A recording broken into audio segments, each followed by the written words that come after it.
when I aim up, elevating that game up, stepping up to the competition. Only first place, and that's how I'm living. I'm with it till they digging up my grave, eating all the things up on my plate. Game face when I step up into place. I was born and when I watched me elevate.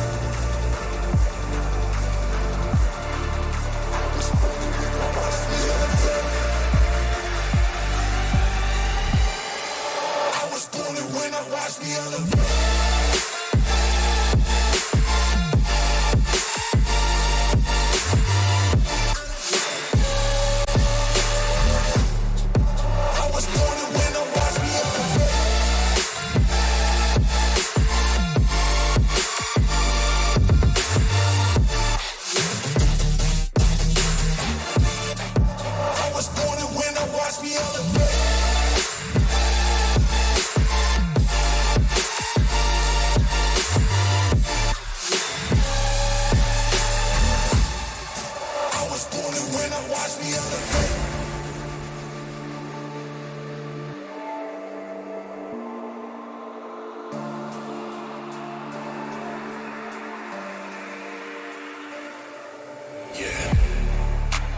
All in when I show up, whole place about to blow up. Superior to that competition. I'm in first place, yeah, that's how I'm living. I'm with it till they digging up my grave, eating all the things up on my plate. Game face when I step up into place. I was born and when I watched me elevate.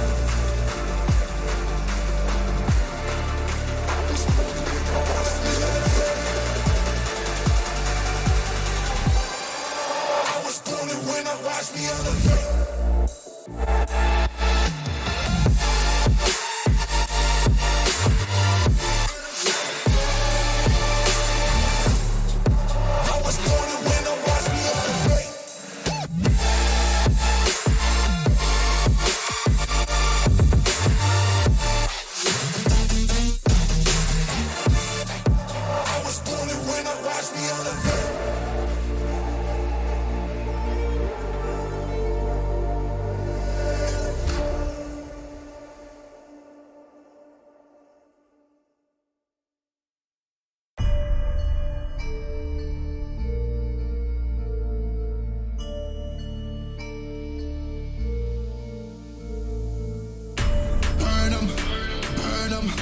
Money I be making, I'ma burn them, I'ma murk 'em. And if they playing with this fire, I'ma burn them. Murder, it's a murder. Disrespect this, I'ma spark it, I'ma burn them. And I be searching, I be lurking, I'ma hurt them. And all these bridges that I'm building, I'ma burn them. Burn them, burn them. All this money I be making, I'ma burn them. Burn them.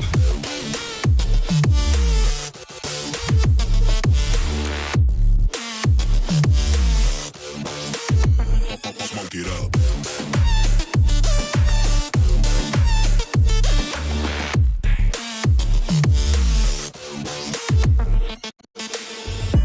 Burn them, whopping niggas bucket, I'ma serve them. Spinning on a block with a mop, I disturb them.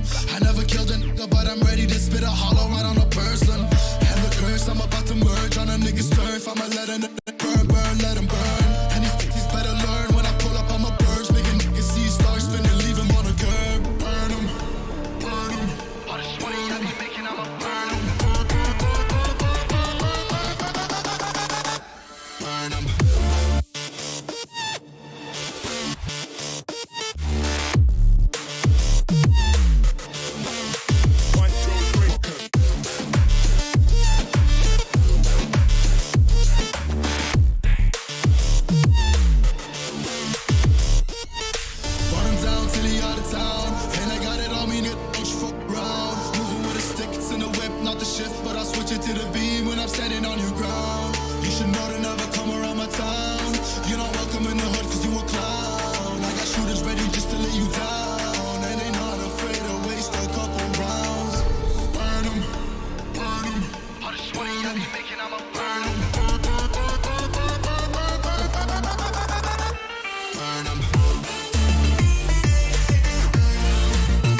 drama. Yeah, I've been running and running to keep it 100, it's all that I wanted. But lately I don't get the stomach. The higher the summit, the harder the plummet. They know me all over this planet. I'm just a man and I can't understand it. Proud that I win and I did it myself. Probably wouldn't if I got the help. Hearing subliminals all in myself. Feel like I'm breaking, I'm falling to hell. Told me I'm sick and I tell her, oh well. Rather be dead than to know that I failed. Live for the chase, life is a race. I'm out of space, I'ma get on my face. I got a taste, well the whole plate. Finna get laced if you step out of place. Like, first off, you don't run nothing. All talking, your team bluffing. My squad, we all dream crushing. We ain't rushing, no discussion. All I know is us made for this. Paid for this, yeah, slave for this. Been down and I'ma get it right. Get on sight like.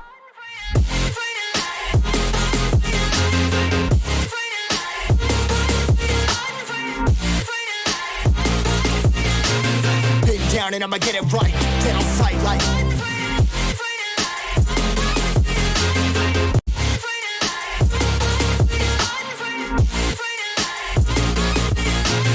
Been down and I'ma get it right, get on sight like.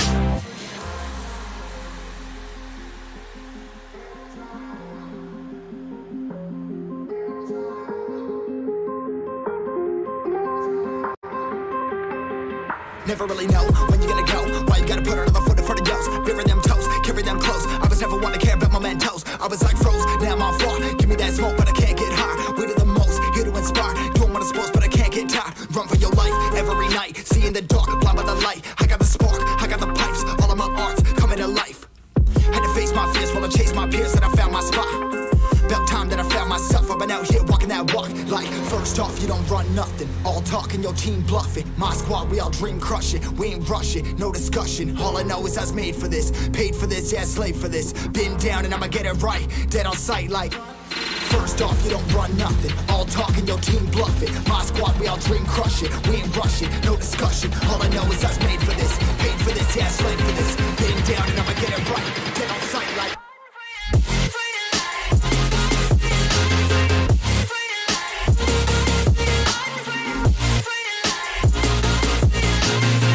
Down and I'ma get it right, dead on sight like.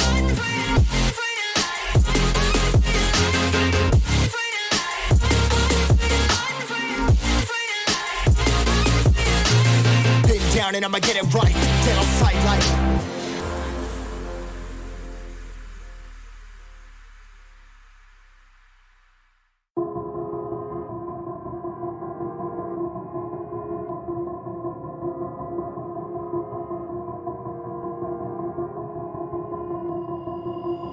I've been thinking, lately it's just me against the world.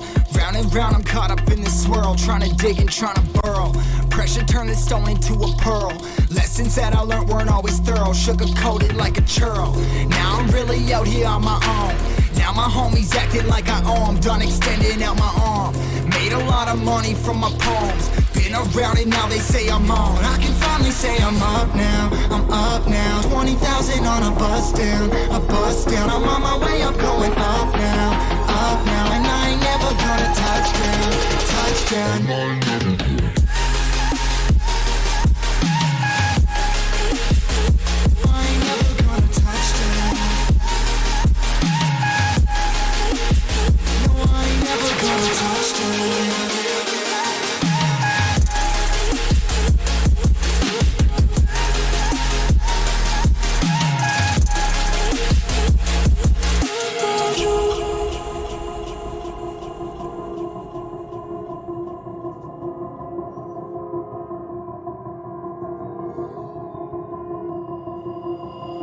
Mind's on, I can't turn it off. Late nights and I'm turning up. Hate life, then I learn to love. Down and out, now I'm way above. I always knew I had it, now I'm living out my dreams. Treat that money like an addict, it's a habit. I'm a fiend, feeling that rush. Rocket ready to launch. Hands up, ready and gone, been waiting too long. Trust on plenty, that's wrong. Old me's dead and that's gone, thank God I'm headstrong. I don't wanna wake up with a doubt that I show 'em everything I'm about. I ain't never going out, I ain't never did it for no clout. Now I'm sitting pretty on the cloud. I can finally say I'm up now, I'm up now. 20,000 on a bus down, a bus down. I'm on my way up, going up now, and I ain't never gonna touchdown, touchdown. I ain't never gonna.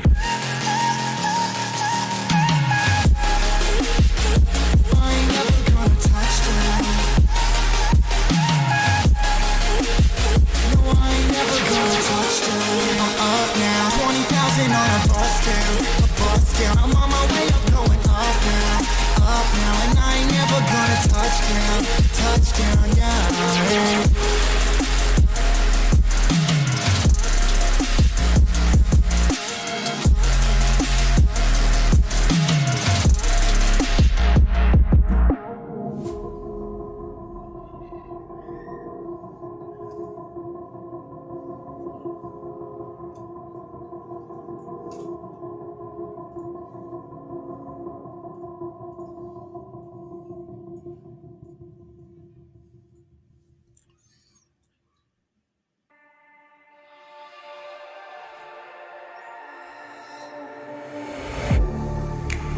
Getting hype when I aim up, elevating that game up, stepping up to the competition.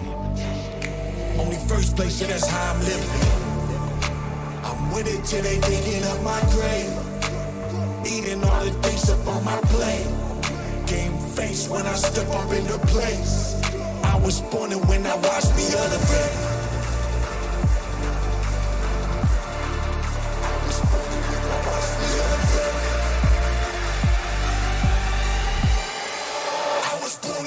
Watch me elevate.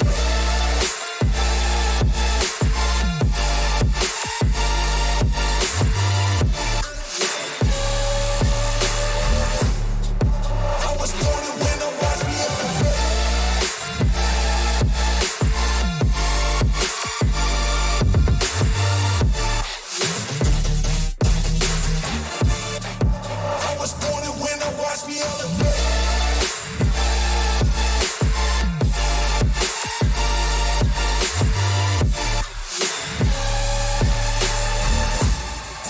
I was born to win, watch me elevate.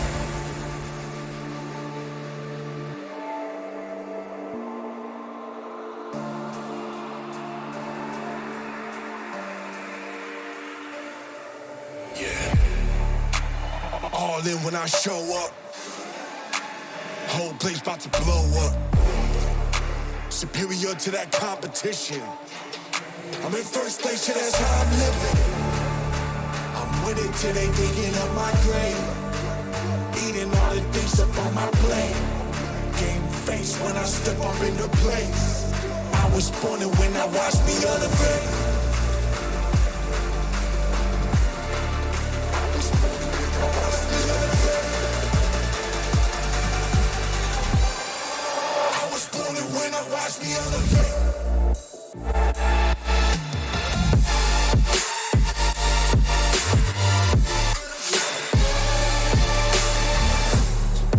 I was born to win, watch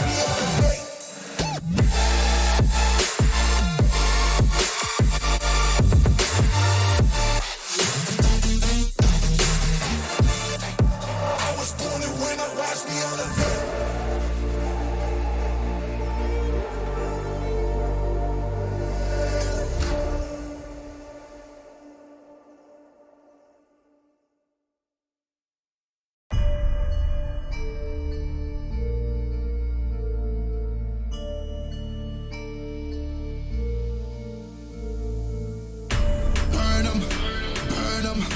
Money I be making, I'ma burn them, I'ma murk them.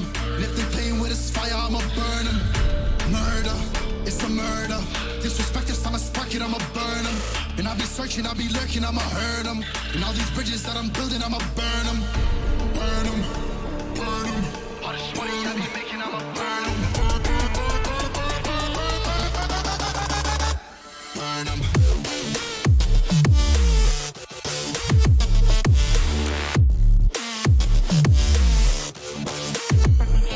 Get up.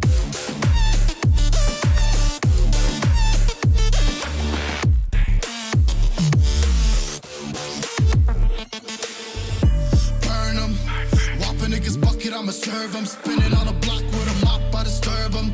I never killed a nigga, but I'm ready to spit a hollow right on a person. And the curse, I'm about to merge on a nigga's turf. I'ma let a nigga burn, burn, let him burn. And these bitches better learn when I pull up, I'ma burst. Make a nigga see stars spinning, leave him on a curb. Burn him, burn him. All this money I be making, I'ma burn him. Burn him.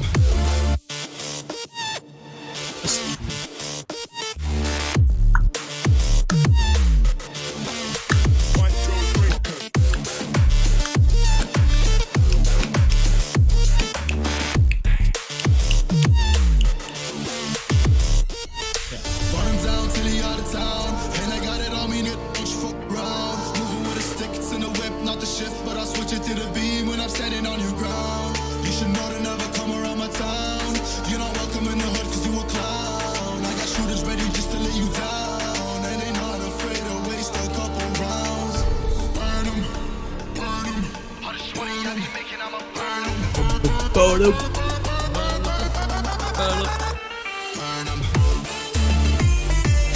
Boredom. Yeah.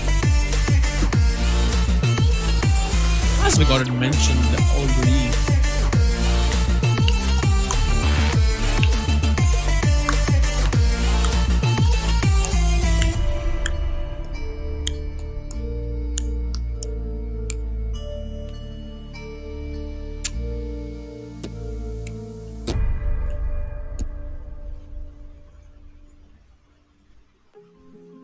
Boredom. Yeah.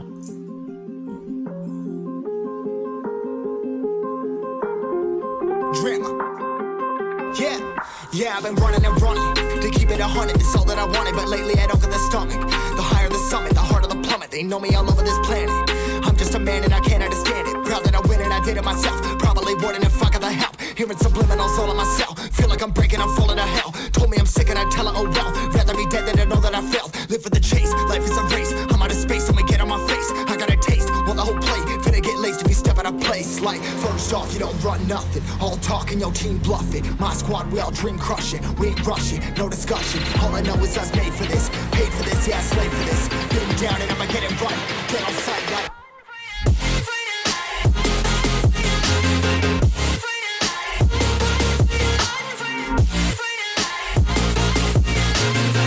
Down and I'ma get it right. Get on sight like.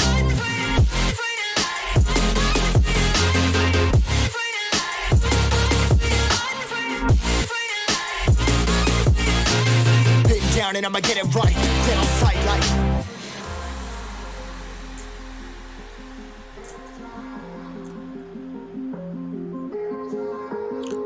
Yeah.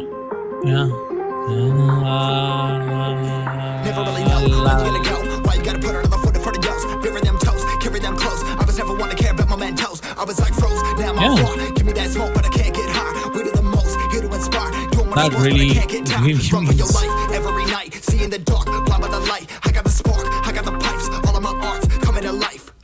Had to face my fears while I chased my peers, and I found my spot. About time that I found myself. I've been out here walking that walk. Like, first off, you don't run nothing. All talk and your team bluffing. My squad, we all dream crushing. We ain't rushing, no discussion. All I know is I was made for this. Paid for this, yeah, slave for this. Been down and I'ma get it right. Dead on sight like.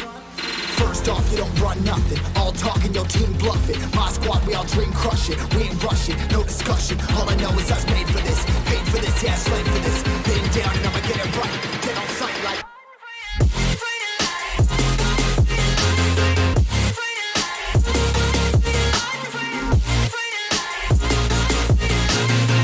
Down and I'ma get it right. Dead on sight like.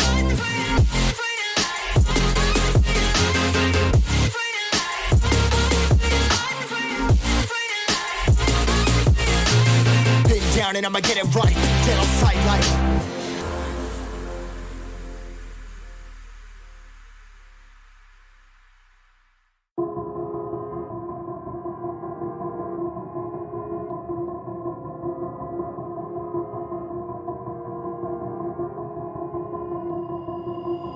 I've been thinking, lately it's just me against the world. Round and round I'm caught up in this swirl, trying to dig and trying to burrow. Pressure turned this stone into a pearl. Lessons that I learned weren't always thorough, sugar-coated like a churl. Now I'm really out here on my own.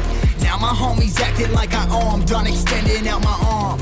Made a lot of money from my poems. Been around it, now they say I'm on. I can finally say I'm up now, I'm up now. 20,000 on a bus down, a bus down. I'm on my way, I'm going up now, and I ain't never gonna touch down, touchdown. I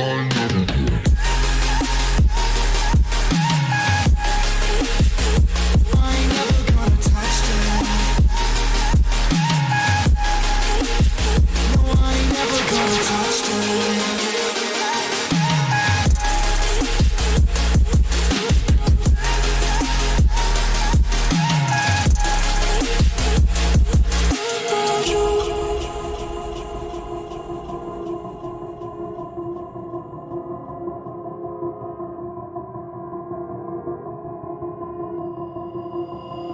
Mind's on, I can't turn it off. Late nights and I'm turning up. Hate life, then I learn to love. Down and out, now I'm way above. I always knew I had it, now I'm living. living out my dreams. Treat that money like an addict, it's a habit, I'm a fiend. Feeling that rush, rocket ready to launch. Hands up, ready and gone, been waiting too long. Trust on plenty, that's wrong. Old me's dead and that's gone, thank God I'm headstrong. I don't wanna wake up in a doubt that I show them everything I'm about. I ain't never going out, I ain't never did it for no clout. Now I'm sitting pretty on the cloud. Say I'm up now, 20,000 on a bus down, I'm on my way up, going up now, and I ain't never gonna touch down. I ain't never gonna.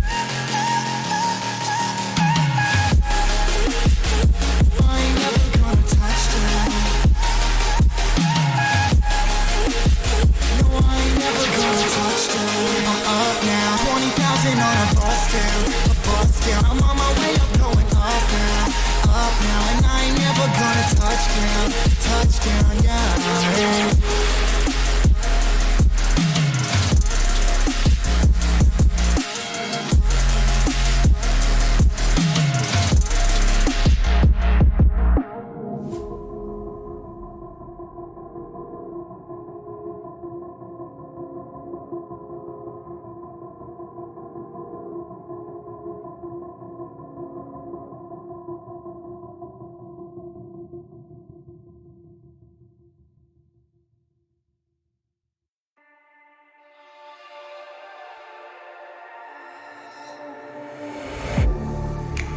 Getting hype when I aim up, elevating that game up, stepping up to the competition.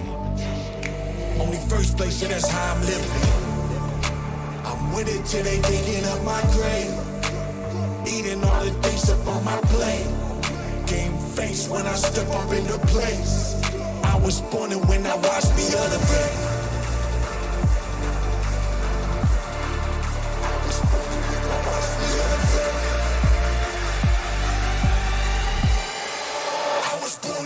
Watch me elevate.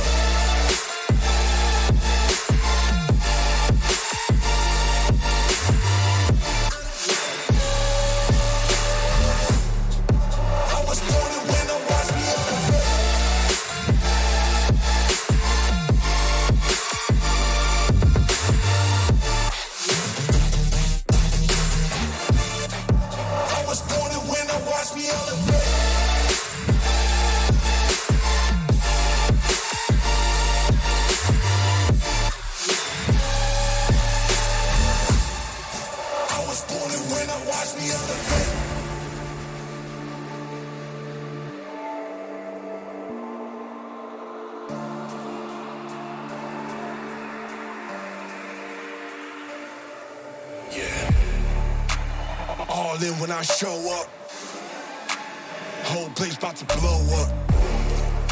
Superior to that competition. I'm in first place, yeah, that's how I'm living. I'm with it till they digging up my grave, eating all the things up on my plate. Game face when I step up into place.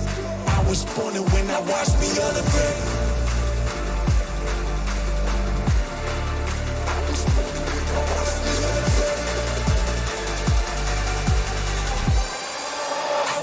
When I watch me elevate.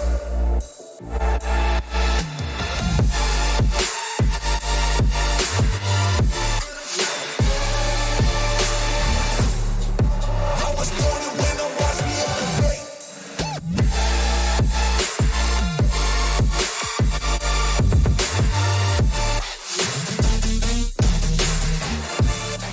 I was born and when I watch me elevate.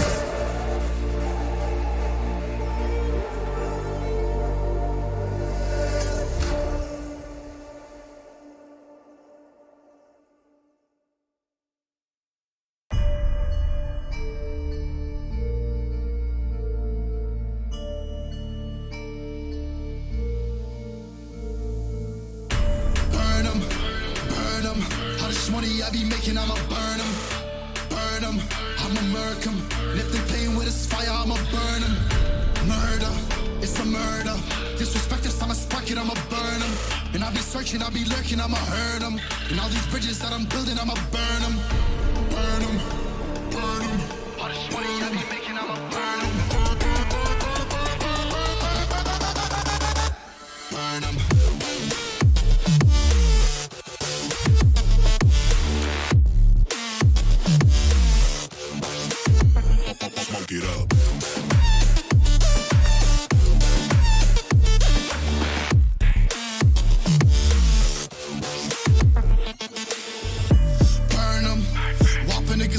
I'ma serve them. Spinning on a block with a mop, I disturb them. I never killed a nigga, but I'm ready to spit a hollow right on a person. And the curse, I'm about to merge on a nigga's turf. I'ma let a nigga burn, burn, let him burn. And these bitches better learn when I pull up on my birds. Making niggas see stars spinning, leave him on a curb. Burn him, burn him. All this money I be making, I'ma burn him. Burn him.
Drama.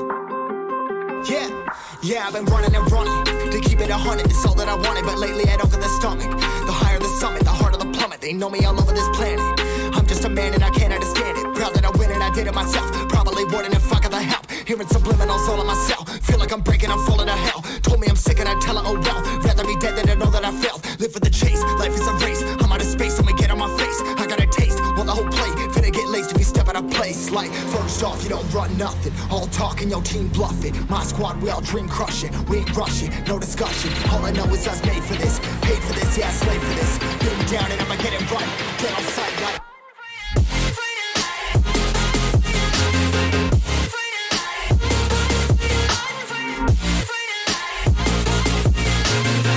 Down and I'ma get it right. Get on sight like.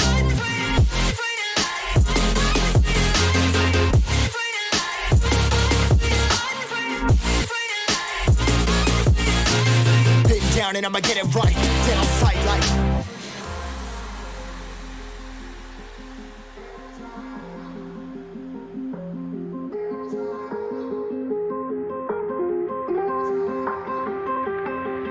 Never really know when you're gonna go. Why you gotta put another foot in front of yours? Bury them toes, carry them close. I was never one to care about my mentos. I was like froze, now I'm on floor. Give me that smoke, but I can't get high. We do the most, here to inspire. Doing what I'm supposed, but I can't get tired. Run for your life every night. See in the dark, blind by the light. I got the spark, I got the pipes. All of my arts coming to life. Had to face my fears while I chased my peers, and I found my spot. About time that I found myself. I've been out here walking that walk. Like, first off, you don't run nothing. All talking, your team bluffing. My squad, we all dream crushing. We ain't rushing, no discussion. All I know is I was made for this. Paid for this, yeah, slave for this. Been down and I'ma get it right. Dead on sight like. First off, you don't run nothing. All talking, your team bluffing. My squad, we all dream crushing. We ain't rushing, no discussion. All I know is I was made for this. Paid for this, yeah, slave for this. Been down and I'ma get it right. Dead on sight like.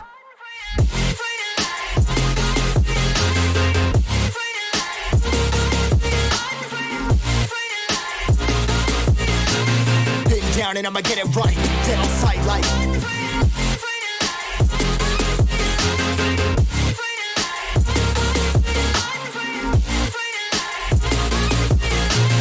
Been down and I'ma get it right. Dead on sight like.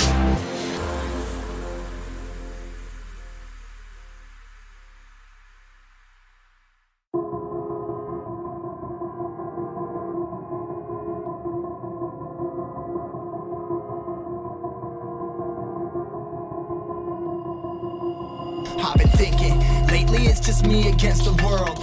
Round and round I'm caught up in this swirl, trying to dig and trying to burrow. Pressure turned this stone into a pearl.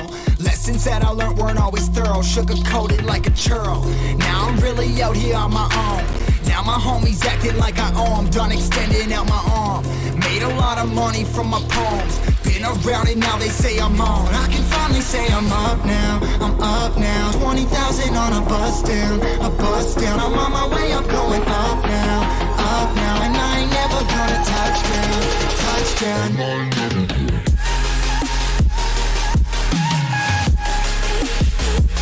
ain't never gonna touch down.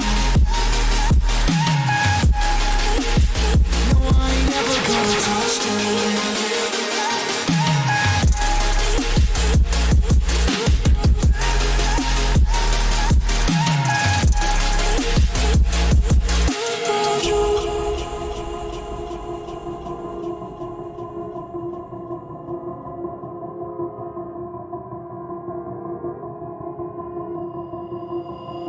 Mind's on, I can't turn it off. Late nights and I'm turning up. Hate life, then I learn to love. Down and out, now I'm way above. I always knew I had it, now I'm living out my dreams. Treat that money like an addict, it's a habit. I'm a fiend, feeling that rush. Rocket ready to launch. Hands up, ready and gone. Been waiting too long. Trust on plenty, that's wrong. Old me's dead and that's gone. Thank God I'm headstrong. I don't wanna wake up with a doubt that I show 'em everything I'm about. I ain't never going out. I ain't never did it for no clout. Now I'm sitting pretty on the cloud. My mind's still up now. I'm up now. 20,000 on a bus down, a bus down. I'm on my way up, going up now, and I ain't never gonna touch down, touchdown. I ain't never gonna.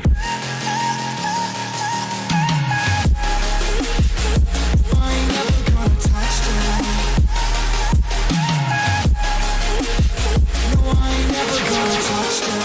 I'm up now, 20,000 on a bus down, a bus down. I'm on my way up, going up now, and I ain't never gonna touch down, touchdown, yeah.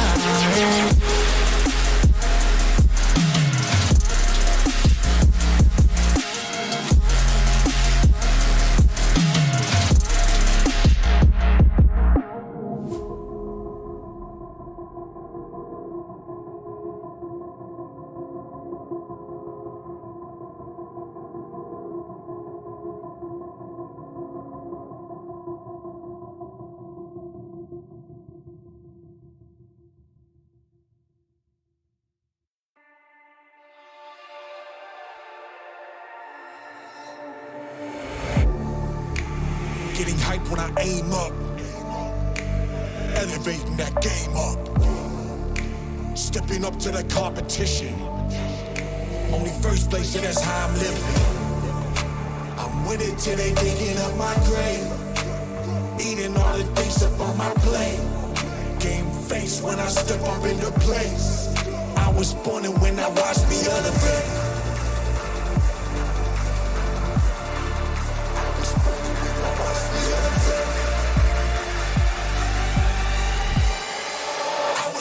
When I watch me elevate.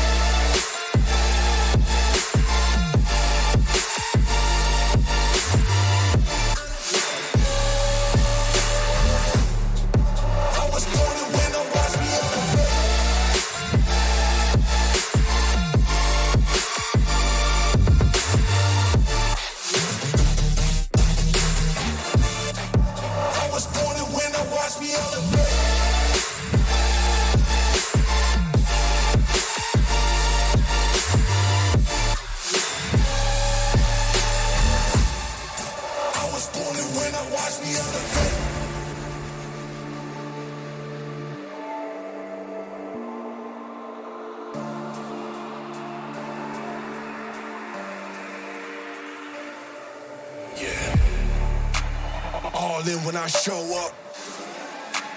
Whole place about to blow up. Superior to that competition. I'm in first place, yeah, that's how I'm living. I'm with it till they digging up my grave. Eating all the things up on my plate. Game face when I step up into place. I was born and when I watched me elevate.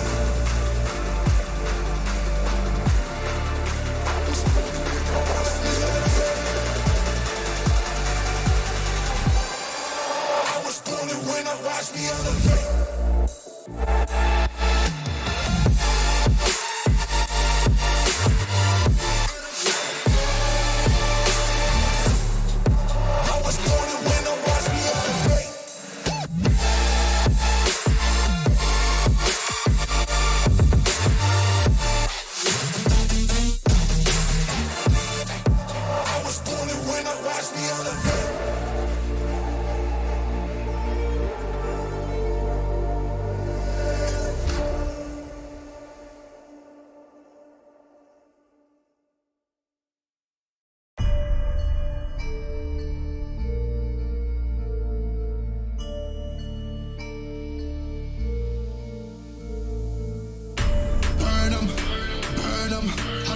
I be making, I'ma burn them.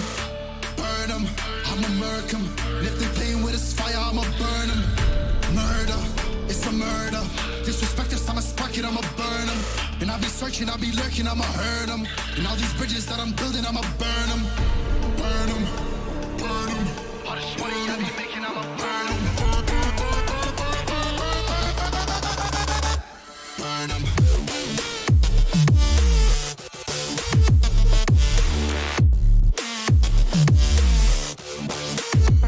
Smoke it up.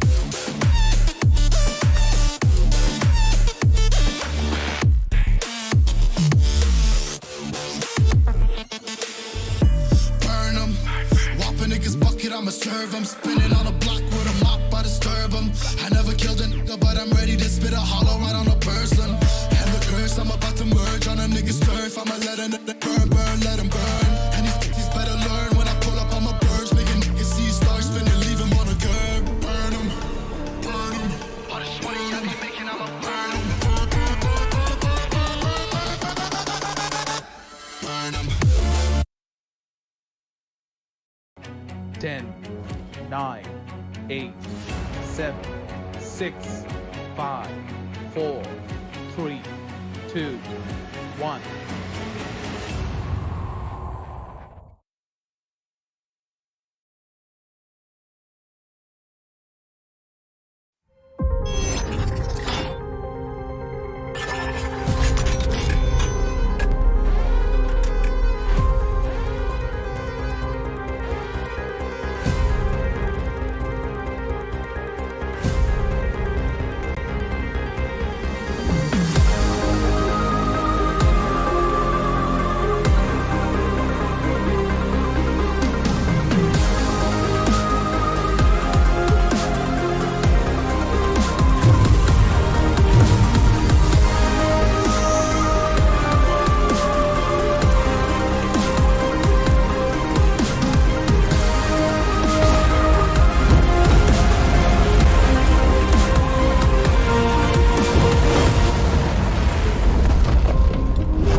Hello, people. Welcome back to Infinix Note 10 series presents ESPL Esports Premier League organized by India Today Gaming. I'm your custom Mridul Kapoor, and here is Cracky joining me for the evening.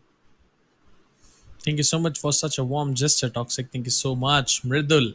I should call you Mridul, right? Not Toxic Yeah. anymore. We should call you Mridul. So thank you so much, man. Yeah. Thank you so much. Means a lot. And as we know, today is the day that where we are gonna see a lot more action beginning, and it's gonna be a new journey for new players as well. Yeah. Yes, exactly. Indeed, I totally agree with that. With that, we Yeah. are showing our social media handles on the left hand side of your screens. So make sure you follow them and come on to over our social media handles and make sure you're up with the updates that are being transferred to you. But yes, we have our sponsors, Infinix Note 10 series and India Today Gaming partnering together to making this event happen. So thank you so much for partnering together Yeah. and have this event for us. So yeah, it's a massive prize pool of 25 lakh rupees. Cracky, what you have to say about that?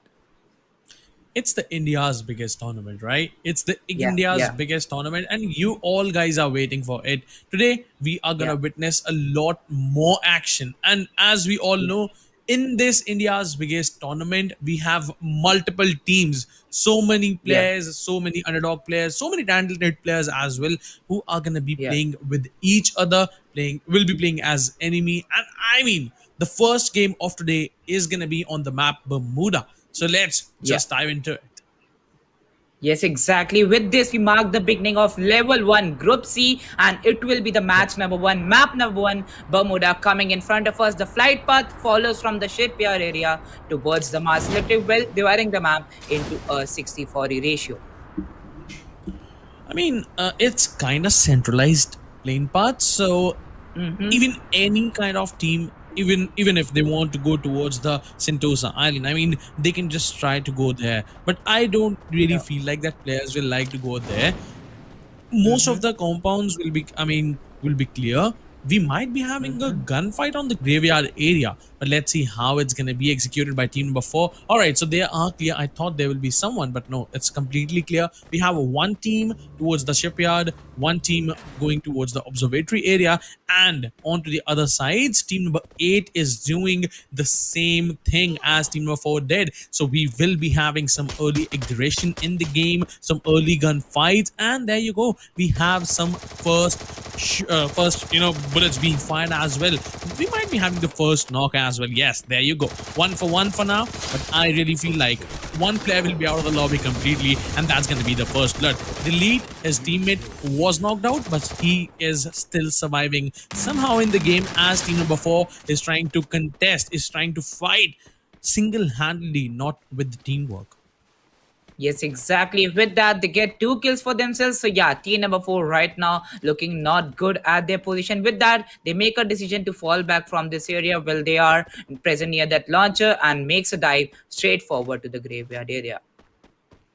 Yeah, that's a better decision, I guess, because Mm-hmm. you lost 2 players in the round start, in the game start, Mm-hmm. actually. And I mean, if Yeah. you are gonna fight there, it's gonna cost you more. You have Yeah. no chance. You have no weapons. You have no weaponry, no loot to fight with, and with just those fists, I mean, it's not gonna be that easy for you to even take one player down. I mean, you took one player down, that was RG Delete, but you were not able to take him Mm-hmm. down completely. I mean, you just got Oh the yeah. knock, you just got the damage. That's it. So Team RG starting the game with 2 early kills, and that's going to be a big advantage for them. Meanwhile, we started with 9 teams and 38 players. 4 players Yeah. are already out of the game, and now the game is for 34 players more. Yes, exactly. We started up with 19s there. So yeah, 2 players out of the game. With that, we are moving forward with 34 players on the map. Still, we are up for a 3-minute timer mark, and after that 50-second mark, the players will have to decide how exactly they'll go, because we will enter into the first zone, and with that first zone, we'll see some players making some strategies out there. But looking forward to the map division here, most of the teams are present on the western side area, while the teams on the eastern side area are looking good. They're enjoying their loot, but teams present on the western side area, as soon as they start making those rotations, they will have some drop clashes, some rotation clashes too. With that, team number 3 moving forward to the Rim Nam village. Team number 2 is against them. Yep, they're super close. I really don't know that if team number 3 is aware of the fact that there's one team trying to close in, and maybe they're just like 2 players, so they maybe try to fight with them. That's gonna be Lazy Boy, who might have spotted some of the players of team number 3, but for now he is holding the fire. He's not shooting those bullets. He's just chilling for now, waiting for the players to come in open. I mean, if the players are in open, they still have those glue walls, those chrono shields to work with. But at least with those manpower, I mean, you can take him down while he is in open. So that's a good opportunity. And Lazy Boy and Danger are just waiting for the perfect time to hit. So as we mentioned, total 9 teams are playing for now. So most of the teams are busy, is quite busy in looting the map. First of all, they are just holding those compounds for now, and after they have completed their loot, they'll try to move inside the circle. And as we mentioned, the circle is very easy, accessible, because it's not one-sided, it's on the center of the map. Yes, exactly. The circle is looking really, really good. It is cylindrical, so teams will not have a difficulty in moving for that zone. But with that, team number 2, we saw team number 3 present on that area, but yeah, they have fall back from the situation. And right now, they'll be moving forward to the zone, as the zone is not present on the Rimnam village area. While we see team number 1 on Katalistava, team number 6 is having a good loot at the factory area. With that, team number 7 making their rotation, they're right now present on those sniper towers. If they move forward to the right hand side compounds, if they move forward to the city, we might see a fight engaging between team number 6 and team number 7.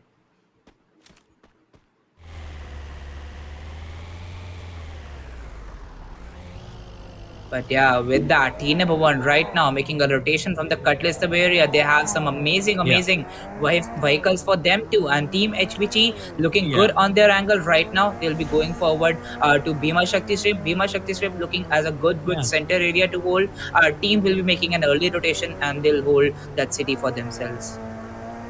I mean, yeah, like I mean, as we have seen a lot of the times, the players don't intend to fight in the early, in the early match start, right? They try to hold the areas, they try to fight in the last circles where there is a necessity fight. I mean, they just ignore those unnecessary fights. But meanwhile, as we were talking about those unnecessary fights, feels like team number Mm-hmm. 7 and 6 are super close to each other, and this area will be completely contested because after this fight starts, there will be some other teams who will be trying to come in the action and try to do some third party. That's going to be team number 1, which is super close to this action in Pochinok. Let's see what's gonna happen. How team number 6 and team number 7 are gonna fight in this area. Rocky Bai got a shot onto his shoulder, bit down to low HP, down to 50 HP, but I mean, he's still surviving. He's gonna fall back. The first knock will be coming in.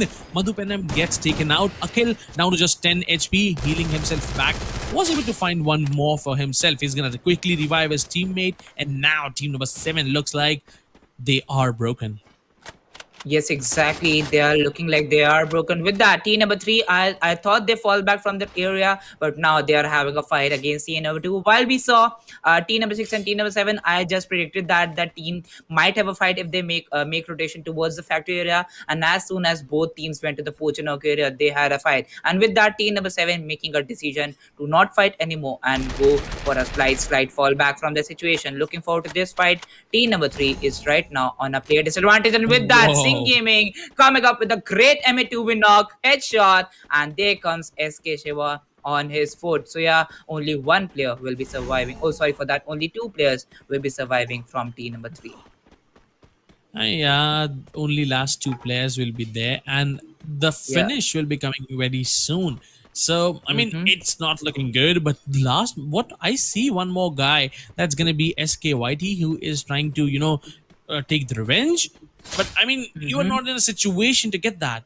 He's trying his level best Mm-hmm. to do some damage at least. There are like two players outside the circle. That's gonna be Singh and BLK. So he gotta be careful there. He also needs to Yeah. move inside the circle as he is having no meds. I mean, zero first aid kits, and I really think that he needs to go quicker because team number two will be waiting for him. Maybe if they Uh, spots him, they're gonna take you down, mm-hmm. and you will be having no other backup, nothing from your teammates.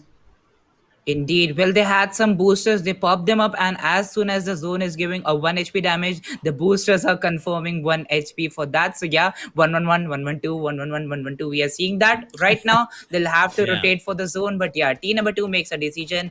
Two of those players already rotating a large area. Well, they have entered the edge area of the zone too, but with that, T number 6 holding the Pochinok area had a great fight against T number 7, and now they have transferred T number 7 to just two man surviving for their team. With that, right now they're holding the Pochinok City to T number 9 present on the riverside area.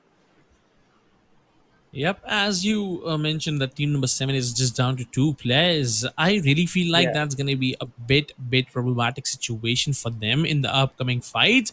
We have total number hmm, of 9 teams. Team VSK just down to yeah, two players, and so is Team MIB down to just two players. And as we can see, a third yeah, team with only two players, that's going to be H5. So I mean, players lost two players each, and they gotta be yeah, careful while taking those next fights because they will be fighting with two-player casualty on board, and that's not gonna be the case where you wanna be in because you don't have that manpower to provide you cover to get you those util advantage. I mean, those glue hmm, walls. If your teammate got some more for yourself while you are in open, that's gonna be helping you yeah. a lot. Those grenades, those utils.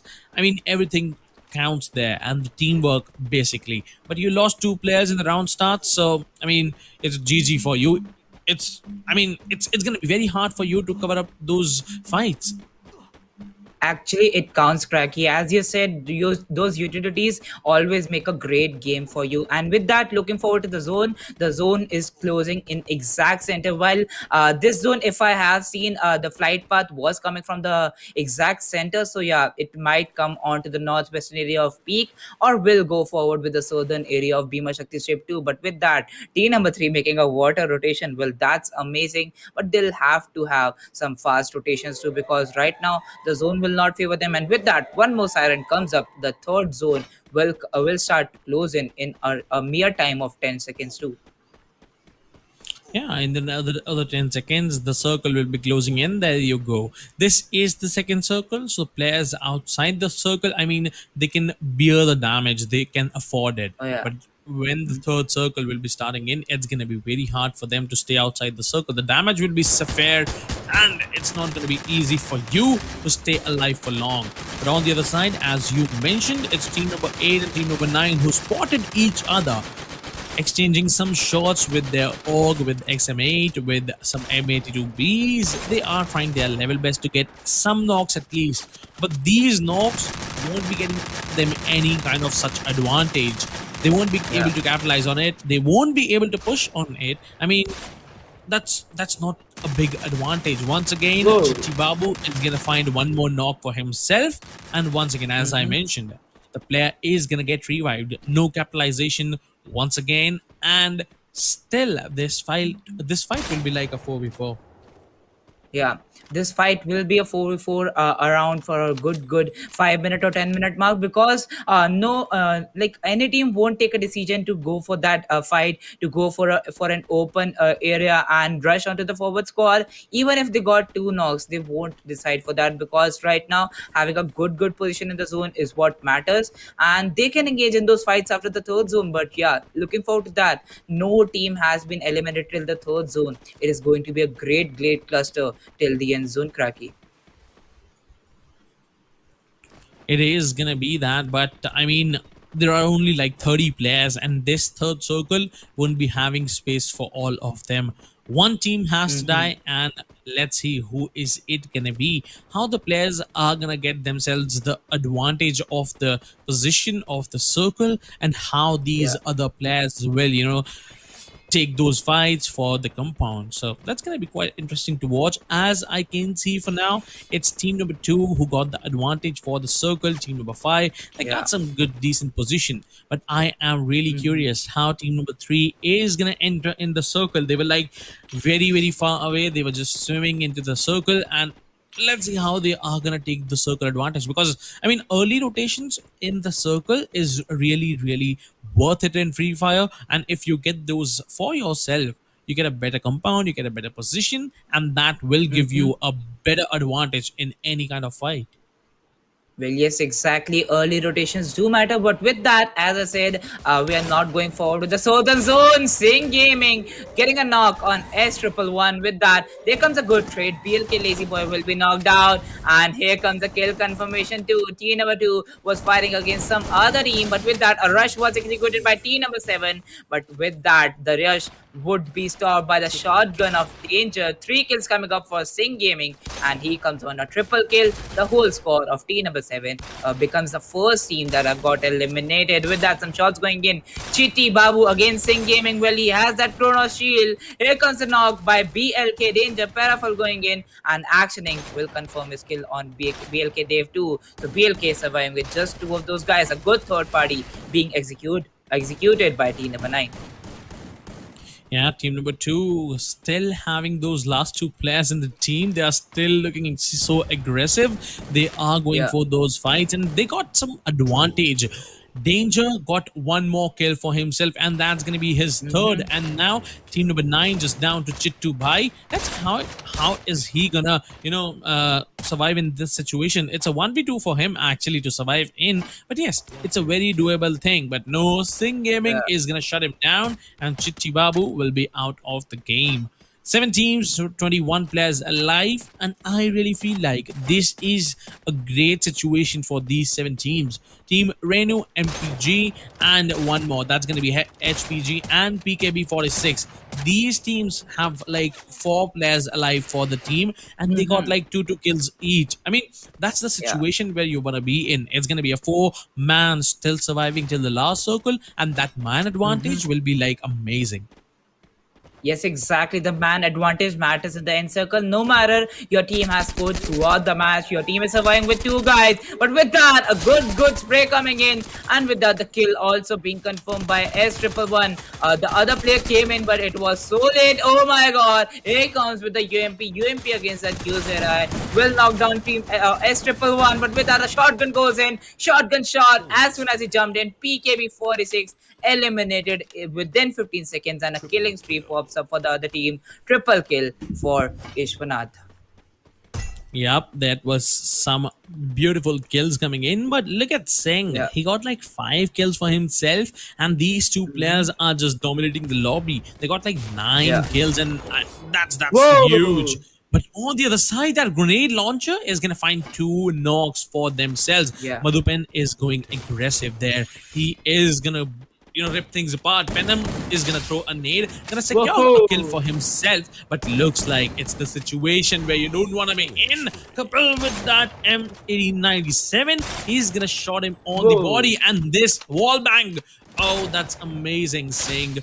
He is just ripping things apart, and once again, oh my god, he's gonna find one more for himself, and now he is the last man for the team. I mean, he doesn't need any kind of teammates. I mean, this guy standing alone, he's just amazing.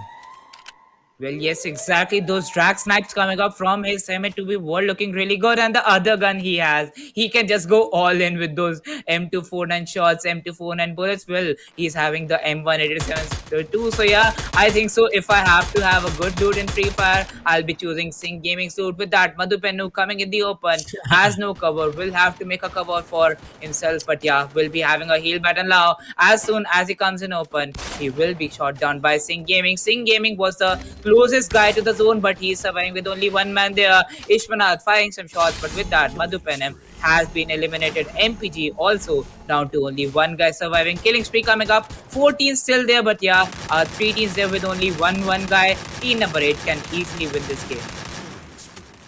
Yep, Sing Gaming now the last man in a two squad. It's gonna be a 1v3. He has M249 but no HP to work with. He's barely breathing on 20 HP, using some of those Yeah. first aid kits, but no, he is gonna Whoa! get hunted. But with that shotgun, he's gonna find one. Can he secure that? No, he won't be able to, and he will be taken out. There you go. The booyah will be coming in for the other team, and that's how you are gonna play the game.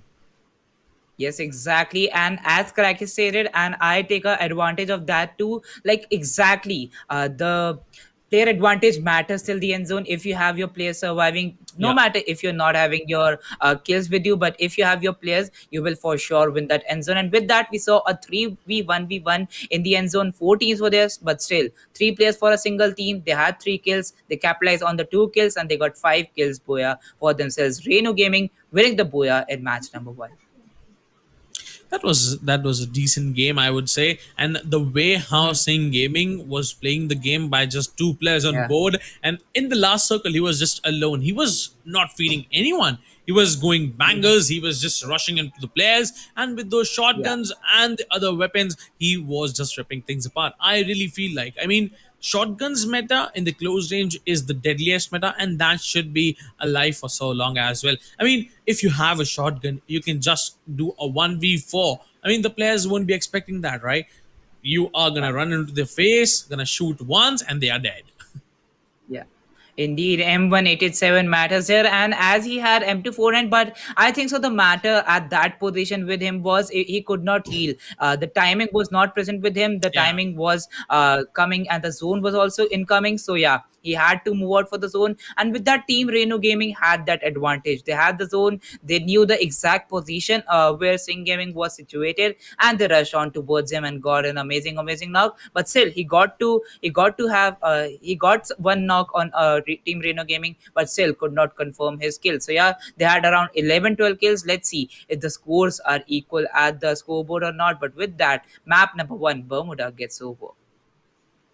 Yeah, that is definitely over. We'll be having map wise standings very soon, scorecard very Yeah. soon. And as far I know, Sing Gaming got like more than enough points as their kills. They got like 10 to 11 kills in this game, and they got like Mm-hmm. 22 kill points and 20 points for the second position. So they might be on the tabletop, but we gotta see who is it. It's Team Pepsi Gaming who was Team Sing Gaming. Obviously, they got like 42 total points, and they will be leaving Team Renu Gaming behind with those 40 points. I mean, that's how you gotta play the game.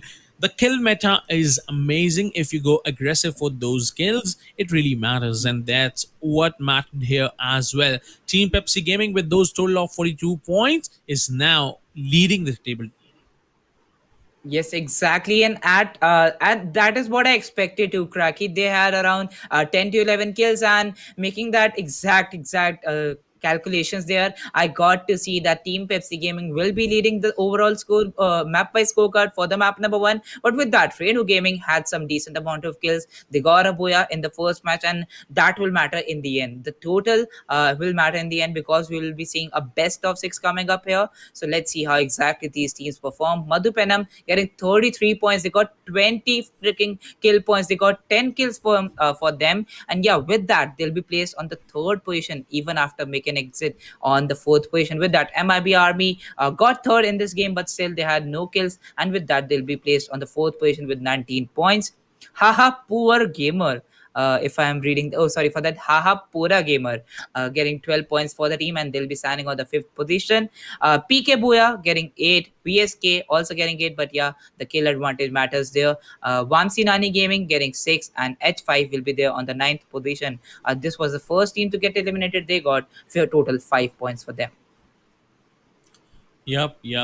And as we mentioned, these teams like Team H5 or Team Vanstani Gaming, they need to work a Mhm. bit more to get those Yeah. advantages in their favor. I mean, dying on the ninth position, it's not the situation that you want to be in, right? Right. You want to get at least on top five or top three at least to get those points, to get those kills. Try Mhm. your level best Yeah. in next game. I am just gonna say that. So the game was decent. The way how Team Pepsi Gaming played, it was just amazing to witness. And Team Renu Gaming, well tried. They got the booyah, but kills were not enough. They got just five Mhm. kills, and on the other side, Yeah. Team Pepsi Gaming, they got like 11 kills on board. So that was amazing to witness. And now we have the MVPs, and none other than Sing Gaming is leading the scorecard.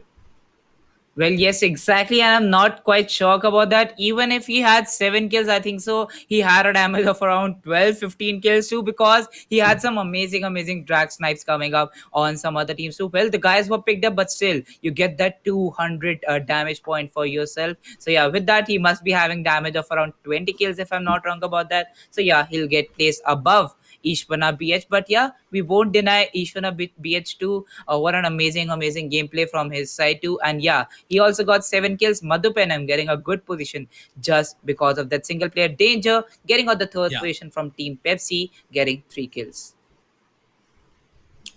The players tried their level best to get those kills Mhm. for themselves, and these solo Yeah. performances, I mean, sometimes they are Mhm. decent, they are good, but you just need some teamwork in the team game.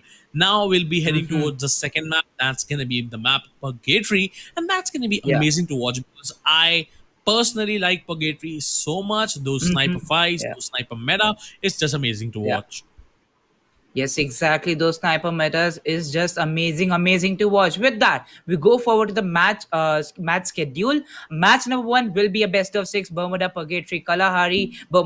Kalahari, and from match number two, it will be single solo matches coming up from 7 p.m. and those matches will be played on Bermuda only. Yeah. But now let's just dig into the map purgatory and the plane path. Oh, a decent plane path.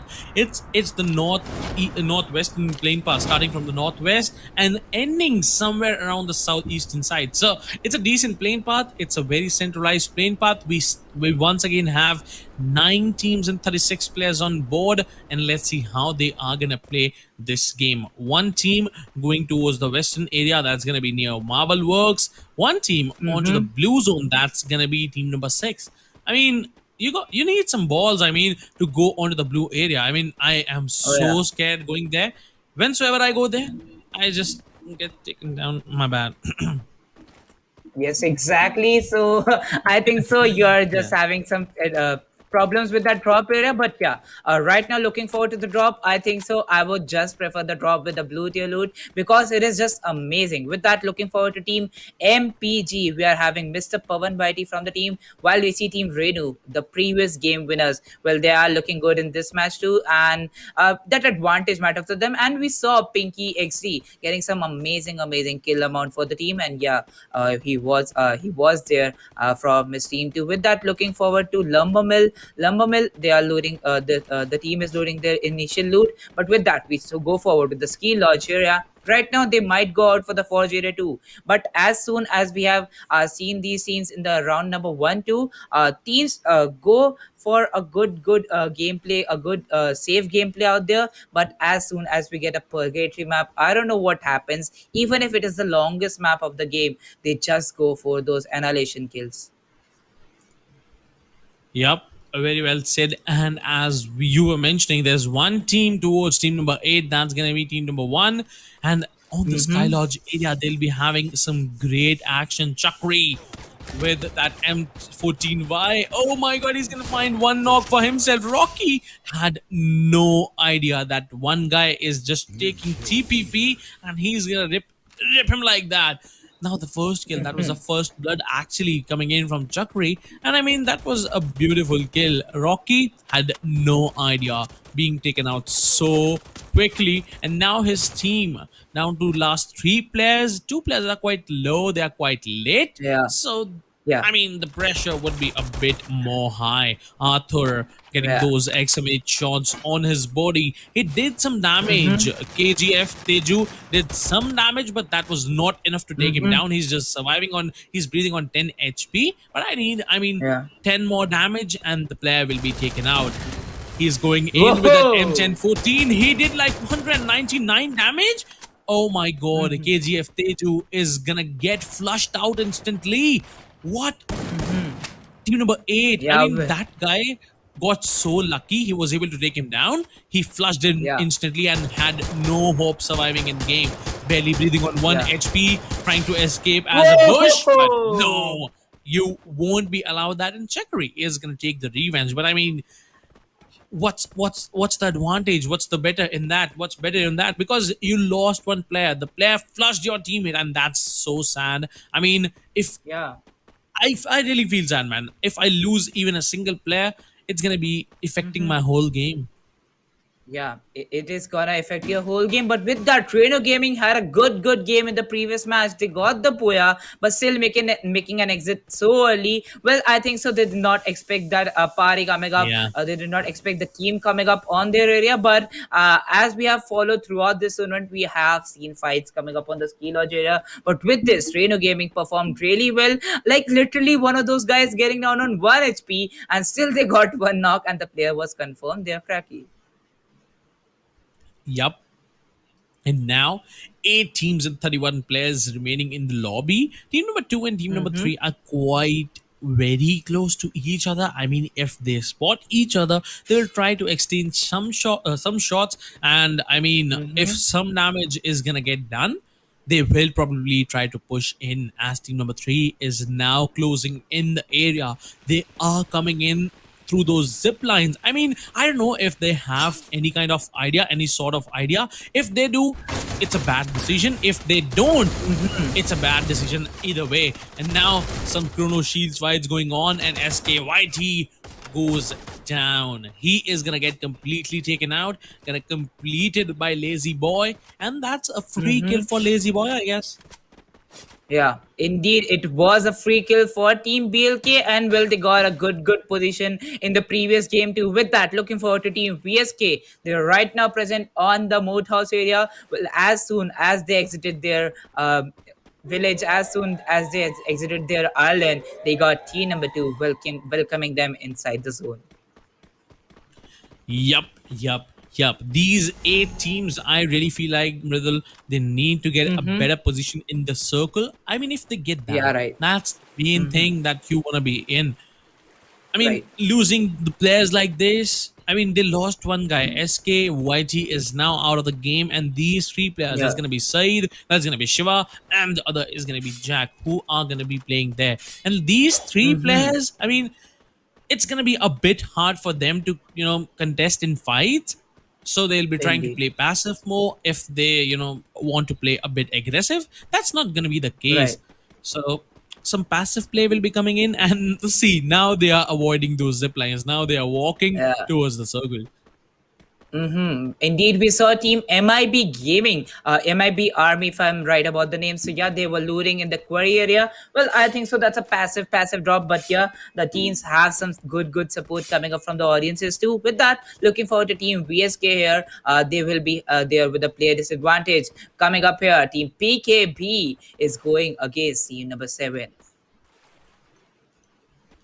Yup.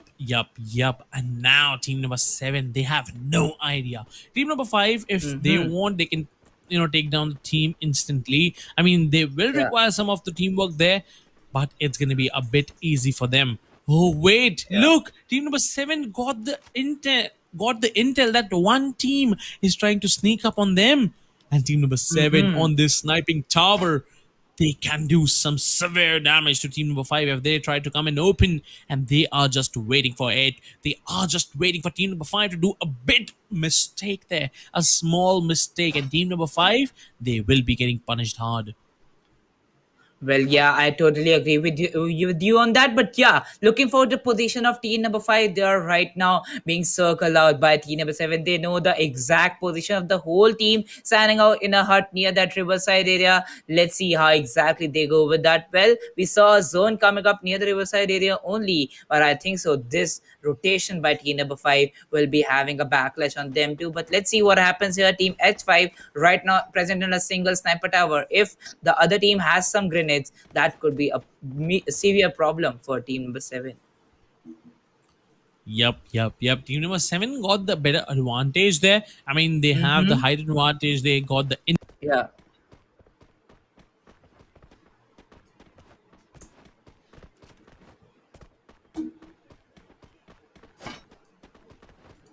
Yeah, with that, going forward to team number seven and team number five, they'll be having a loot on those areas. They are right now present in the lumber mill. Let's see how exactly they go with that. Well, looking forward to team number seven here. A warning comes up. The warning, with that warning, they'll have to make a rotation for the zone. And the fire brigade zone is incoming. Warning comes up. They'll have to rotate. Second zone is coming in front of us. With that, going forward to team number seven. Team number seven making a rotation. They did not have a fight. They did not engage in that fight against team number five. And team number seven is team H5, one of the fan favorite teams too here. So yeah, a good gameplay, a good decision indeed coming up by this team. Let's see how exactly they go with that. Right now, looking forward to the first zone. They are dealing some 1 HP damage there, but with that, they have some boosters too. So yeah, they'll have some boosters in their hands. They will heal himself and we'll go for the rotation. Team number six, that is team MBG against BLK. Well, we had a good start for team BLK in the first match, but Madhu Penam is looking real good at their position. So fight coming up on this Great Wall of China. Let's see how this happens here. yeah, the Great Wall of China.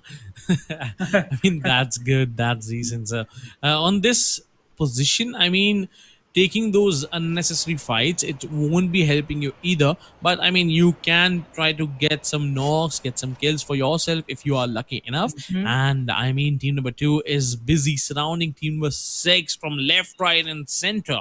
They will do Yeah. a lot of damage in this flank. Team number six won't be expecting that. Singh with that M82B will be holding some angles for the team, and he has the other weapon that is SKS. I mean, these two weapons, he is gonna rip things apart, and he is gonna do a Mm-hmm. lot of damage with these weapons. He spotted one that is a kill, and Madhu is now being vulnerable there. He is being Whoa. shot with those grenades, and now he leaves that area. He falls back to his towards his teammates, so that I mean, there's some Mm-hmm. sort of hope for him to survive. But I mean, Whoa. I'm just waiting for Singh to connect one shot, even on body on Akhil. He has been spotting him for so long. I was just waiting for Yeah. this guy to connect at least one. But the Whoa. knock, oh my god! Ishwant, that was a beautiful shot. I mean, the way that shot came, that was just fantastic. And now these both teams know what's going on. Yes, exactly. These both teams know what exactly is going on for them. With that, MPG going forward against team number two. Let's see how Madhu Penam performs here, because we have some great fans coming up for the team to be Team BLK making a good flank. They have there one of those players situated on a left side angle, and we have seen Singh Gaming performing it real good with the snipers. So Singh Gaming good with the snipers. We know how exactly he can deal the damage on the other teams. Yep, and I'm just waiting for Singh to get one pick, one advantage. Oh, that's a headshot for 174. I mean, if he gets one pick for the team, his team will be able to push in. His team will be able to close in there, and that's going to be the bigger advantage. But Chakri on the other side is going to secure the kill, or NNT Thunder with a headshot. And I really feel like this fight will take a bit long, but this is going to be interesting to watch, because how the Singh is holding this position, Team MR, they can't go in open. I mean, if they go in open, it's a GG for them, and they are being surrounded from left, right, and center from Team BLK. Mm-hmm. Yes, indeed. And as you say, Team BLK making a good angle on them. With that, a grenade goes in, but will land shot there. And Danger decides to just close in on the teammates. With that, some M187 shots being dealt out. He has that M187 in his hand. He's jumping out there. With that, a grenade goes in there. Mr. Bhavan Whitey will be taking the first now. Here comes the second now. And team number 6 down to just 2 players surviving. Madhupena is right now looking down on their fourth. Third now coming up. Team BLK just capitalizing on those kills with that haha Pora gamer has already been eliminated. Team number 2 making a good knock on BLK. Sing Gaming being confirmed by Ishwanath. Yup. And there you go. It's the last man. That's gonna be Ishwan. क्या कर पाएंगे? What he is gonna do there? That's gonna be the big question. And a 1v2 with the M82B. He is now being hunted with that chrono shield being bobbed in. He's trying to do some damage. He's gonna connect a body shot to stop them, and he will be trying to go for the rev. But Danger, they will be denying that. And with 2-man being lost there, Team BLK is gonna win this fight. They'll be on 5 kills, and Danger will be getting those 4 kills all by himself. Yes, exactly. Danger getting those 4 kills on Madhupenam, one of those amazing teams. Still, they made a good gameplay here. They got a good knocks on Team BLK. Well, I think so. Singh Gaming being confirmed from the team. Team BLK has lost one of its most important players. Yep, they lost them, but I mean, they are still in the game, so that's the big thing. Mm-hmm. I mean, in Yeah. that fight, it was what very much vulnerable. I mean, they could have lost all 4 players, but they somehow, and not somehow, the teamwork was there. The way they played it, it was just fantastic. Now 6 teams and 20 players alive in the game, and let's see how it's gonna go. Team number 9 is trying to close in inside the circle. As it's the third circle, it's gonna do a lot of the damage. And team number 5 is gatekeeping. Team number 9, they are shooting, and all of the 3 players are shooting constantly. But Chitti Babu with that M82B is gonna shut one player for some like 3 to 4 seconds. But after those three Yeah. to four seconds, Thunder is gonna come back and he's gonna shoot back. So I mean, Whoa. damage being done, but team number nine is just contesting very hard. I mean, they are just Hmm. taking a lot good shots on this team. I mean, they are doing a Yeah. bit more damage than them. They are trying their level best to stop team number nine from coming in zone, but it's not gonna happen because team number nine, they have made their way towards the circle, and now team number five Whoa. has to run towards the circle as team number seven is there to gatekeep them as well. Well, yes, they were keeping gatekeeping team number 9, but as soon as they try to enter the zone, team H5 is present on the angle with that. PK Boya getting eliminated at the sixth position. Team number 9 still surviving. Well, that's a karma there. You safeguard one team, you got that zone, but with that, the other team comes up there. Team number 2, BLK Dave will be present on this angle while the other two players have already rotated. Let's see if Dave can confirm these 3 kills with that. A good grenade going in. A single grenade will do the damage. And with that, Team PFC has been eliminated on the 5th position. Yup, team number seven, they have such good position. I mean, towards their left, they can fight with team number nine, and team number nine, they have no other option. Last two glue walls on Chitti Babu. He's gonna find one knock for himself, but now he falls as well. Team number nine, they are very vulnerable. It's GG for them, what I really feel like, and there you go. The final kill will be with that M249, and Rocky Boy is gonna secure that. Last three teams, 11 players alive. Two teams got 4 players on board, and one Yeah. team with only 3. So it's going to be a 3 to 4 versus 4 fight. Indeed, 3 to 4 versus a 4 fight. So yeah, one team with 3 players. But right now, Team H5 looking real good. They had a zone advantage, and they got a good capitalization on that on those players too. But with that, moving forward to the last zone, we have the last 3 teams coming up here. Team number 3 having a good zone advantage. They have that height advantage too with a good range. As soon as they came in, Rahul 33 takes on SK Shiva, and they will straightforward rush on towards team number 3. Some time grenades going in. There comes the damage. Shiva won't be getting a Oh, revive. that nade.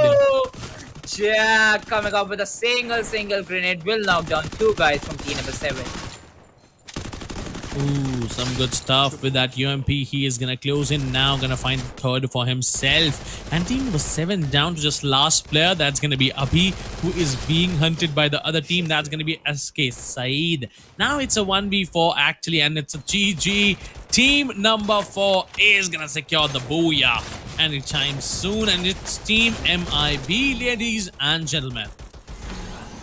Yes, indeed. It is Team MIB winning the game in the second match. Well, they conquered the zone. They were waiting for the other teams to have a fight, and they were just on present on the fences there. And as soon as the team got finished with their fight, they rushed on towards them. 2 players were knocked out, and they just had to confirm 2 players from a single team. So yeah, a good boy coming up, and that's how you make strategies for your team. Good stuff by that team. And MIB Yeah. played really well with those 4 players still alive in the last game. I mean, that's what you need in the game, right? If your all four Right. players are alive, it's an easy game for you in the last circle. Indeed, if you, all of your 4 players are live, and in the end, what we saw was the players were having a fight. Team number 7 going against team number 3 to grab their position. Team SK was having a good position. Their team number 7 wanted that Yeah. position from them. They went down towards them. They got the kills, but those 2 players got knocked out from the team. And with that, team number 4 had a player advantage. They were still outside the zone, but as soon as they came into the zone, they 4 of the players standing against just one single player. And yes, they had a good advantage. With that, team MIB winning a Boya in map number 2. Well, that was purgatory, but we are still left with the one of the most aggressive maps, Kalahari. Quite excited about that. I am. I mean, I am super excited for the next maps, and let's see how it's gonna go. The Kalahari map is so drastic. I mean, the players need a lot of teamwork. I mean, Bermuda and Purgatory are the maps like where solo performances can be can do a huge impact. But the map Right. Kalahari, I mean, it requires a lot of teamwork and a lot of crazy players. But let's see how it's gonna go. How the players are gonna play there. I'm super excited about that. And basically, I mean, this is going to be the third game of the best of 6. Yeah.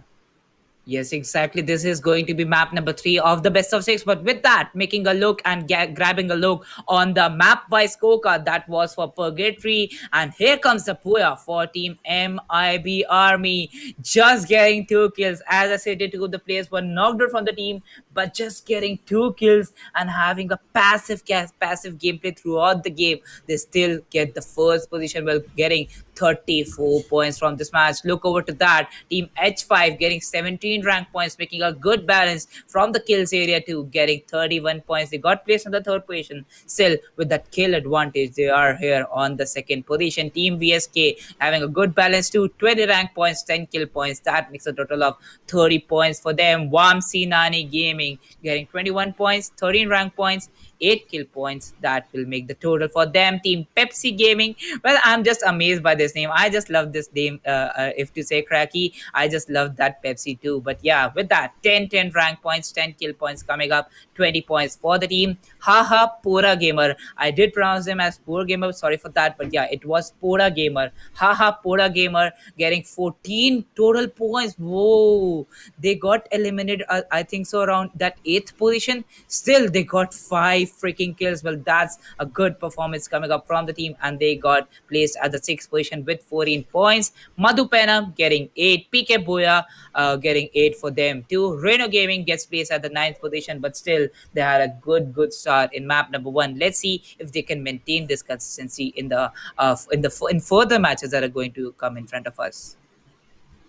Yep, and stop drinking Pepsi, dude. Come on.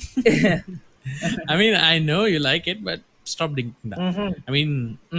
even Ronaldo told you, man, to drink that Yeah. water instead of that cola, right? So work Hmm. on it, dude. Work on it. It was a good game indeed, and Team Pepsi Gaming, they did well, as you mentioned. In the last game, it was Yeah. even better, but this time they are on the fifth position, so it's a GG for them. Yeah. Now, as we talk, now the third game is gonna be coming very soon, but before that, we'll be Hmm. having the MVP. And what are your thoughts about the MVPs? Well, I think so. In the end, MIB needs to get those MVPs, but yeah, they did not have kills with them. And with that, Team Pepsi, VSK Army, and Haha Pura Gamer coming up on the MVP leaderboard. So yeah, Haha Pura Gamer got eliminated. I think so at the eighth position. Still, they got around five freaking kills, and I think so. AVP deserved to be here on the MVP leader card, getting three kills for the team. So yeah, four kills up for Danger from Team Pepsi. He will be standing on the first position. Jack coming up from VSK Army getting three kills, and AVP will be on the third position from Haha Pora Gamer getting three kills for himself too. I mean, yeah, the way they played, it was just Yeah, fantastic. And now we'll be taking a short and a quick break. We'll be right back with the third game of today's evening of this best of six. We'll be right back. yeah, Go get some popcorn and some Pepsi. I mean, Toxic, you get that, man. sure, sure.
Well, it was a quick break indeed, Cracky. We are back with Infinix Note 10 series presents ESPL Esports Premier League organized by India Today Gaming. I'm Ridul Kapoor, your caster, and here is Cracky joining me for the evening.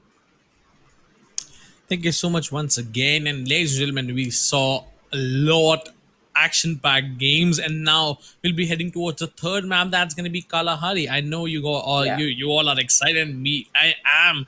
I mean, I am also excited for the next map. And once again, after this map ends, we'll be starting once again with the Bermuda. So it's going to be a Hmm. best of six game, as Mridul Yeah. already told you. That's going to be interesting to watch, but let's see how it's going to go, how the players are going to take their way towards the game. But first of all, Well, let's just dive into the game. That's going to be the map Kalahari for you, ladies and gentlemen. 9 teams, 36 players, once again on the playing path.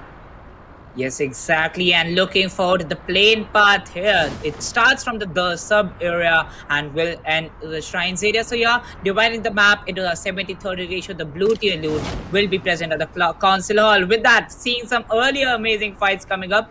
BLK Danger, well, what is that split up? I don't think so. Sing Gaming will try for that. They might also rotate from the angle. As soon as it dropped into a scene number 6, they are engaging in that fight.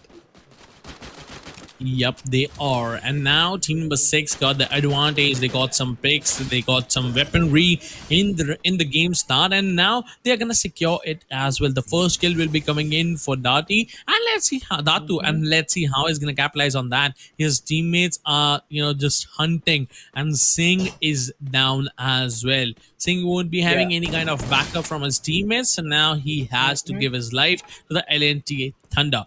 Now it's a two kill for team number six, and team number two, they had no other option. I mean, if they even want some surviving points, it's a better decision to run away.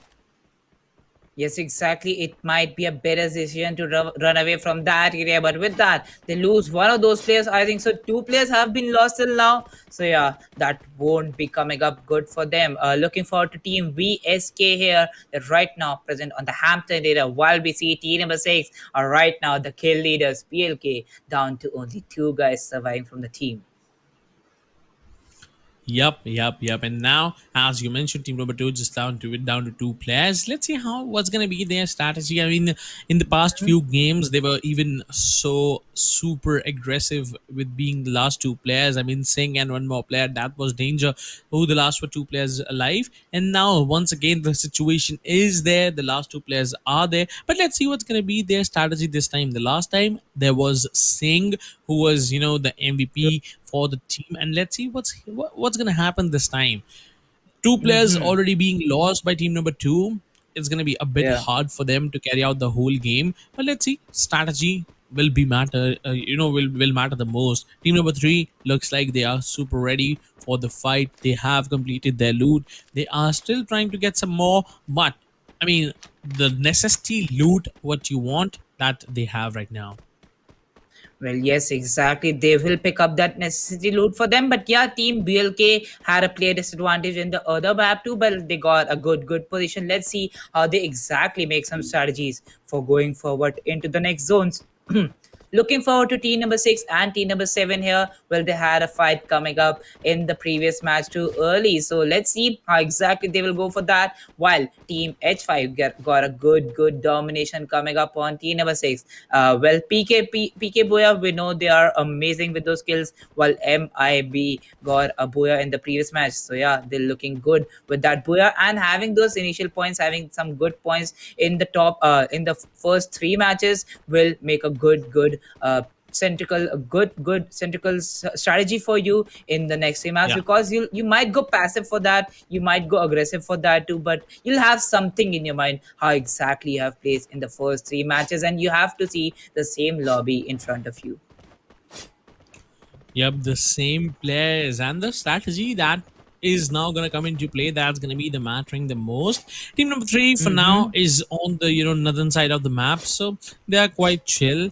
What I feel like is the action will be for team number one, and maybe as team number six tries to rotate in the circle. So maybe we Yeah. might fight some of the fight there. But for now, the players will be holding, the players will be looting, and the players will be chilling. I mean, for now. So Mm-hmm. I mean, after some some 30 to 40 seconds, matter of 30 to 40 Yeah. seconds, we'll be seeing some players trying to rotate, trying to get that compound, and trying to contest the compound as well.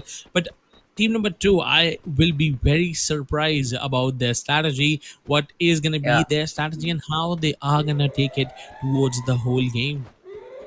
Well, yes, exactly. I'm quite excited about that too because Team Number 2 had a good gameplay coming up for them in the first map that was Bermuda, and well, Bermuda will be repeated for us too, Cracky. So let's see how exactly they go with that right now. Looking forward to the Santa Katrina drop. Team Number 7 is having a good loot out here. Well, with that, they got a good performance in Purgatory too. Let's see how they go with that. They got some initial kills coming up for them, but still lost a booyah against Team MIB. Yep. As you mentioned, they lost that booyah. I mean, whensoever you do a single mistake, it takes you out of the lobby. But whensoever you do not do a mistake, it take you one step closer to your booyah. But now, team number one and team number eight, they are super close to each other. Grenades being popped, chrono shields being popped in as well.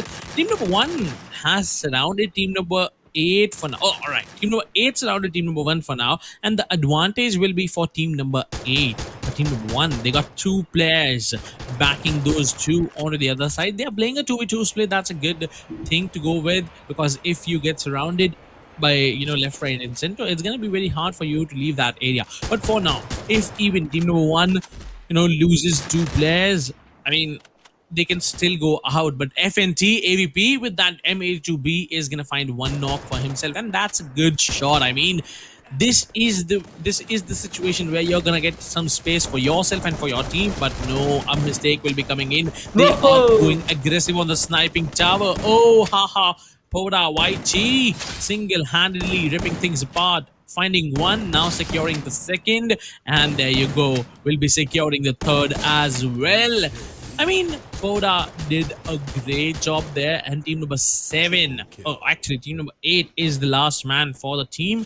I mean, he has to go away, but before going that, he's gonna find and secure one guy. That's gonna be KGF Teju, and now Poda Whitey getting that fourth kill as well, and Team Renu out of the game with just single kill.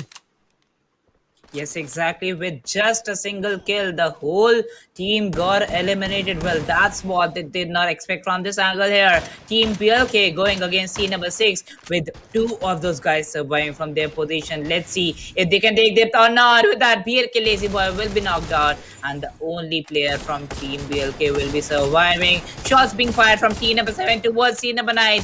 Well, I think so they can get the knock on killer, but the whole team is coming for a left side flank. They have not got a good position of them.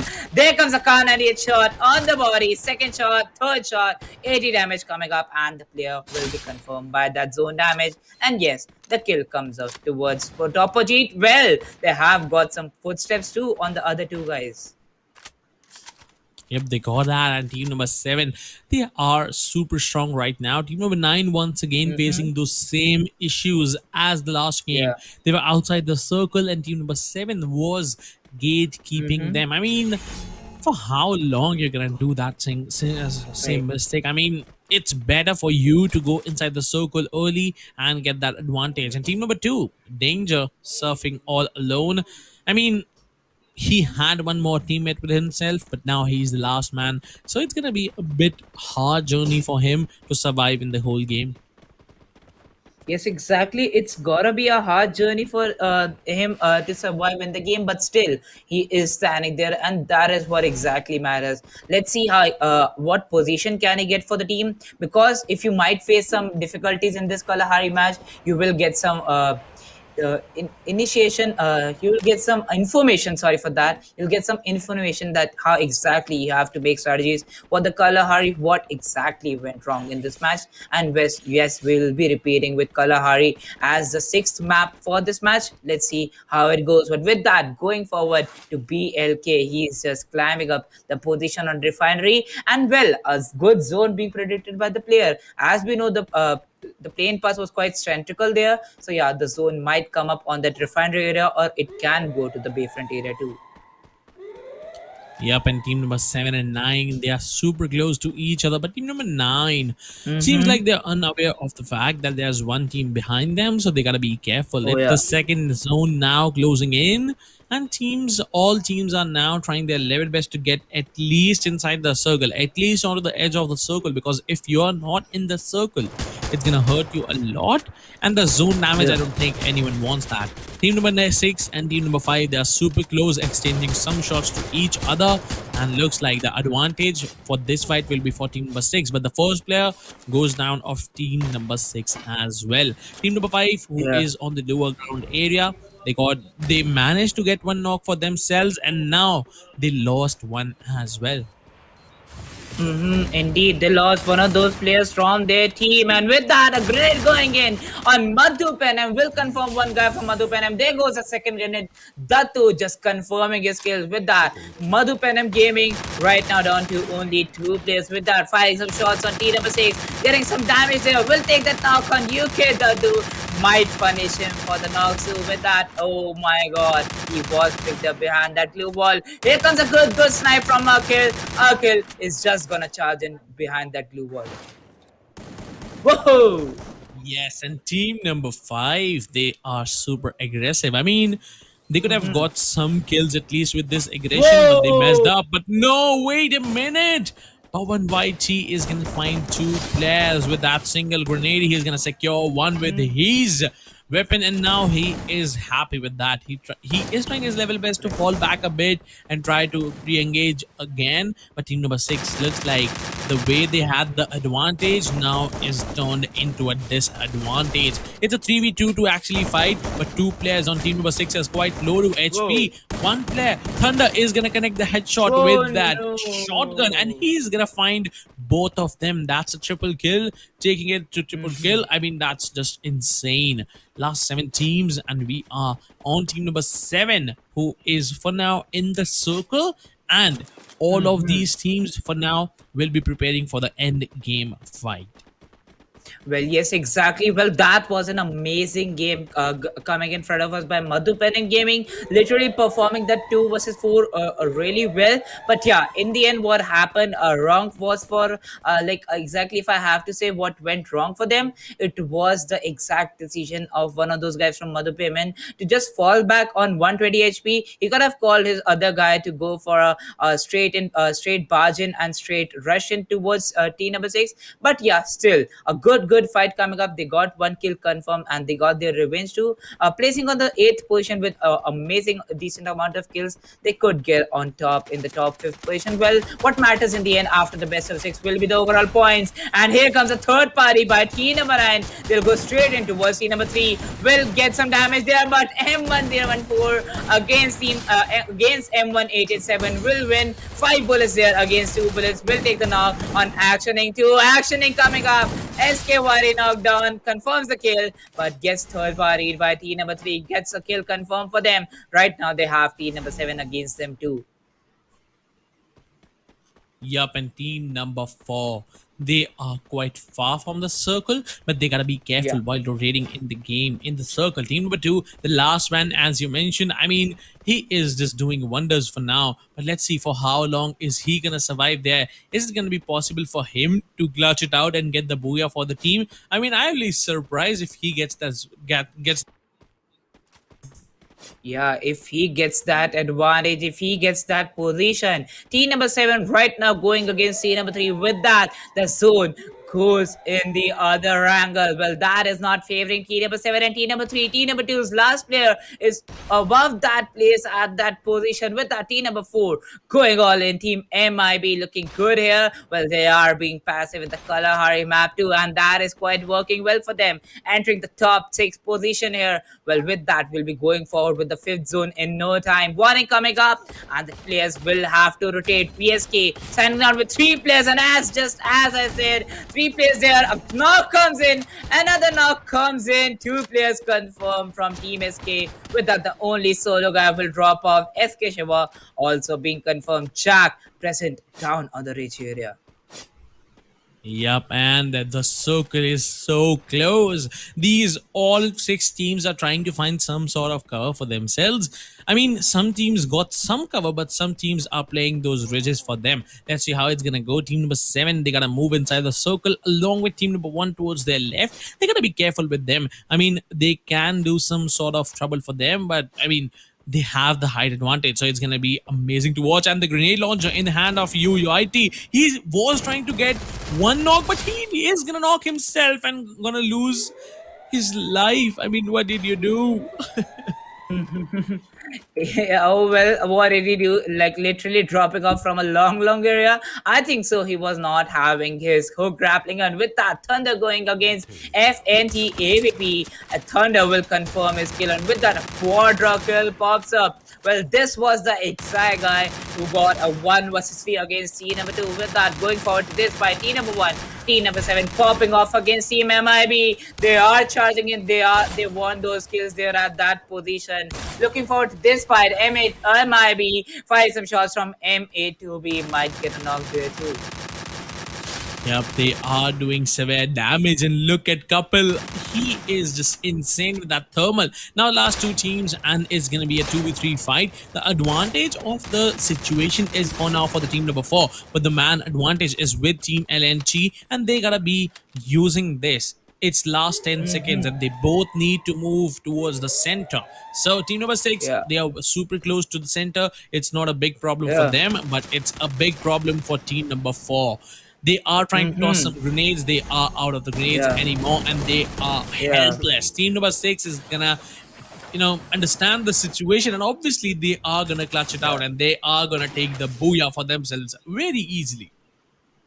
Well, yes, exactly. PK Booyah, what a Booyah. They have a Booyah in their name, and they're not getting a Booyah in these 6 matches. I don't think so. That is possible. They are great with those Booyahs. And yes, with that, team number 6, PK Booyah, getting a Booyah against Team MIB. Well, they got some good position in the purgatory area, and they got the Booyah in that match. But yeah, they got placed in the second position. So yeah, a good consistency being maintained by Team MIB. Let's see if that continues in forward with the Bermuda, Purgatory, and Kalahari maps that are going to be repeated in front of us.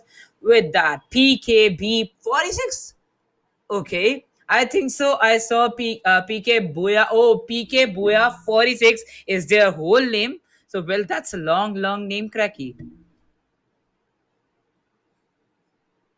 Indeed, indeed. I can. Yeah.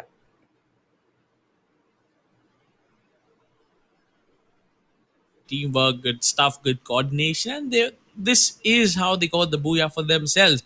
I mean, I didn't know Yeah. how many kills exactly they got, but what I know is they got at least two kills, and those 30 Yeah. points for that, Yeah. booyah. So like what 34 Mm-hmm. points. But we gotta see that in map wise scorecard, who is on the Yeah. tabletop. In the last time, Yeah. as you mentioned, as we already know, Team Pepsi Gaming was just amazing. Even after losing the booyah, they were still on the tabletop. And after that Yeah. game, after that particular game, they're not able to perform till now.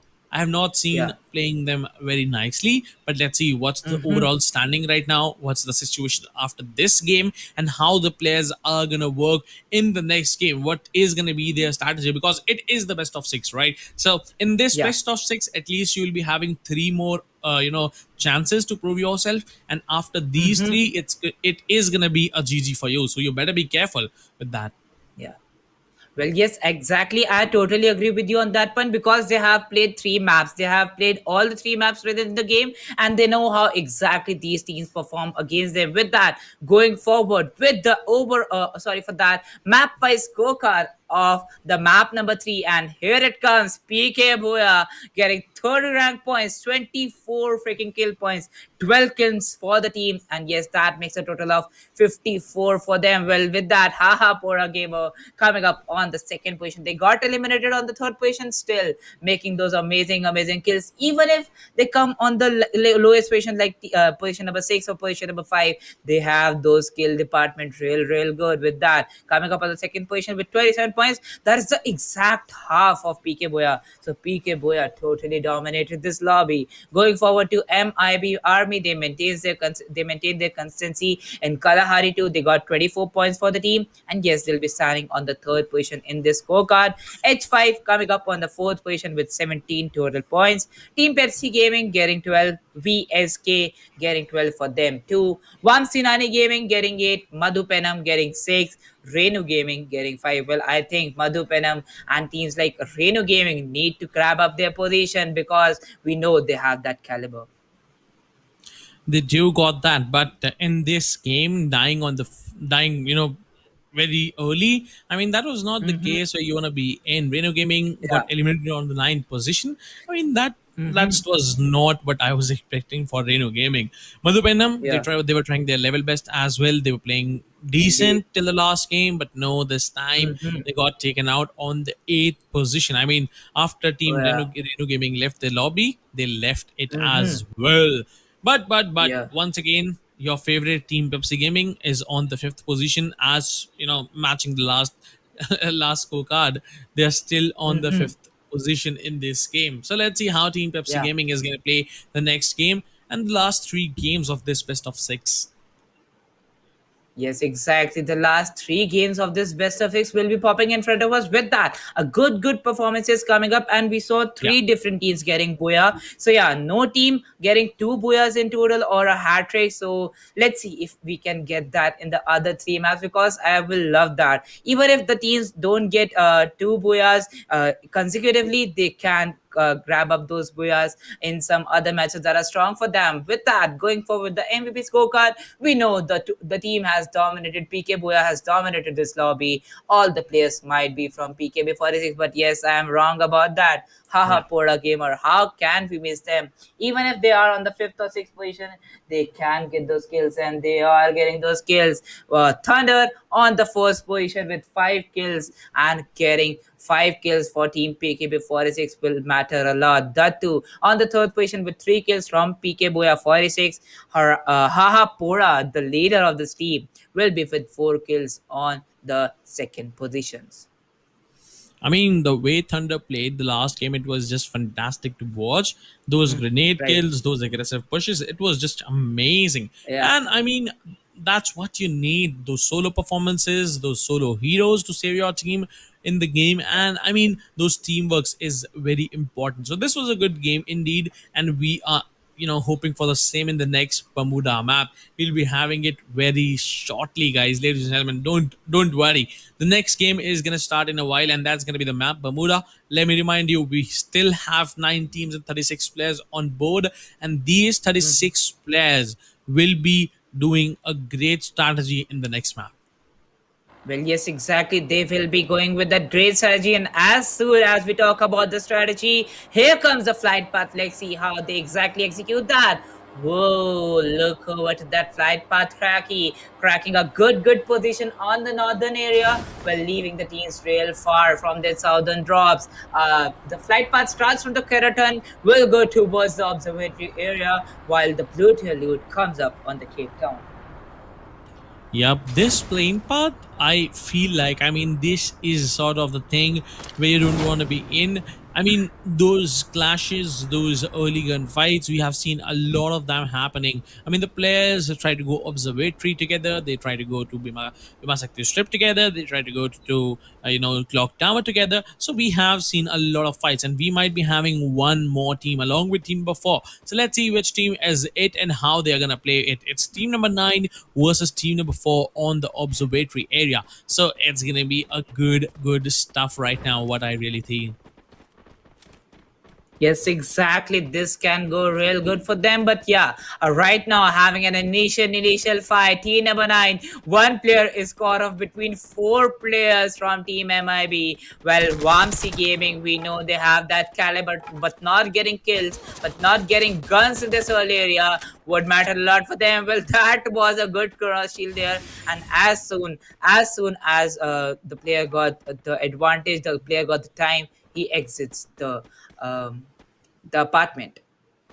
Yeah, I mean, yeah, but team number nine deciding. I mean, the quick decision will be coming in. But Chichi Babu, I mean, he trusts himself. He got that self Yeah. trust in himself, and I mean, staying that close towards team number four is a very ballsy move. So, but for now, he's gonna fall back with his team, and that's a good decision to avoid those unnecessary fights. I mean, in those unnecessary fights, it's like very, very unfortunate that you're gonna win that with those only fists and only some, decent without any kind of weaponry. I mean, it's gonna be very, very unfortunate. So it's better to fall back and it's better to loot. But no, what is happening? Team number nine, they left one team that was team number four, and now they gotta face the other. That's gonna be team number six, which is super close to the graveyard area. As team number six spotted some players, they are now falling back. I mean, no one wants to take these early fights, and better not take that, because if it's gonna cost you a leg and an arm, I mean, it's gonna be hard for you to carry out the whole game with just a single player or two. Yes, exactly. With just a single player or two will not matter in the end. With that, team number six right now they have got that advantage of still those three players quite close to them. Right now, looking forward to team number nine. Team number nine is has fall back to the graveyard area. They were present on the observatory area. Well, they'll allow team number four to loot the area. So yeah, a good pact signed between the teams. Let's see how exactly after the rotations come up. If the rotation classes will come up in front of us, that will not land well. And with that, looking forward to Haha Pora Gamer.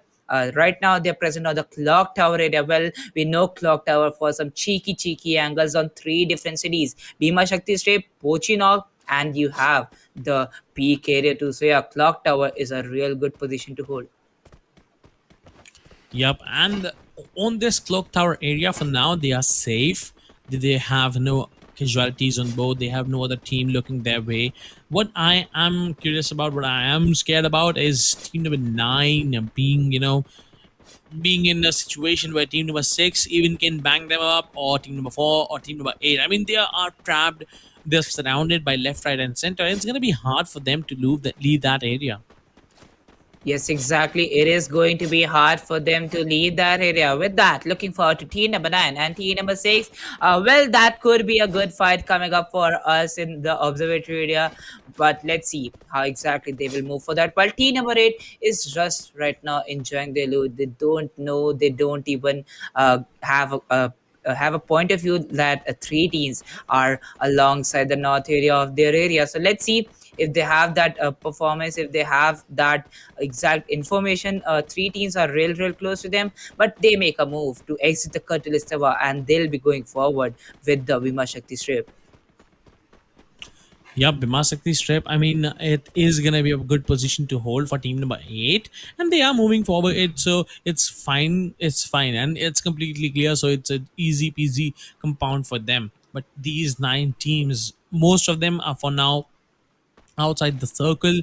The circle is kind of centralized. I mean, the players don't have to do much efforts there to reach that, right? So it's a easy and accessible circle, as you can say. But I am curious once again, as I told you, for team number nine. But team number three looks like from this Rimram village, they might try to rotate towards team number four. I guess it was team number eight who was going towards the Bimasakti strip. So team number three can go towards them as well.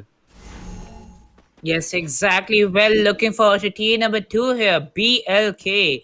Well, I think so. They're just grinding for a single booyah cracky. They have been consistent throughout those three games. Let's see if they get a booyah in this match of Bermuda, because Bermuda is getting repeated. Teams know the exact strategies, which drop they choose, which position they choose, how exactly they go with that. So yeah, 6 minute mark we have touched, and still we don't see a first blood coming in. Well, if we touch that 12-minute mark without a first blood, it could be really damaging, because only 8 minutes will be there in the match, and those 8 minutes will be of a blood bath too. But yeah, going forward to Yeah. the warning has come up, and yes, with that, the players will have to make a good rotation in 3 minutes time off. Yep, in the last 3 minutes. In the next 3 minutes, I really feel like we'll see at least one or two fights happening, towards the maybe observatory area or maybe on Bimasakti strip because players are trying to rotate in. I would love to see the map for now. I would love to see how the players are rotating. Team number 7 and team number 8 are super close to each other, and team number 4, look at that split. They are playing on a 2v2 split. I mean, that's a good decision. That's a decent decision. But if your two teammates get rushed from four players, I mean, it's gonna be hard uh for calling a backup. I mean, Yes, exactly. It is going to be really, really hard, but looking forward to this circle too. Well, if I know this circle, it might go towards the clock tower and factory area, but it can't land around that Pochinok and Kota 2 area too, because circle is just like a it's just like a damaging power to the teams. Like literally, you can predict the circle, but still after the third zone, the circle is like supporting only one single team. So yeah, it can be really, really difficult for the teams to go on that gamble. Yes, I was just finding that gamble word. After the third zone, you just do a gamble with that circle. How exactly plays gamble well? Well, after that circle, let's see how exactly team Renu Gaming. Well, they got a booyah in this map only. They were really good on Bermuda. Let's see if they can continue that streak of getting a booyah on Bermuda because they were looking really, really good in the first map. But yeah, they have lost the second and third match. Quite pretty hard matches for them. Team number 5 right now present on the Pochinok area. They hold a single sniper tower there. They'll have to rotate for the zone 2, Cracky. I mean, many teams need to rotate, but team number 7 and 8 are forming a cluster there on the peak side. But let's Hmm. see how it's gonna be executed, how the players will go and close in if they find a single knock. There's like three teams here, so if one fight starts, the other team will be coming as a third party. So I mean, fighting here will be a bad decision. But if you still want to fight, if you still want to have some action on your game, or I mean, if you are feeling bored there, you can try. I mean, if you find some knocks, if you find some kills, then you should push it, but better be careful for third party because I mean, who doesn't love to get those free kills, those free loots, those free utils? I mean, who doesn't love that? And I really feel like doing a third party is way better than taking a fight by yourself.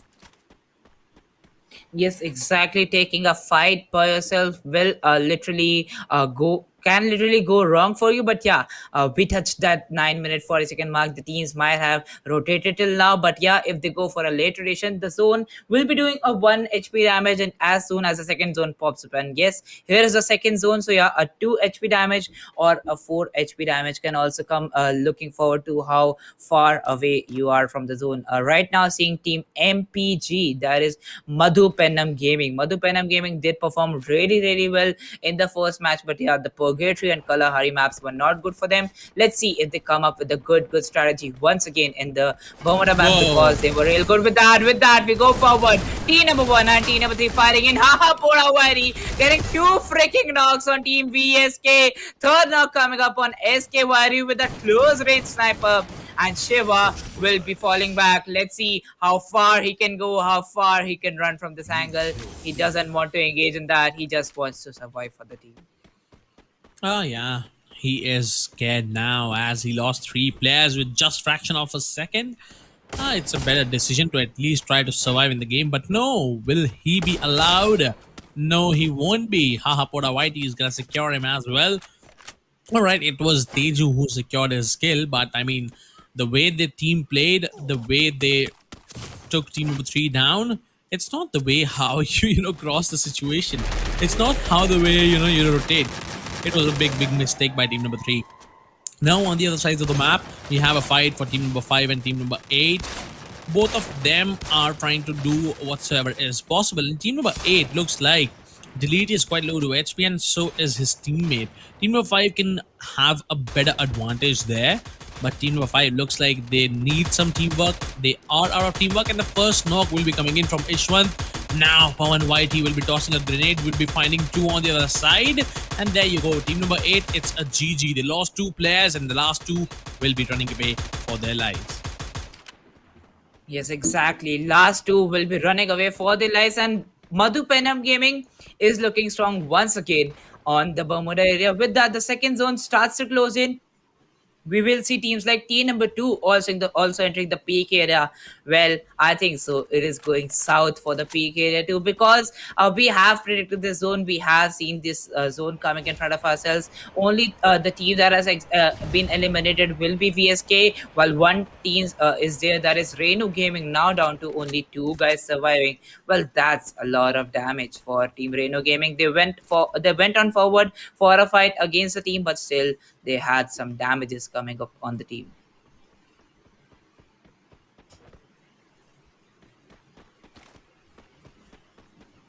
But yeah, with that, team number one, team number four, team HPG going against team number four, team MIB. They have got one Boya, but yeah, team MPG will be trying really, really hard for this game. Let's see how they exactly go, because they want a Boya indeed. And we have seen Chakri real good. Haha Yep. Pora needs to win a Boya, because they have been consistent in those purgatory and Kalaharis, in which we saw teams of Bermuda that were not, that got good games for themselves in Buya. That got good games for themselves in Bermuda. They got eliminated quite early in Purgatory and Kalahari. So yeah, let's see if that consistency will matter for Haha Pora Gaming or not. But yeah, team Mhm. MIB, they are just passive. Literally, Bermuda, Purgatory, or Kalahari, they are just going for some passive strats, cracky.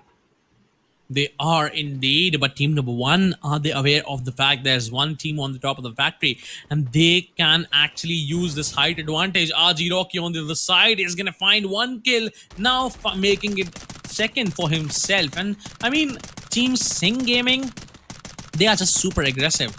Team number one and four are fighting here, and Sing Gaming is gonna take down Madhu Penam out of the lobby. How do you do that? I mean, the way they played, it was just fantastic. What I saw in the kill feed. Yes, exactly. That was just fantastic on the kill feed. With that, the player coming in, that solo player just doesn't know how exactly T number four can go for that or not. With that, a grenade comes in from HSRB, will take down one guy from the team. 14 minutes on the mark. The zone will face a warning. Rahul 33 getting the second knock on actioning. Abhi also getting a knock from Parafal. That is not looking up good for Nani Gaming. And here we see Team HPG running against the team. Well, they climb up the clock tower and they know Team MIB is already surviving some legs, guys. Whoa, Chitty Babu getting two freaking knocks on RG. Well, let's see if we can eliminate the team or not. Singh Gaming coming up, confirms the kill. And here comes some good shots being traded off. VNG eliminated at the 7th position. Team number 6 will revive their positions, will revive their player too. But yeah, there comes a third party from team number 7.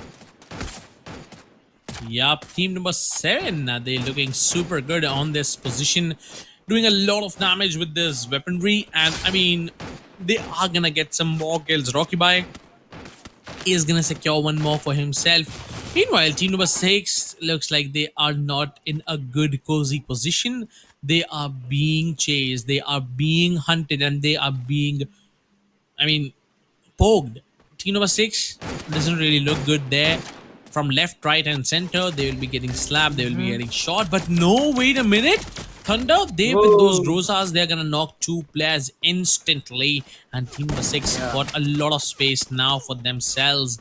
S111 trying to close in towards the team number 7, getting some shots on his shoulder from team number 1, but for now, he is super close to team number 7 and 2.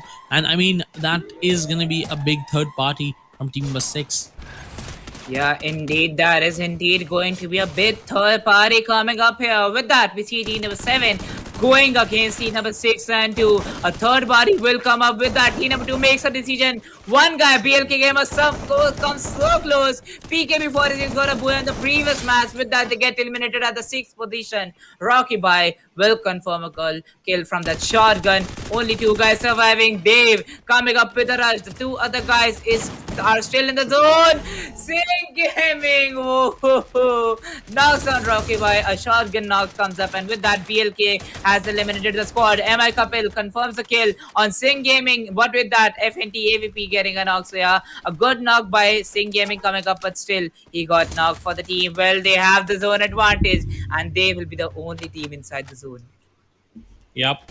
Only last three teams remaining now. Team number two got the circle advantage, and circle is kinda open in open areas, so the players Yeah. won't be having much cover. Those utils, those glue walls will be playing a big role there. And I mean, if you have much glue walls, you can still survive in the game. But team number two actually is Whoa! not even letting team number one survive and play in this game. They are Yeah. constantly poking them, they are constantly shooting them, doing some damage on them, and they are using those utils. I mean, they don't even have a cover. They don't even are inside. They are not even inside the circle. I mean, they will require a lot more utils to move inside the circle. So I mean, team number one, it's not a better situation for them.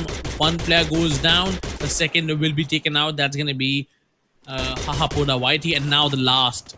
He will be spotted. He will be getting taken out anytime soon. And that's going to be a Whoa! GG for them. Last three teams, and team number one with just one more player barely breathing on 20 HP. And now Whoa! finally gets taken out. Now, these two Whoa! teams on a 4v3 situation.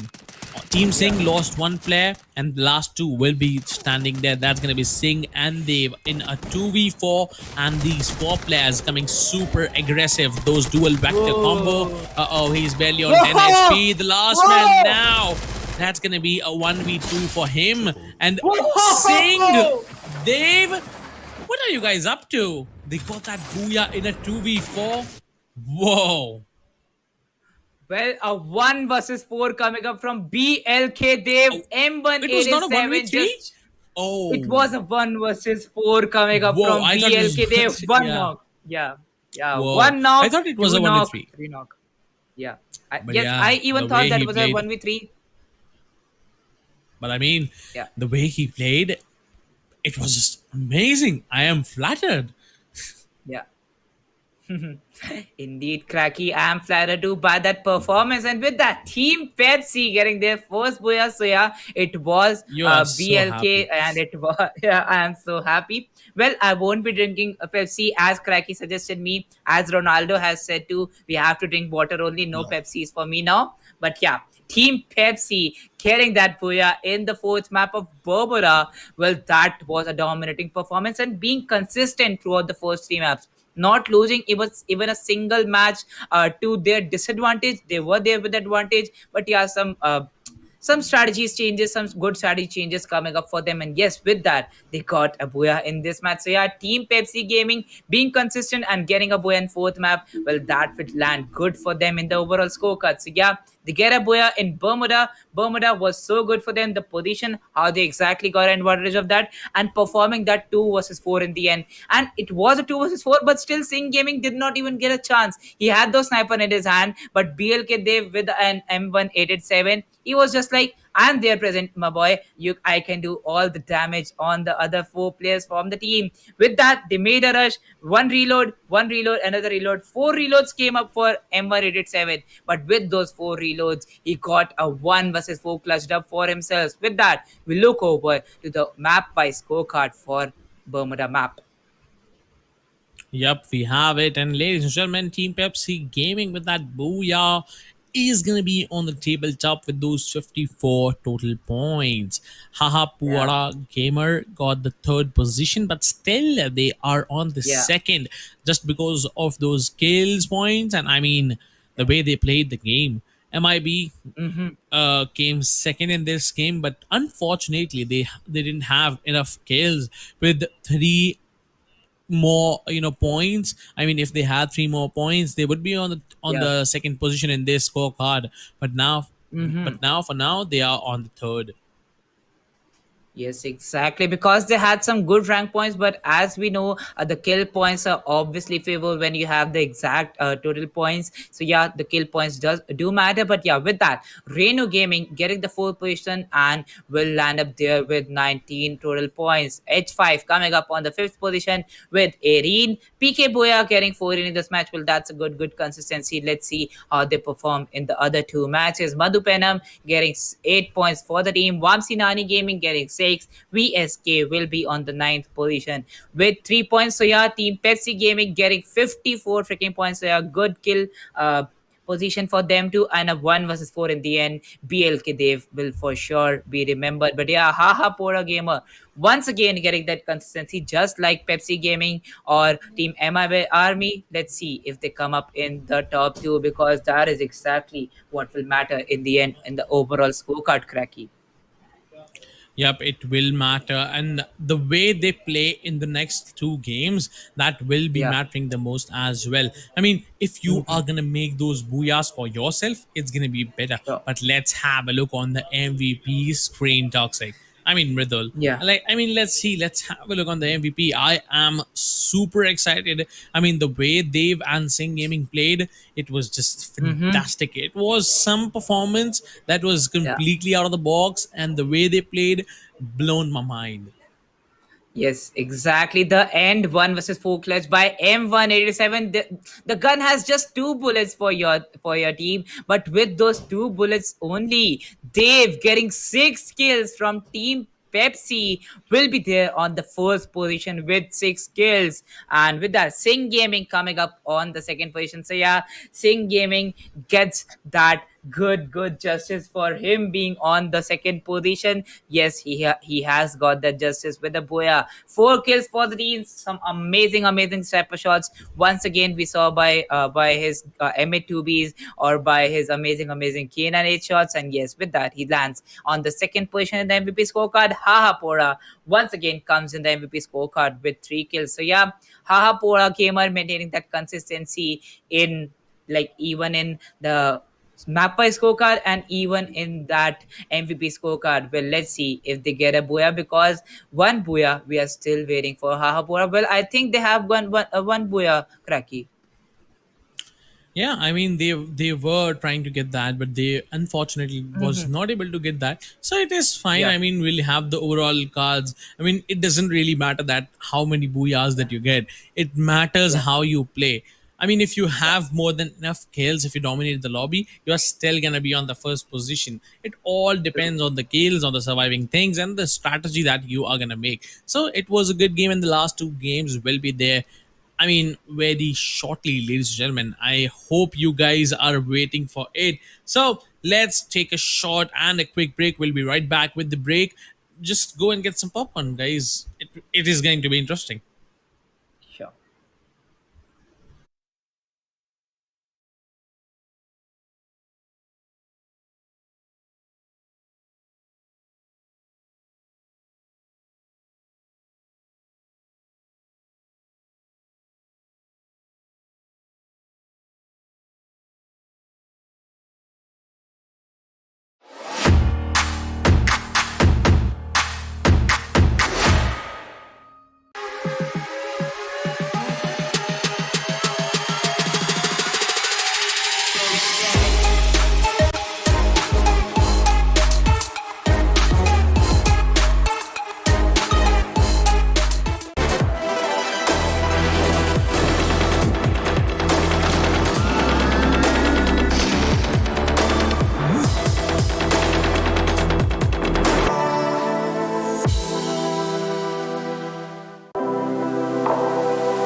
All right, so ladies and gentlemen, welcome back once again to Infinix Presents ESPL Esports Premier League, and this is the fourth map of today's evening. With me is Chinmay, and my name is Cracky.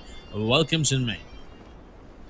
Hello, hello, Cracky. And if I'm not wrong, this is gonna be interesting because I'm seeing people not going in the usual places. The drops are something off, and on the Yeah, other hand, we can see the players using those vehicles quite early. So they have dropped in towards that vehicle locations rather than dropping in for that loot.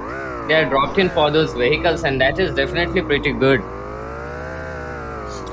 yup. The players, the way they loot is this time kind of different.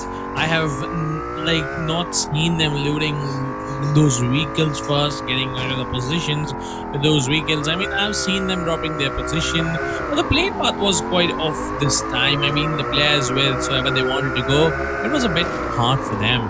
But we gotta see how the players are gonna actually make it to the booyah, because we have seen Team Pepsi Gaming, we have seen a lot of other teams showing such great performance at the games, and I am expecting the same in this one as well. Yep, definitely. Looking at the players at this point of time and looking at their strategy right now, I really think that this it is gonna be a very interesting game, to be honest, because now the players, they know exactly where they want to go. They know exactly what they want to do right from the start. Right from the start, they have their strategies ready, and it is really gonna be a very action-packed game here, Cracky. Yep, as we can see, there's no one in the blue area. I mean, if you want to get there, you get a better loot. I mean, you get your loot so quickly, and those upgraded weapons as well. I mean, it's good. It's good to go on the blue zone, but there's no one there. On Brasilia, we have two teams, and on the central island, we also have two teams. On the central side, it's team number three who is there, and team number four is kind of near onto Lumber Mill area. These two teams, when they will start operating in the circle, they will obviously gonna fight each other. I mean, this central island, those situations are not always, I mean, favoring any of them. Yep, definitely. The, the situation is not favoring them, but to be honest, this is exactly the play that I want to see. I really want to see how the players make their way towards that booyah in such adverse situations, how the players are going to play it, and how they are going to rotate. Because that is exactly the main point of this entire game. If the players are going to rotate in towards that circle, they need to be vigilant, they need to be pretty good as well. They need to be completely aware of everything around them. So this is gonna be interesting to see how the players are gonna play it and how the strategies are gonna work for them. Yep, I mean, the way you plan, the way you move, I mean, it all depends how you're gonna get that booyah. But first of all, we have the circle. I would love to see the circle. What is circle all about? How is it made? How the players are gonna rotate into the circle? And what is the main thing? Team number six and team number eight are super close to each other for now. I mean, they are super close, but for now, no fights being initiated there as well. If definitely no fights are being initiated, that is good as well, to be honest, Cracky, because just as we said, just as we have seen earlier, I think yesterday's last match it was, the premature fights that caused a lot of problem, that gives you a lot of trouble. You can even lose your teammates right from the start of the game, and it is gonna matter you in long term. It is definitely gonna matter you when you are aiming for that last circle. So avoiding those premature fights as of now is definitely a wonderful strategy. It's definitely a wonderful way to just keep on surviving and getting those loot, farming it for yourself. You are gonna get chances to get those skills. You are gonna get chances. You are gonna encounter the players as well. So at this point of time, if Yeah. you can avoid these premature fights, that is something you really need to think of. And if you can avoid, that is really gonna be great. I mean, yes, that is definitely gonna be great. But team number five and team number nine are super close to each other. They're gonna be take care of the other enemies. I mean, they gotta be careful there. But let's see how are they gonna initiate that fight. How team number five is actually gonna start the fight, and how they team number nine is gonna retaliate with them. I'm super excited. This is the first action that we are about to witness in like 3 to 4 seconds, and team number five and team number nine. There's gonna be a bloodbath. Definitely, there's gonna be a bloodbath. But the thing is, does team number 5 wish to initiate the fight? Or are they just planning to just keep an eye on them? Are they planning to just scout them for a while? Because that is gonna be interesting. And just as I said, that the players are trying to get inside, and look at that, the first nade is gonna come in, and Mr. Pawan Whitey is gonna take care of a Oh, he's player. gonna He's gonna miss knock that. out the player. He missed the second grenade, but nonetheless, it doesn't matter at this point of time because they are trying to rush in. And if they rush in at this point of time, it is definitely gonna be very weird. Look at the crossfire being set up by team number 9, and those glue walls coming in handy at this point of time. MBG a kill, doing everything he can. Oh, he's gonna fall down, and that crossfire is gonna work for team number 9. They managed to take down Mr. Pawan Whitey, and it is definitely gonna be difficult right now for the players of team number 5 to actually get those kills on the players of team number 9. And just as I say, that action is gonna go down, and oh, he's gonna knock out another player. He's gonna confirm another kill. So it is definitely gonna be very interesting to see how team number 9 recovers from that as well, because they have just a single player left, and he is up against 3 players. And the knocked out player, I think he is gonna be raised as well. So the Yeah. rush is gonna come in, and oh, he does have that shotty in his hand, and that shotty definitely works. And now the glue wall's coming into play, but VNG have been eliminated nonetheless, and team number 5 winning that fight all out there, cracky. Without even losing a single player, they managed to find those 4 kills. Ishwant found 2, Pawan got 1, and Akhil got 1 for himself as well.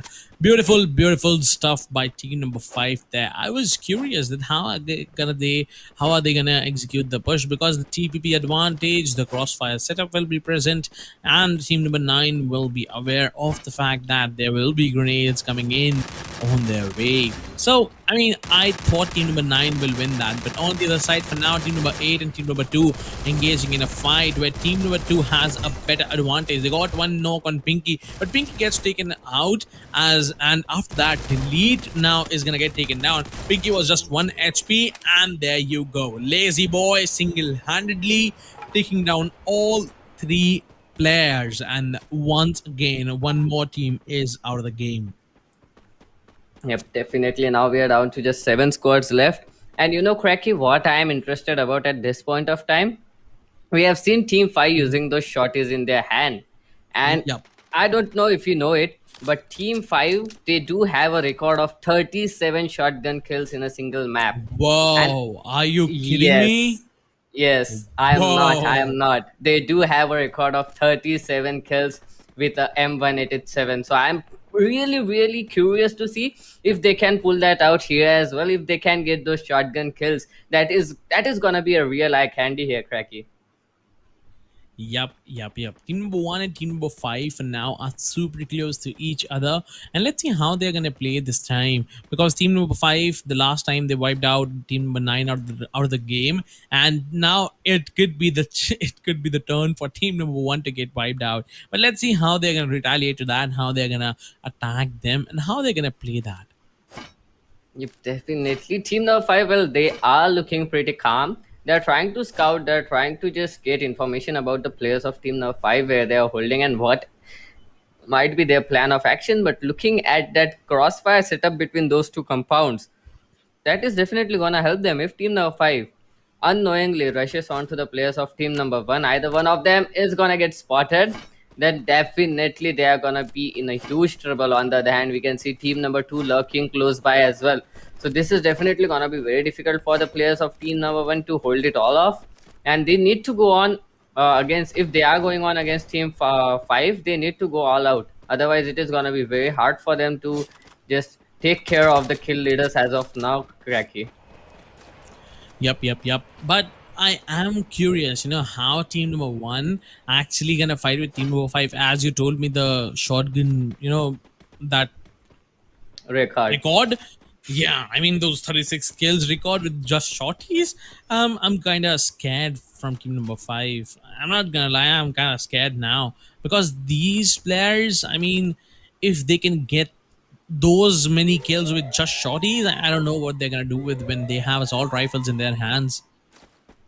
Yep, definitely. That is the question. And to be honest, we have seen a lot of shotguns coming into play when the players rush in.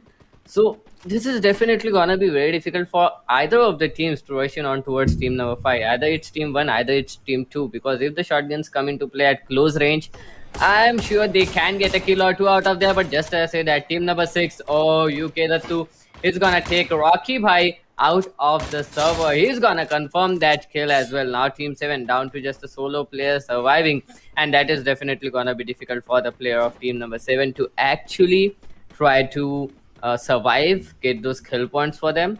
Because yeah, there's a lot on stake here, Cracky.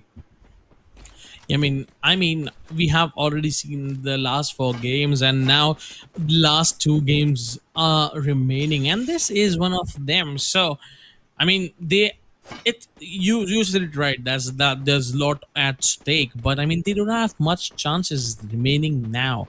It's the last chance after this game that they'll be having, and in that last game, if you are gonna be playing, I mean, like crazy, I mean, it might give you some of the extra benefits. But if you're gonna stick to your own game style, I mean, sometimes it's good, but if it's not working for you, then try something else. Yep, definitely, there need to be some variation. To be honest, when you are playing such a tournament, and it is definitely gonna work if you do have some kinds of variation. Because now the players can actually read your gameplay. To be honest, the teams you are playing with, these are not some easy teams. These players can easily read your gameplay, and if they read it, it is definitely gonna be very hard for you to come up with some different variation, to come up with some different strategy. Otherwise, it is definitely not in their favor, to be honest. Every team must have some variations, must have some different drop locations, to be honest. And it is definitely gonna be helpful if the variations come into play. But on the other hand, we are seeing kind of a same gameplay coming up from a lot of teams, and this is where they are. I think the other teams are taking their advantage, because the other teams, they are very good at reading those games. They are very good. They have that experience of just guessing the players play, and that is definitely gonna matter here, Cracky. Yeah, that is definitely gonna matter there. But team number three and team number four looks like this open fight could be disaster for team number three. Team number three now, for now, they lost one player, and that's just a knock for team number four. But they are gonna capitalize on that. Those shots are being fired. Me versus you, Oh, YT is gonna take one more player down. Jack goes down, but he's gonna get instantly revived. But Saeed with that car 98, oh my god, he's gonna secure a kill for himself. And team number four, I mean, they were not expecting that. The flush came in, and the player completely took the player out of the lobby. yep, definitely. And to be honest, oh no, that is not something we expected. And the shorty is, oh, the Victors are gonna help him out. The shorty is gonna take that kill, and Victor is gonna confirm it nonetheless. But we do see those Kar 98s into the game, and to be honest, Kar 98 is such a gun of which I'm very scared of. I know there are Yeah. guns like AWM and M8-2B, but even a sniper rifle like Kar 98, it is definitely very troublesome. Those quick scopes coming up from that Kar 98 are definitely too hard to handle. And we can see a lot of players using that meta. We can see a lot of players using those Kar 98s into the game. And this is definitely gonna be interesting to see how the players are gonna come up, and how the players are gonna try to eliminate the other teams. But just as I said, that we are down to just 6 teams now.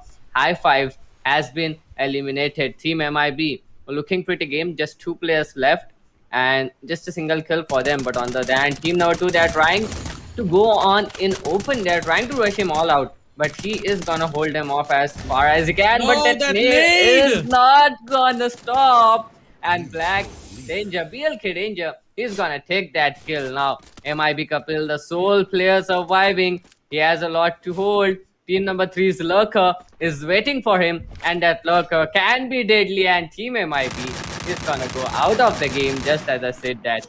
And team number three's lurker SKYT looking pretty confident with his gameplay, looking pretty confident with his aim, and now trying to run away as far as he can there, Cracky.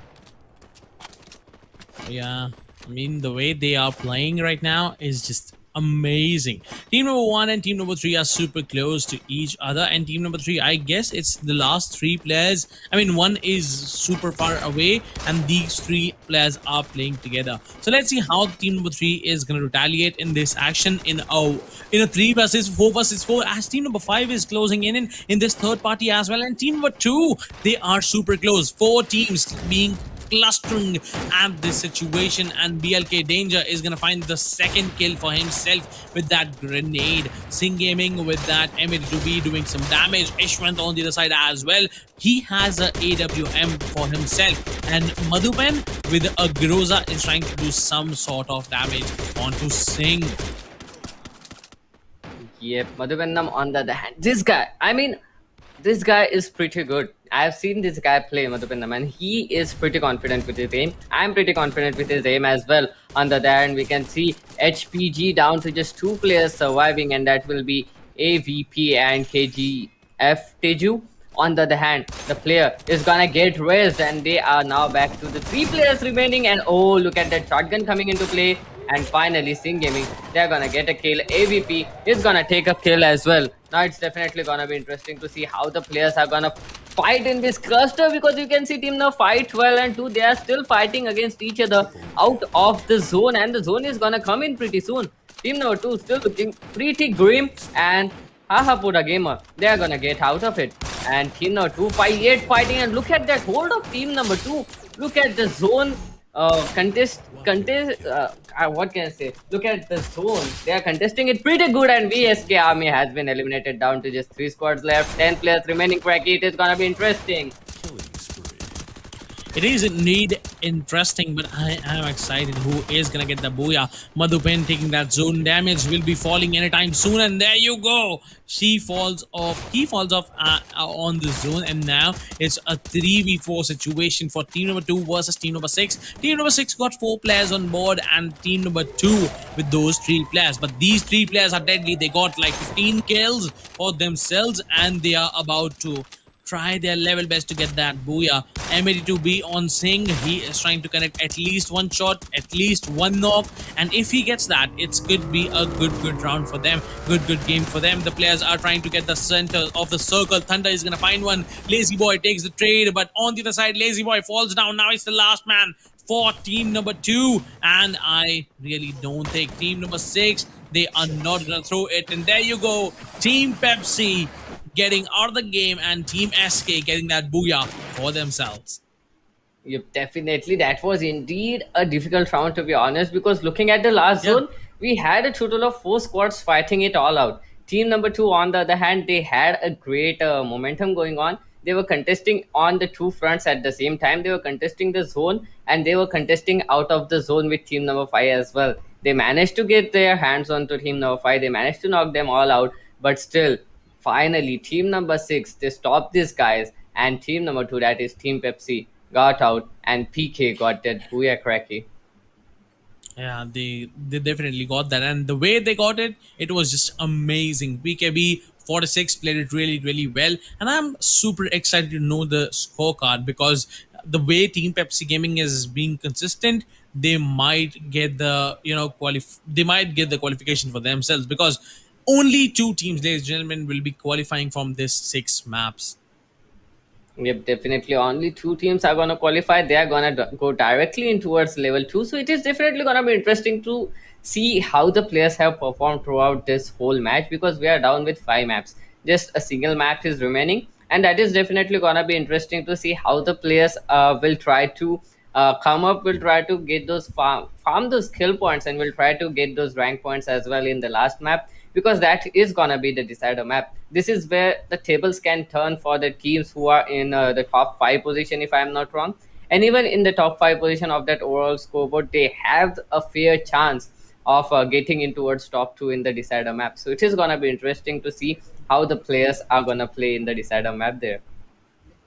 I mean, yeah, decider map is gonna be the one of all which we should be looking for, because it is the last map where you can do some crazy stuff, crazy shit, and I mean you can do whatsoever you want in the last game, because if you're not qualifying, if you know that you're not gonna qualify, you can do some crazy stuff. And as we already know, Team Pepsi Gaming got the second position for them, but they are on the first position.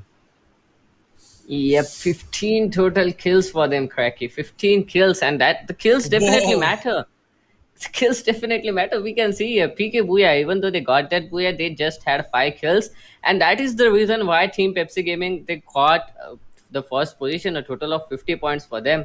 PK Booyah with a total of 40, then Madhupinnam with a total of 29, VSK 19, Hahapuda Gamer 13, MIB 10, H5 6, Renu Gaming 4, and Vamsinani Gaming a total of 3 points. So it is definitely now a big question here, that how the players of the team like Madhupannam, VSK, and Hahapudi Gamer try to secure that place, try to get those top five, top two position in the next map, in the decider map there.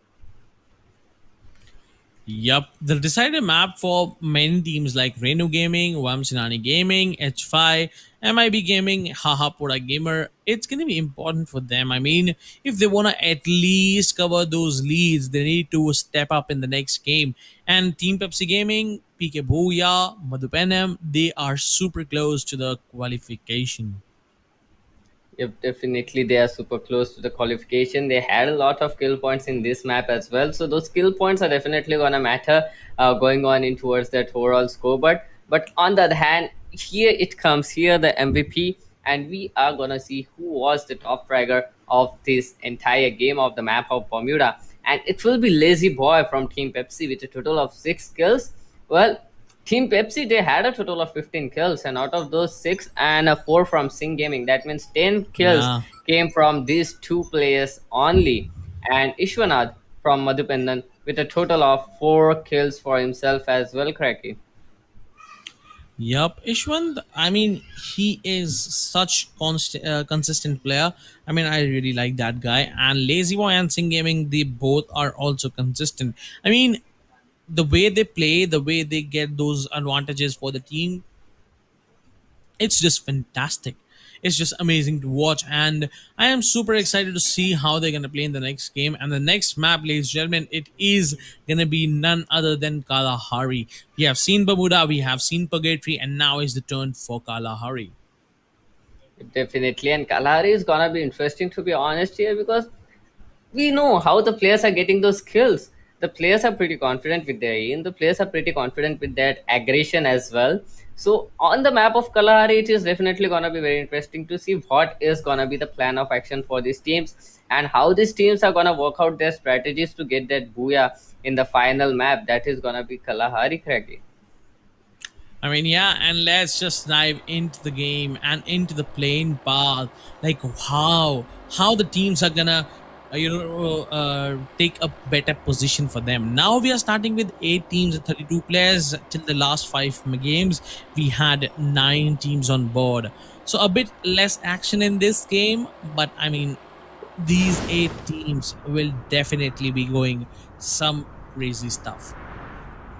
Definitely, these players are gonna go all out. And just as I say, that we can see on the Stone Ridge, we have team number 4 and team number 2 colliding with each other, and that drop clash, that mm, that premature fighting might be a little bit of problem for the players. And oh, team 4, if they don't drop in a good position, they might end up getting eliminated pretty soon as well. So they really need to have those guns. Team 2, on the other hand, they are dropped in a pretty secure location. They have those compounds to loot for themselves. On the other hand, we can see Team 4, they are on the outskirts of this Stone Ridge area. So it is definitely going to be very difficult for the players of Team 4 to acquire that loot, to acquire that weaponry, to actually fight against the players of Team number 2. Otherwise, Team number 4, they really need to get some loot and run off as soon as possible, and try to be a little bit more safe. We can see the players have been split up right from the drop, so it might be very difficult for the players if they don't have enough loot with them to actually get those kills or to actually survive from team number 2. So now team number 4, I mean, they are in a difficult position, but the question is, how are they gonna overcome that?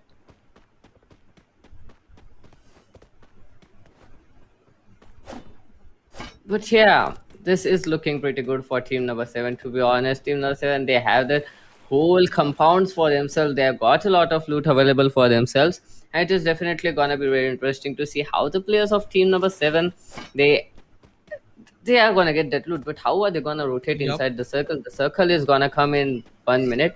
And it is definitely gonna be interesting, correctly, to see how the players are gonna rotate in. And just as I said, team number 4, now they had decided to push back. They were not in a position to fight against the players of team 2. They didn't have enough loot as well. But team 4 rotating without enough loot, it is gonna be very difficult for them as well. So I really want to see how they overcome this situation, Cracky. I mean, yeah, I am even super excited to see that because these players, whosoever is right now in the lobby, they will try their level best to get the booyah for themselves. And it's team number 2 and team number 4 who are super close to each other for now. But how long, after how long they are going to start the fight? That's the main thing because most of the team tries to, avoid those unnecessary and early game fights because they know if they do a single mistake, it's a GG for them. Yep, it's GG for them, to be honest. And now on the other hand, we can see Team 7, they had the whole compounds for themselves to loot. And I really want to see how these players are gonna react to the circle, how these players are gonna be playing in that circle, because they need to rotate in. And in a map like Kalahari, you have a lots of player waiting for the teams to rotate in, waiting for the Yeah. opponents to rotate. And if your rotate gets cut off, it is definitely a GG for you, because you are not in a position when you are rotating. It is not guaranteed that you will have a cover every time. They can catch you off guard, they can catch you without cover as well. So the players, they really need to be very careful while rotating in. And to be honest, Team 7, they do have that weaponry, but it is gonna be difficult for them. Yep, it is definitely gonna be difficult for them. Team number 3 and team number 5 are super close, and RG Rocky is gonna get the first blood for the team and for the game. And he is now the kill leader with 1 kill. That's interesting. But team number 1 closing in on team number 8. It might be interesting to watch because team number 8 got the height advantage, and team number 1, they are just coming their way. Definitely. Now, team number 1, the question is, how are they gonna fight against them? And just as we say that team number 3 and team number 5 are closing against each other as well. Team number 5 at this point of time, they really need those skills. They really need that gear as well. And it is definitely gonna be interesting to see what is the plan of action for team number 5 here. And looking at that, Ishwanath, this guy, he's gonna open up with the first knock for his team. Team number 4 pretty close as well. And Ishwanath, he's gonna get another kill. Look at that. This guy, he has answers for every aggression right now. Yeah. Team 3, they caught them off guard, but still Team 5 managed to just stop that push. And he even got 2 kills over that. That is definitely interesting. And Ishwanath with a great opening right now, he might have been fired up at this point of time. Yep, but let's see now who is gonna be the team that is gonna do the most damage there. Team number 7 looks like they are being spotted and they are being shot at. Team number 2 is trying to take them down. They're at their level best. They got 1 player and they are gonna secure it as well. H5 Abhi goes down. Singh Gaming is gonna take him down. Rocky Bai is now running for his life. On the other side, his other teammate, that is Topo Jeet, he is going for a contest. He's going for a fight. And I mean, whatsoever, how good you are, you're gonna fall in a 1v4. It's the last man now for the team, and he is just trying to save himself from being killed. Definitely, that grapple hook there came in handy for him. He's gonna get away as of now. But on the other hand, we can see team number 8, they do have 2 kills with themselves. And Renu Gaming, this team is looking pretty confident as of now. They can get in a safe position. They have those compounds, they have the weaponry available with them. I can see 8 glue walls on him as well. So he definitely is ready to push on to any person. And it is gonna be kind of a easy game comparatively. for team number 8, because team number 4 on the other hand, they still haven't got any loot and they are still rotating. Team number 5, they are obligated to stay here. They are obligated to actually go away from refinery, and it is definitely gonna be very helpful for the players of team number 8, to be honest. And on the other hand, we can see team 5 making their way towards that command post, team 6 looking like they are going on that way as well. So team 3 now, they have a huge problem coming in their way from both of their sides, and team 8, if they decide to go there as well, it is gonna be a complete bloodbath there, Cracky. Yep, and I really feel like the way the players are fighting in this last game is just amazing to watch. Team number 3 is super close to team number 5, and these two teams will be playing very nicely. Let's see how these both teams are gonna, fight this in this situation. Team number 3, I mean, they lost 1 to 2 players, and this position, I mean, Shiva is holding such a good position, but Akhil with that grapple hook is gonna come all the way towards him, and he has no idea. But that blue ball will be saving him for a while, and this chrono shield, now he is just trying to survive somehow, but no, he won't be allowed to survive there, and Akhil is gonna finish him off. Yep, High Five has been eliminated on the other hand as well. So team number 3, now they are down to just a single player surviving. And team MPG, that is Madhupendam Gaming, these guys have got 3 kills. All of them are from team number 3. So it is definitely gonna be interesting to see how the last player of team number 3 is gonna survive, because the player before, he was completely caught off guard, and he was facing against 2 SMGs back to back, 2 Thompsons. It is gonna deal a huge lot of damage if you are in a close combat range, and they literally shot him point blank. He had nothing to do. The glue walls were not gonna Yeah. save him forever. But on the other hand, team 3 now, they are in a difficult position, just a single player surviving. And team 2 on the other hand, their lurker is pretty close to the players of team number 6, and if he gets the information about the players of team number 6 out there, he is definitely gonna run away and alert his teammates as well. So that is definitely gonna be helpful for their team. Yep, that really means a lot, and I really feel like the way you play, the way your teamwork is there, it really impacts the whole game. And I am super excited. What do you think? Who is gonna get the booyah? As per the analysis, I really feel like the way Team Madhu was performing in the map of Kalahari, they might get the booyah this time. Yep, definitely. But yeah, to be honest, I think there are a lot of competitors out here. Reno Gaming, this team actually is looking pretty calm and composed, and I really like to see the teams like that. They have that weaponry with them. They're avoiding a lots of fight. They are not going all out on the other teams. They are not trying to get any kind of engagement this soon in the game. They're gonna wait for the second and third zone to come in, and if they can survive till then with all the 4 players, they still have a good chance of getting that booyah. And on the other hand, team number 2, they have 4 kills with them. They are looking pretty good, but they are being scouted by lots of teams at this point of time. Team number 8, team number 2 as well, and team number 8, they are pretty close to the players of team number 6. So this entire match is gonna tell us if team number 6 is good Yeah. enough, a good competitor for that booyah.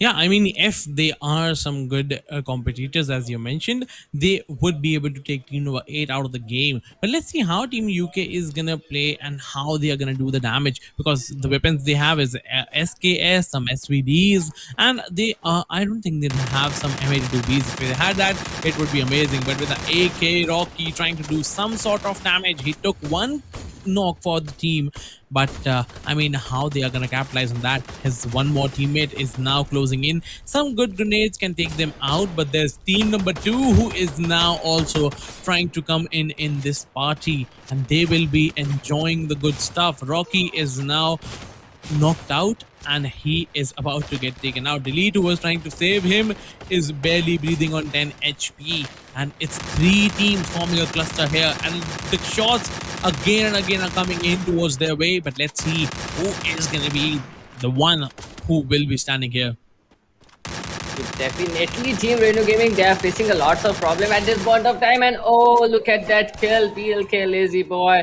This guy is looking pretty good. His flank definitely worked on the players of team number 8. Now, team number 6, they are in a tough spot here, Cracky, because team number 2, they are trying to rush in, and team number 8 on the other hand, they are trying to close the distance as well. And it is definitely gonna be very weird if all the teams are gonna engage in that close combat. And just as I said that UK2 is gonna get a kill, is gonna confirm it as well. So team PK Booyah, they are down with a player, team Renu Gaming down with a player as well, and team BLK down with 2 players at this point of time. Team number 1 and team Whoa. number 4 coming close as well. And lazy boy, this guy isn't stopping, and he wants to get as many kills as he can. And that need is definitely gonna confirm a kill. Well, the other players are gonna come in, and PK Booyah, this team is looking pretty good. And oh, look at Singh, he has a nice angle, and he's gonna take down RG Rocky as well. That is great. Team number 2, seeing the sole player surviving, he has done enough damage right now, so he doesn't want to be engaging right now. He wants to be a little safe. Just 17 players left, so he can maintain a low profile till the player count is down to like 10 or 8. Otherwise, he is gonna be having a low profile here, Cracky. I mean, yeah, I mean, the way they played, it was just fantastic to watch. And now RG Arthur trying to connect some sort of shots, but I mean, that's not just enough. Team number 3, he is very close there towards team number 4. So it is going to be a bit hard for him to survive because he's getting shots from left, right, and center. And he is just so vulnerable right now. Team number 8 super close to team number 6. I don't know if they have the idea that Pinky XD is just below them and is about to do some damage towards them. Yep. And to be honest, team number 4, they are looking pretty good, but the zone is gonna do a huge lot of damage, and they need to get inside as soon as possible.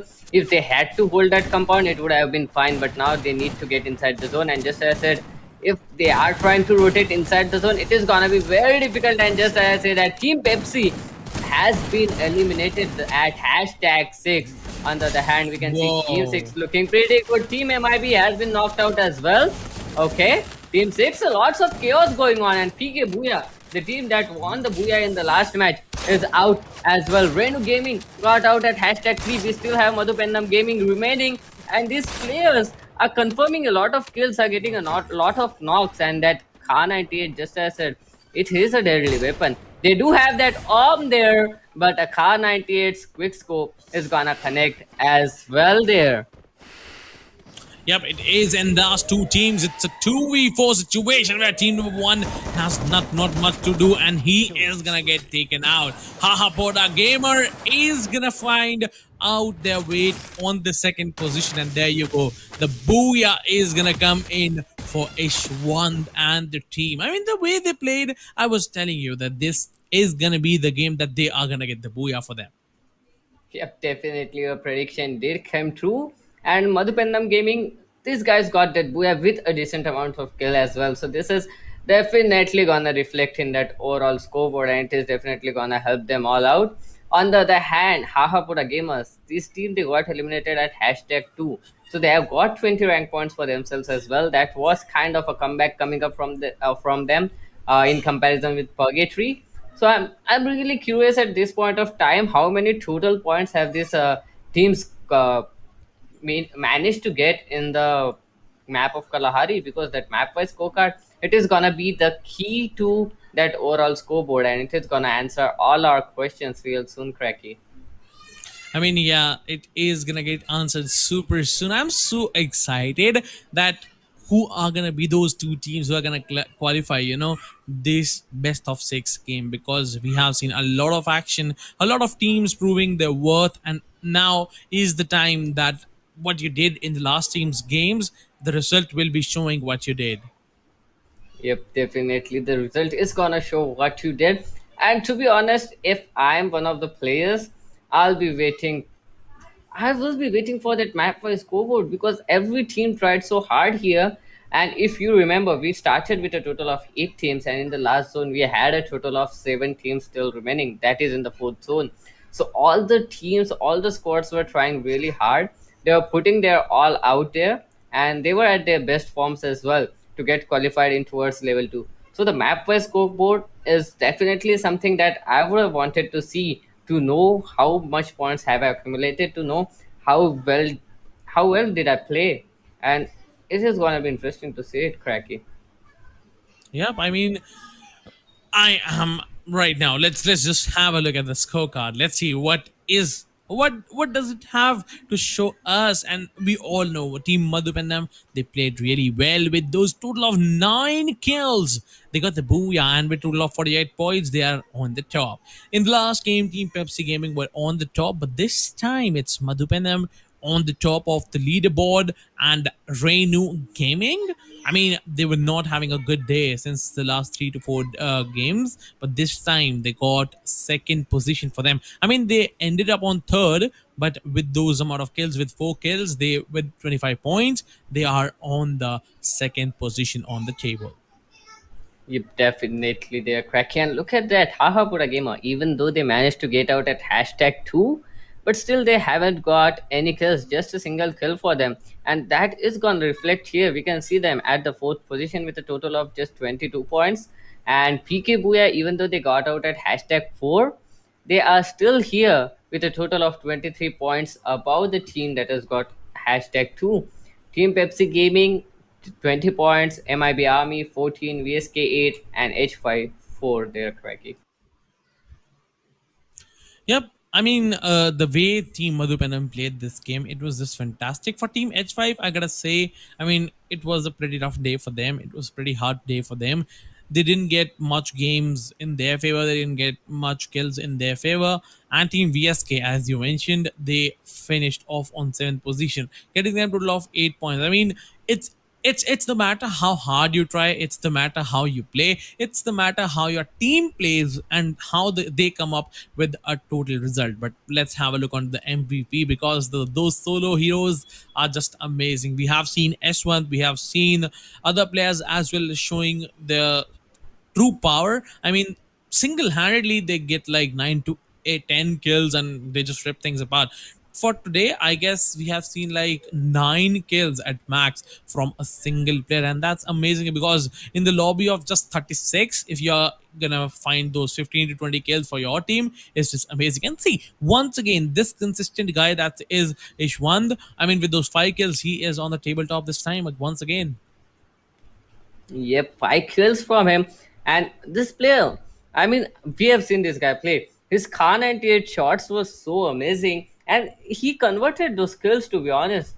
He just didn't knock the players out. He confirmed the kills onto the players he knocked out as well. So that is definitely interesting, because every other team was fragging, every other player was fragging. We can see a kill with 3 kills from Madhupennam as well.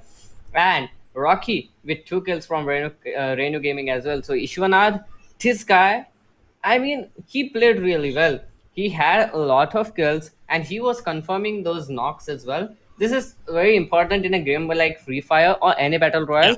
You need to confirm those kills, that you need to confirm those knocks. Otherwise, they are gonna be a huge trouble. They are gonna make you do that work again and again. How many times are you gonna knock a player out? You need to finish that player off. Otherwise, in the last zone, he will be the one to take your kill. He will be the one to get that revenge.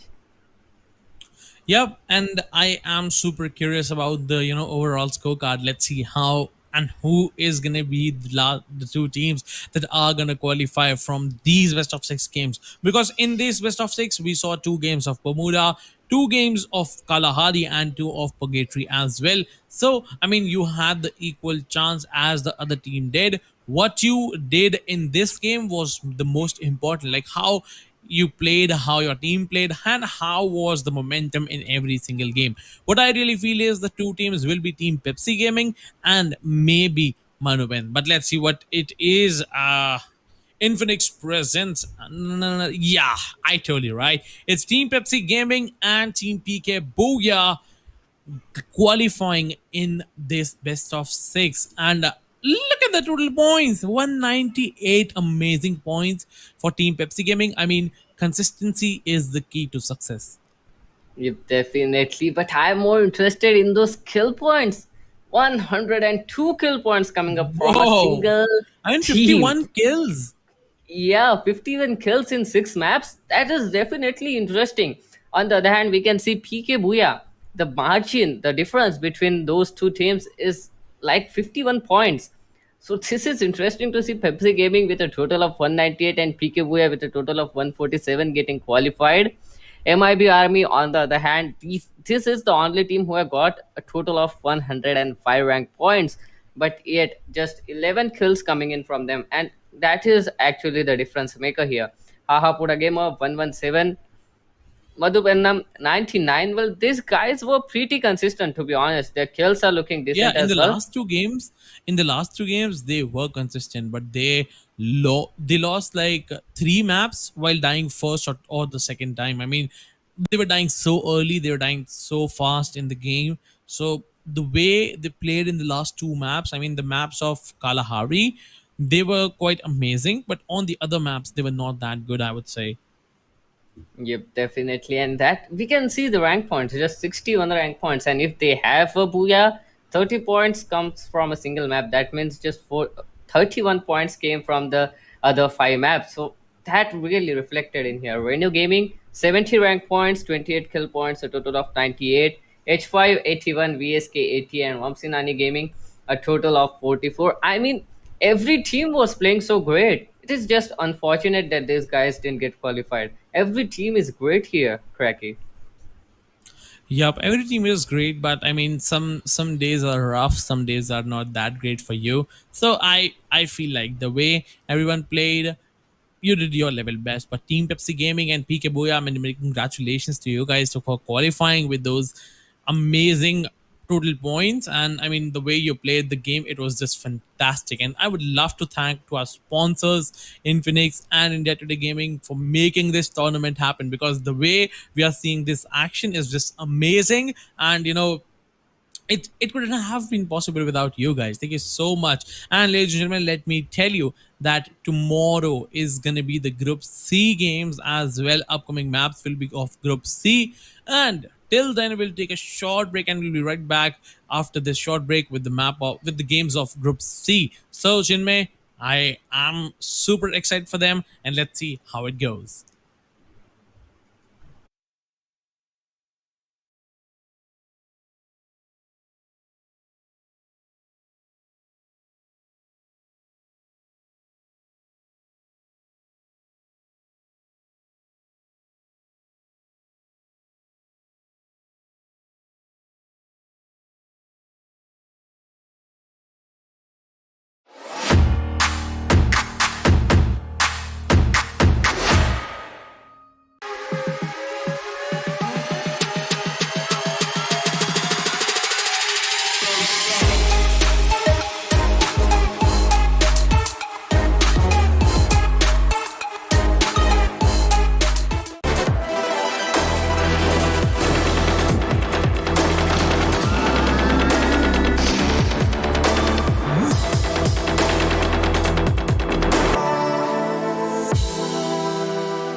Well, hello and welcome back everyone to Infinix Note 10 series presents ESPL Esports Premier League organized by India Today Gaming.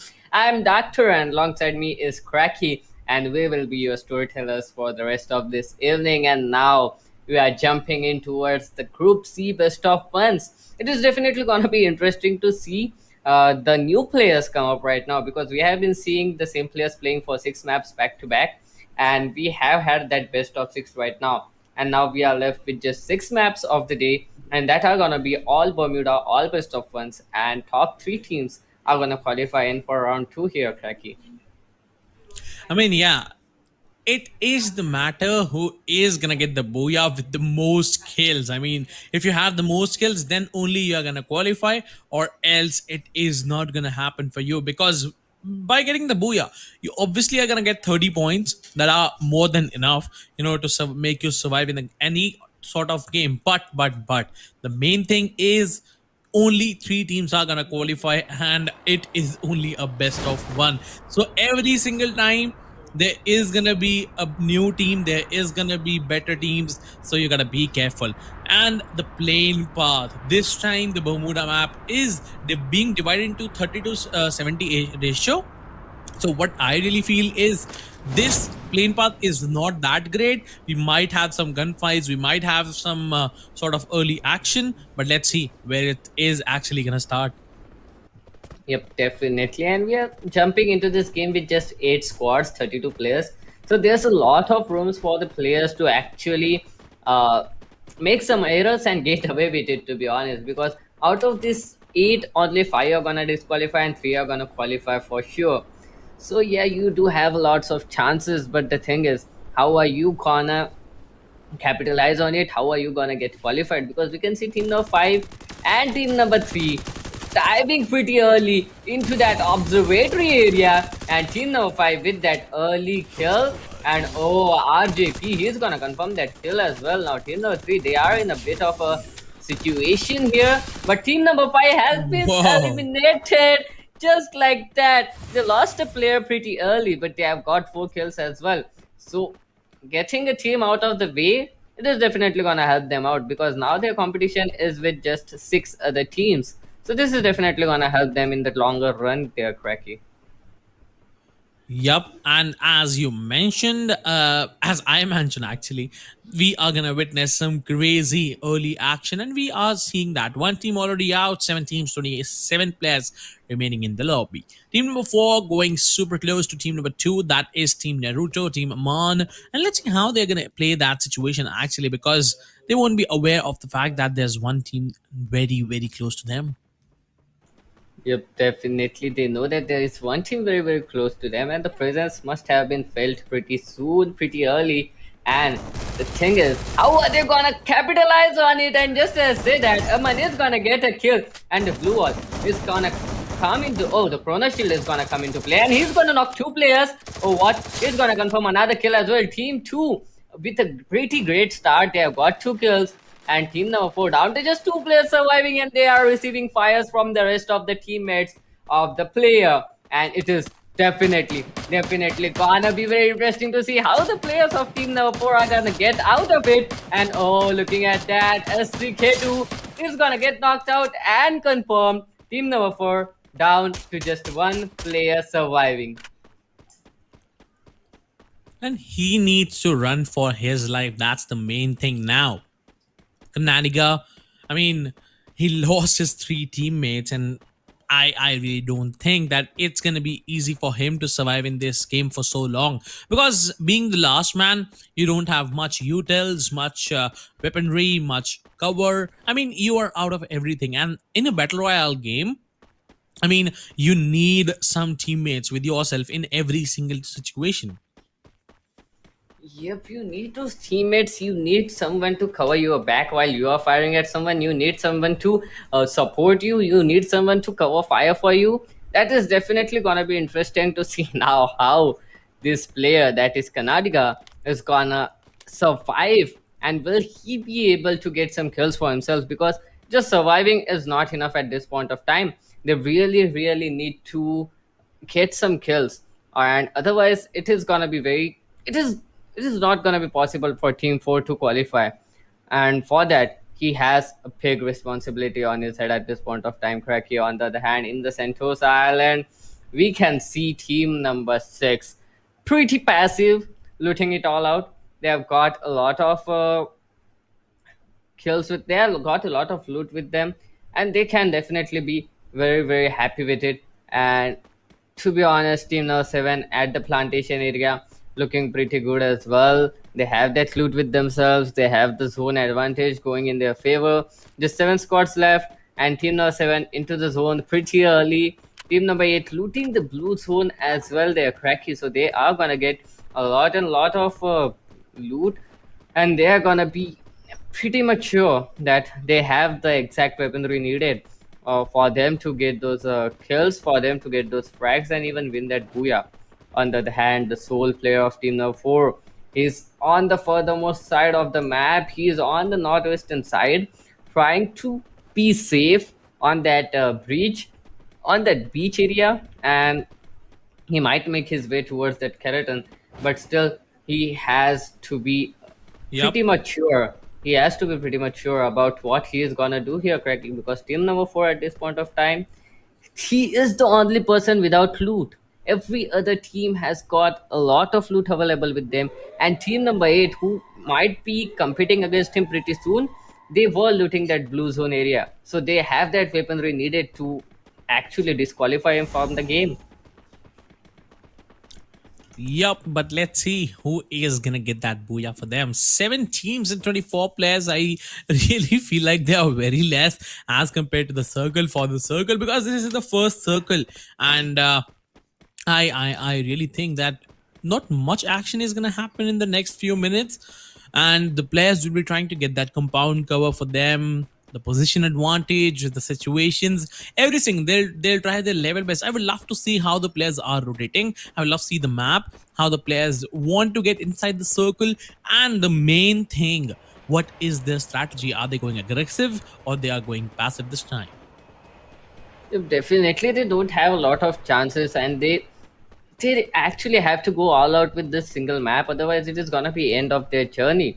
So, I think that at this point of time, until we hit the 10-minute mark, until the second or the third zone comes into play, I think we are gonna see a little bit of passive gameplay and a little bit of a passive game coming in from the players as well. Because looking at it, I don't think that any one of them are trying to get in any kind of trouble this early. They just want to survive. They just want to get those rank points on board first, and later then they can try to get those kill points just to add the cherry on the cake. Yeah, cherry, adding cherry onto the top of the cake is just amazing. And I mean, it is gonna improve some taste, right? So Yeah. jokes apart, I would say for now the players, as you mentioned, are gonna play it slow. They are gonna play it very passively, and I mean that's a good start. But we have seen some sort of players that love to go aggressive. They love to do those crazy stuffs. They love to do, I mean, they go unexpected, and I really love those players because the way they go, the way they push. Oh, bro, no other team expects that. We have seen yesterday. We saw like two, all 4 players grappling up to the top of that tower and surprising the enemies. So I really love those kind of plays. And today, if we see some sort of plays, I'll be surprised once again. Definitely, if we see those sorts of plays, the launchers are coming into action. The players of team number 3. I think here's the sole survivor from team number 3, if I'm not wrong. Okay, team number 4. Okay, team number 4 is the team with disadvantage. Team number 3, they do have 3 players alive. They were the ones who got that kill on the team 4. So they are looking pretty good. They have 4 kills on board at this point of time. They can be a little bit passive. They really don't need to overdo anything. They can just try to survive till the last zone and then get a few more kills on the top. Otherwise, they are gonna be fine for like 10 more minutes. In the last 2 minutes, they can go full on aggressive, try to get those kill points, and if they can get that booyah as well. Yup. I mean, it's just depends how you position yourself, where you were, what you were doing in that situation. I mean, these are the just basic thing that matters. And I don't know, I have seen players messing these things up. They go aggressive, they go really, really aggressive, messing things up for themselves only. I mean, these are not kind of situations where you want to be in. If they are fighting in a compound, either they're gonna go open, they are not gonna respect the grenade. I don't know, I have seen multiple plays happening like that, the players going in open, the players leaving the cover. And I mean, that's a big and a shitty move from your side. I mean, it's gonna cost you your life, and that's the one life that you're gonna get in this game. I mean, if you are knocked out, I mean, you still have a chance to, come back. But if you are completely secure, if the player is going to find you completely open, he's obviously going to flush you and obviously going to take you out of the game. So, I mean, that's a shitty move going in open without even having the idea what's going on to your left, right, and center. I mean, if you want to go in open, just check your angles left, right, and center and then move. Yep, definitely. There was a legend Ross named Ross Geller. He said that everyone needs Unaki. Unaki is a state of complete awareness. And in a map like Bermuda, or in a game like Free Fire, to be honest, you need to have that Unagi. You need to have that state of complete awareness, and you should be aware about your surroundings. Nonetheless, if you are trying to rotate in, then you are the one who are at disadvantage. You are the one who are running outside, who are running without cover. And if you want to rotate in pretty good, then you need to be aware. Otherwise, just as I said, the enemy is gonna flush you out of this entire lobby, and this might be your end. This might be your end of the journey for ESPL, because you are not gonna get any more chances. When you go on towards round two, then you might have some chances for that best of threes, but before that, you can't actually go on unaware. You can't actually try to rotate in, just like the player Shahid is doing at this point of time. I think he needs to get back. He notices it.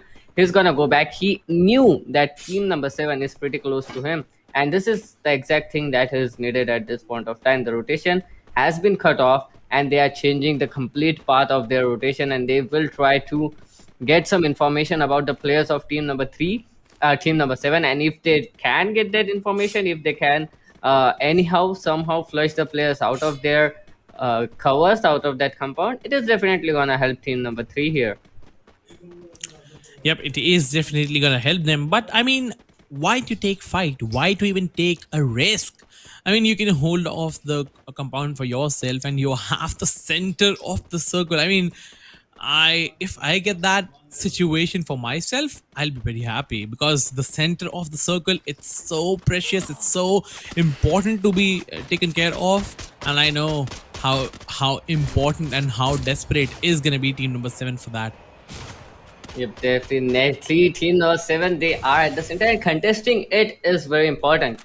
You, you get a lot of chances to contest it against the players. The players will try to rotate in towards you. You don't have to get out of your zone. You don't have to get out of your cover. And look at that beautiful nade from H. Scorpy. He's gonna get that kill. He's gonna confirm it as well. On the other hand, Team 3, they are the kill leaders as of now, but now they are at 2-man disadvantage. They are just 2 players surviving, and they must be rotating back. But I'm not sure if team number 7 is gonna let them rotate back, because team number 2 is pretty close as well. Even if they get away from team number 3, team number 7 might end up fighting against the players of team number 2. Team number 3 now rotating back. That is definitely good for them. But at this point of time, team number 7's position has been revealed to the players of team number 2, and they're definitely gonna try to capitalize on it. They're definitely gonna try to rush in on the players of team number 7 if they get a great chance, if they can third party them.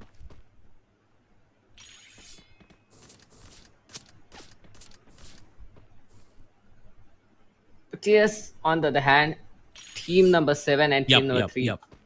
looking pretty well. Yeah, they are looking pretty well. You said it nicely, because the way they were engaging, they were trying to hold the areas, and now finally these two teams a bit far for now. But they gotta be careful. This is the map. Let's see how they are gonna go inside, and how they're gonna contest for those compounds. Yep, definitely. How are they gonna contest that compound? They are at the center of that zone, so they definitely have an upper hand at this point of time. Team number six, now they are trying to go on for that long rotate. That is definitely good. They might avoid uh, the conflict with team number eight, but just as I said that now they are trying to get in towards team number eight. They too have that compound with them, and team number eight can definitely push them. Team number eight can definitely take care of them, and just as I said, that team number six will be the one to initiate that fight, and team number seven, on the other hand, they are fighting with team number two, and oh, UVDK17 is gonna get a kill with that grenade. He's gonna get two kills with Wow. that grenade. Oh, this guy is One gonna confirm it, and more. Dark Gaming YT has been eliminated, and GK17, this guy has eliminated an entire team with just grenades. But Team 3, on the other hand, now they are trying to third party the players. And oh, look at that. Rakesh has been eliminated. And Utkal Veer have been eliminated by team number 3 with a beautiful third party right onto the time there. But now it's five teams, Chinmay. I am super curious who is gonna get that booyah. Team number seven looks like the advantage that they have for now. It's just, I mean, something out of the box because the way they have that middle, the center of the circle, I have not seen it much times. But let's see how these players are gonna fight. Team number four, the last man was trying to irritate other players. He has been shut down. Now we are just left with four teams and 14 players in this game, and I'll be curious how team number seven will hold this compound, because many teams will be trying to contest this area. Many teams will be trying to get the hold, and the first knock, the first secure will be coming in for team number 7 on team number 2. So I mean, they are doing a lot of damage, and team number 2 looks like they are in a bad situation. This high ground advantage on team number 7, that's going to be so important, and that's going to be so amazing that team number 2 for now is feeling helpless, and Naruto Edge and the other teammate Aya will be the last two players. Naruto is barely breathing on 50 HP. He's going to heal himself back for now, but I mean, for how long he gonna do that? For how long? Definitely, how long the zone is. He's on the edge of the zone, to be honest. And this is gonna be very difficult for him to actually get inside the zone, as team number 7 are doing it, but Clashers, finally, they're gonna get eliminated. And it will be Naruto to die in last for the team. We are down to just 3 teams left, 10 players, and team number 7 with all the 4 players surviving, and team number 1 with 4 players surviving as well. So it's a 2 versus 4 situation going on. And team number 3, they're trying to rush in, and look at that beautiful kill coming up. And oh, that glue wall is definitely gonna help RJOP. But on the other hand, the nades are gonna come in, and oh, look at that. Stanley is gonna get a kill. He's gonna confirm another. And team number 7 is down to just 2 players surviving right now. The nades are coming in. Stanley, if I'm not wrong, he's looking pretty great. He might heal up his teammate as well. He might as well raise him up, and he's gonna raise that player. Now it's a 2 versus 4 situation, and team number 1 is definitely looking pretty good here. Cracky. Yep, it is looking really, really good, but we gotta see who is gonna get the booyah. Team number 7, I mean, they are looking super strong, but the grenades will be coming in from left, right, and center. It's team number 3, the last two players. That's gonna be RJ and Stan Lee from the team TF, and team number 1 got like 3 to 4 players alive in this game, but team number 7 had this compound, and this is the last circle which is about to get closed in another 1 second. It is gonna be a disaster, and let's see who is gonna get the situation. Team number 1 coming into the circle, into the middle of the circle, doing a lot of damage out to the team number 3 players, but team number 7 looks like they are battling with team number 1. They got 2 players taken out, but who is gonna get the booyah? That's the main thing. Team number 7 is gonna get that. Oh my god, the way they played, it's just amazing. Yep, definitely. That was indeed a very beautiful comeback coming up from them, to be honest. At first, Team number 3 got 2 picks on them. At Team number 3, they eliminated the 2 players of Team number 7 as well. Team number 3 had a total of 9 kills, but Team number 7, they were looking pretty. They were looking in trouble, to be honest, and still, on the other hand, when Team number 1 engaged with Team number 3, Team number 7 came with a beautiful third party on them. and eliminated everyone out of this zone. Money heist, definitely Yeah. they caught that booyah. That was definitely a heist coming from them. Bilkul, like the way they played, it was just fantastic. From the very beginning, they had that center of the circle, and they capitalized on it very well. Amazing. It was just amazing the way they played, the way they hold, the way they held the situations. It was amazing. Every single fight, they won every single one of them, and I mean the way you are gonna do the teamwork, it this is what matters the most, right? Team number 7 did very nicely.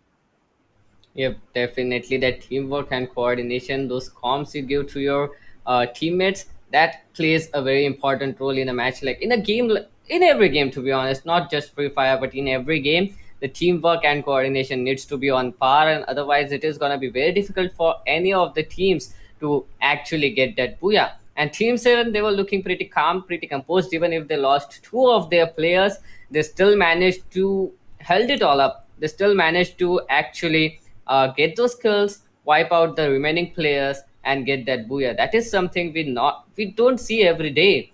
And for that, we are gonna see that map-wise scorecard, and it is gonna tell us who are the players that are gonna get qualified, who are the teams that are gonna get qualified. Money Heist with a total of 44 points, Whoa. 7 from kills and 30 from that booyah there, Cracky. Team Money Heist, I mean, the way they played, it was just fantastic. These three teams, Team Phase, Clashes UND, and Money Heist, will be moving, to get that, what do you call, qualifying themselves. And I mean, the Yeah. way they played, it was just amazing. Yep, definitely. Team Phase on the other side with a total of 35 points. 17 from that hashtag 3, 18 from that kills. That is a total of 9 kills. And Team Phase, they got themselves a total of 35. And Clashers UND, the team which Naruto played from, and they have got a total of 4 kills for themselves. So that actually helped him out. Look at the difference between him, I mean Clashes UND, and Cyber, just a single point difference. And if Clashes would have got a kill less, it would have been way more difficult for them to get qualified. But nonetheless, they are gonna get qualified with a total of 21 points. Cyber, on the other hand, missing it because they didn't had a single kill. Even though they reached hashtag 2, they got those 20 points, but the kill points do matter. And they are gonna get 20 points and still gonna be placed at the fourth position, and they are not gonna get qualified here. Utkalvir. Yep, but yep. I mean, the way you roll, these teams are gonna qualify now, but the other teams, the other five teams, are not gonna qualify. And this was just the best of one, so no other chance as well. Yep, definitely no other chances. The players of Team Cyber, Utkalvir, Team Silicon City ES, MG Light, Dark Gaming YT, well, they did put up a tough fight onto the players.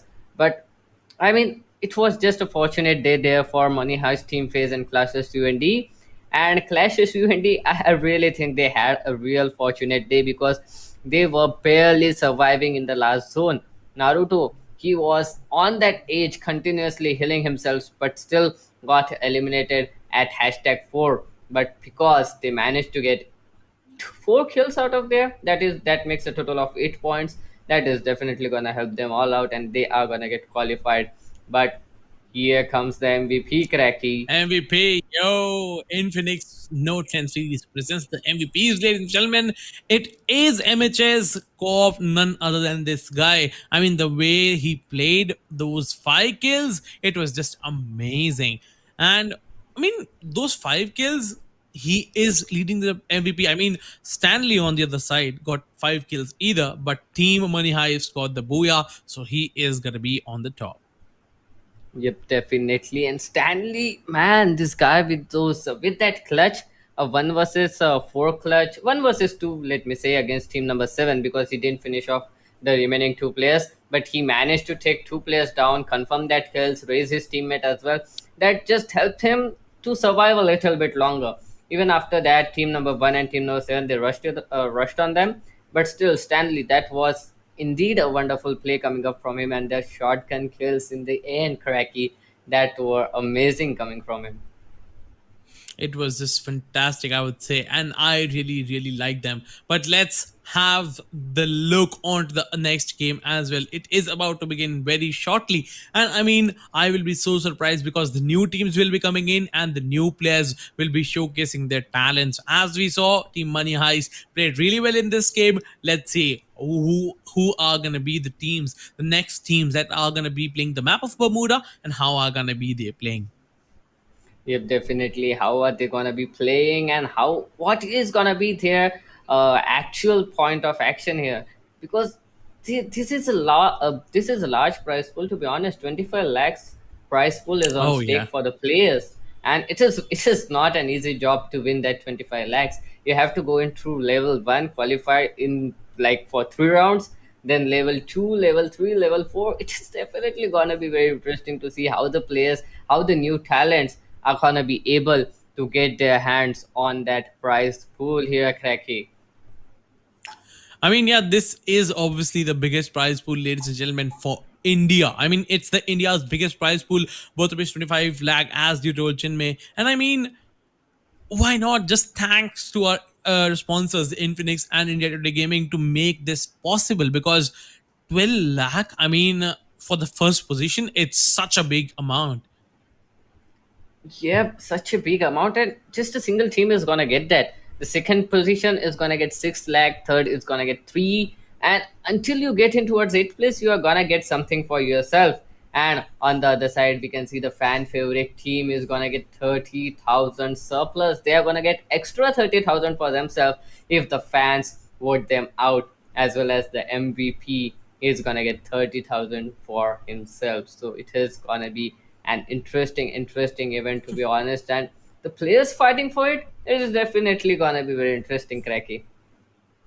I mean, yeah, because those 30,000 would be just amazing. Just as you mentioned, the cherry on the top of the cake. I mean, it won't be doing much, but at least something, right? It's not that bad having those 30,000 extra in your pocket. At least you can go get some shirts or. All right, never mind. Take it.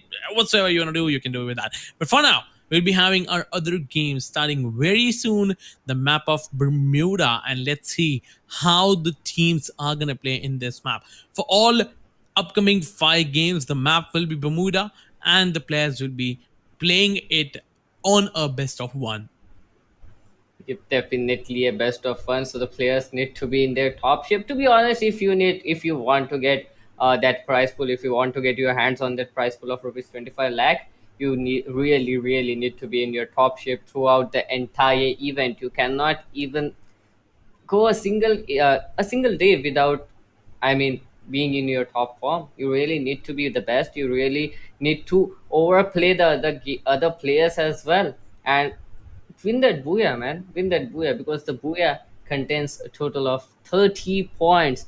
While the rank 2 is gonna give you just 20, that is a 10-point difference in the rank 1 and rank 2. And then later on, we can see rank 3 17, rank 4 13, 5 is gonna get 10, 6 is gonna get 8, rank 7 is gonna get 6, rank 8 is gonna 4, and after that, it is gonna go on decreasing with a single point until you go on towards rank 12, where you are gonna get 0 points.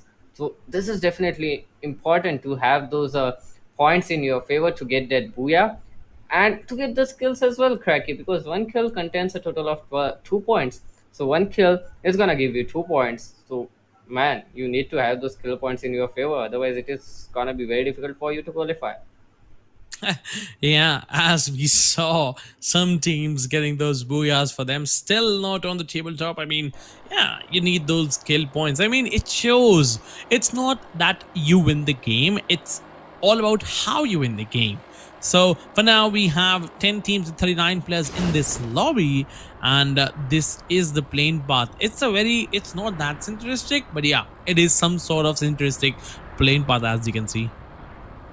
Yep, it is. Oh, well, it is definitely interesting, to be honest. And the more interesting thing here is none of the teams have gone down towards the Cape Town area, even though it has the blue tier loot available there, even though it is a blue zone. So it is definitely gonna be interesting to see what is gonna be the plan of action and how these players are gonna strategize their play at this point of time, because that flight path is not something you see every day. So the players need to be very vigilant. Clock tower by team is being conquered by team number 10. On the other hand, in the pick, we can see team number 6 and 8 pretty close to each other, and team number 4 not so far away either, Cracky. Yep, and I mean these gunfights, they are just so bad. I really hate them. Even I even don't have those weaponries to work on those meds, those grenades, those blue walls. I'm like out of stuff, and I really feel sad when the other guy gets a better weapon than me. I mean, I really hate those gunfights. So, I mean, if team number 6 and team number 8 are fighting this gunfight, if they are gonna go for it, it's gonna be a bad decision. If definitely it's gonna be a very bad decision, but yeah, to be honest, some weird plays work sometimes. You really need to be sure about your plays, because we have seen a lot of weird plays come into action. We have seen a lot of players going on with weird strategies and still winning it all out, still topping the table. Well, this is more interesting thing when you are watching the best of ones. If the players go on with some weird and some out of the box strategies and they win it all out, this is the thing that I want to watch. I really want to see some new strategies come into play here, Cracky. Yep, good decision making coming in from both of these teams to not engage in this fight. I mean, if you engage, there are like 50-50 chance that you're gonna win that. But if you're not gonna make it till there, if you don't have any such weaponries, it's just free kills for the other team. But for now, both of the teams are going for a simple, easy conclusion that we're not fighting for now. We'll fight later on, but not for now. I mean, I don't want to fight with you, man. Come on, just go somewhere else, loot somewhere else, and the other team be like, yeah, all right, it's fine, seems good, sounds good. All right. So good decision making by the teams. I will have to see how and where are the other teams and how they are planning to execute their ways. Team number 3 and team number 5 looks like they're super close to each other, and it's team CG who is super close to team number 5. So I mean, both of these teams I won't be aware of each other. Any one of them would be aware of the other, but let's see who is it gonna be. Okay, Maddie is holding his angle. He spotted one that's gonna be Dolly. Dolly is gonna walk away. He's gonna let him walk away, but Maddie is just waiting for the perfect time to strike. As he sees one or two more players in the open, he is gonna strike them back on the back. Definitely, and just Here as you say comes the that, we can see the party. scope come in, and it will be, oh, Swapnil will be the one to get that kill, not Maddie. Well, Maddie will be fierce right now, but nonetheless, team number 3, they are down with a player here, Cracky, and it is not looking good. They lost another player, and it will be Sane this time to get that kill. That M249 is gonna work. Now the players of team CG, they need to walk away. They need to get away as soon as they can, because both of their players have been confirmed, and there are just 2 players remaining for the team, and the 2 players have too much to do as of now. They can't be fighting. They really need to survive, because survival will get you some points. But we have just seen hashtag 2 with 0 kills is not gonna let you qualify, so you need to get those kills as well. So at this point of time, I think that is a good decision coming in from the players of team CG, if I'm not wrong, getting away, not giving away their kills, and try to survive a little bit longer here, Cracky. Yep, that's very well said. As team number 3 lost 2 players, that's a better decision to fall away, to fall back to forfeit the fight, and that's a good decision. But they get better be careful. Team number 6 is super close to them, and they are about to strike them.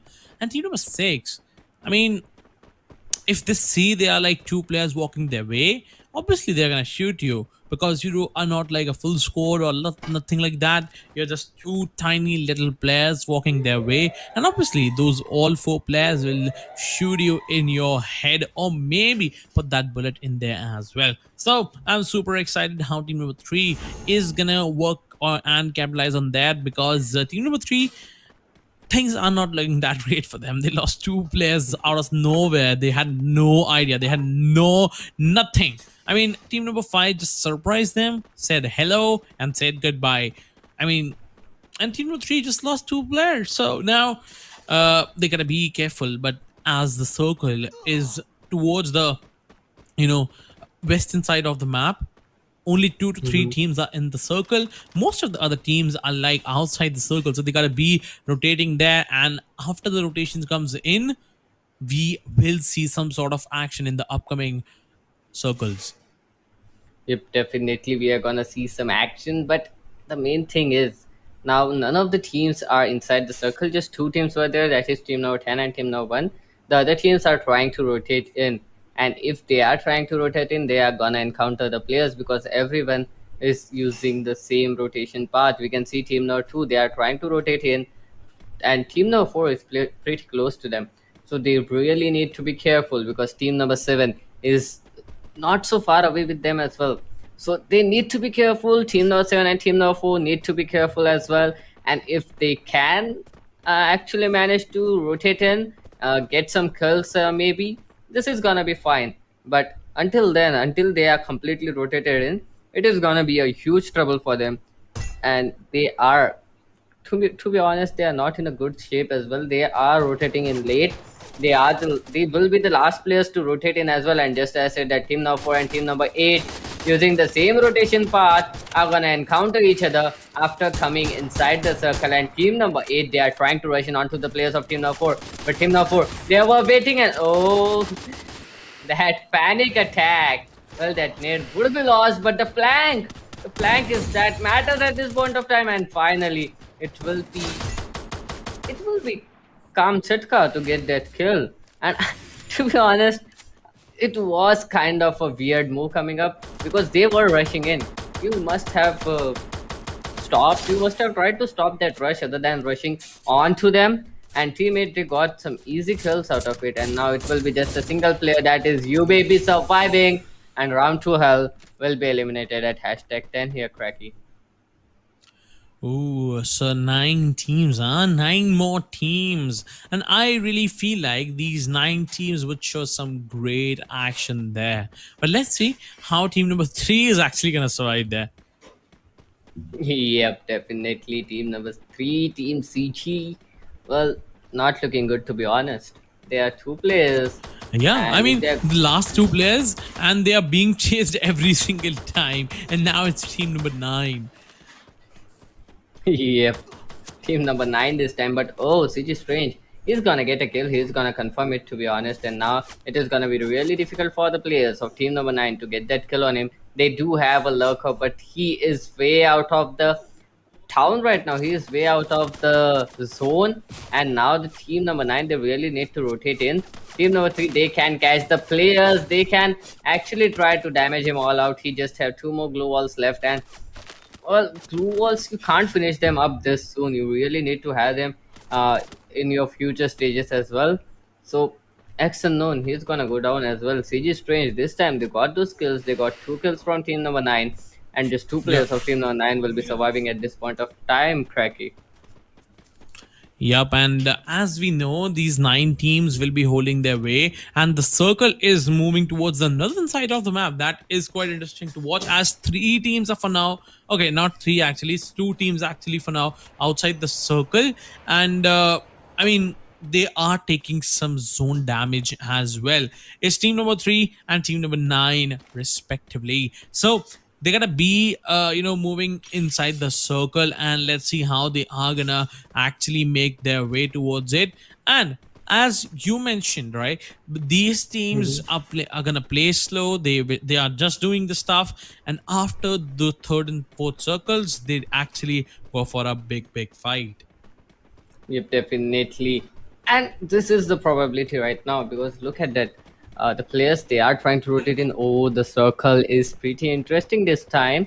It is making its way towards the upper side of the map. I was thinking that it is gonna go in towards that clock tower area, but now it is going on towards that hangar area, and it is definitely gonna be interesting. Now the teams who were at that Rimnam village or at clock tower, they really need to rush in. They really need to go in. This is gonna be the third zone. After that, So they need to have a great position going on towards the third zone as well. Otherwise, it is going to be very difficult for them to rotate in because nine players, nine squads are still left. And what am I looking at? Team number one, team number 10 crossing their paths. Team number one, they haven't seen the players of team number 10 as of now, but I think the sound cue has been heard, and team number 10, they might be in a big trouble here. Yep, they could be. They could be in a big trouble, as you mentioned. But what I really feel is they know that there is some danger towards the left and right. Maybe if they know, it's better. If they don't, it's a big trouble.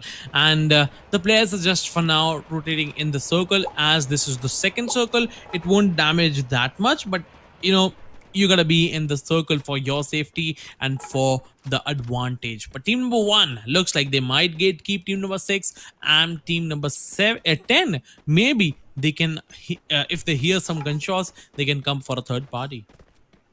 Yep, definitely. And the third part is definitely something they are looking for at this point of time. This is the best of one. Getting those free kills is very important. Team number 5, team number 8, on the other hand, they are fighting against each other. Team number 8, they are the kill leaders as of now. They have that momentum and confidence with them. They have got some kills before. And Team C9, they do have 2 kills with them. So this is definitely going to be an interesting fight. A long range fight, to be honest. Not worthy, not good. But team number one and team number six pretty close to each other. Team number nine's player coming in the exact same place. I mean, if he goes there, he will be noticed, and it's not gonna be easy. Team Korea 2 has been eliminated on the other hand by the play zone. The play zone playing an important part, and now yet again the play zone forced the players of team number one to get out of the cover, and team number six, they are getting those kills. They are trying to get as many kills as they can. One player has been knocked down, and team number nine's player is coming for that third party. Oh, that wait, that really backfired very bad. His glue wall helped the nade change the trajectory of the nade, and oh, that chrono shield is definitely not gonna help. But Mohit on the other hand, he does have that SMG in his hand. He's gonna get a Whoa. kill. Team number 6 looking pretty good. Team number 1, now they're out of the way. Team number 10, 5 fighting each other. Team number 2 coming for that third party yet again. And team number 9's lurker is gonna get eliminated. Team number 9 down to a sole player surviving it.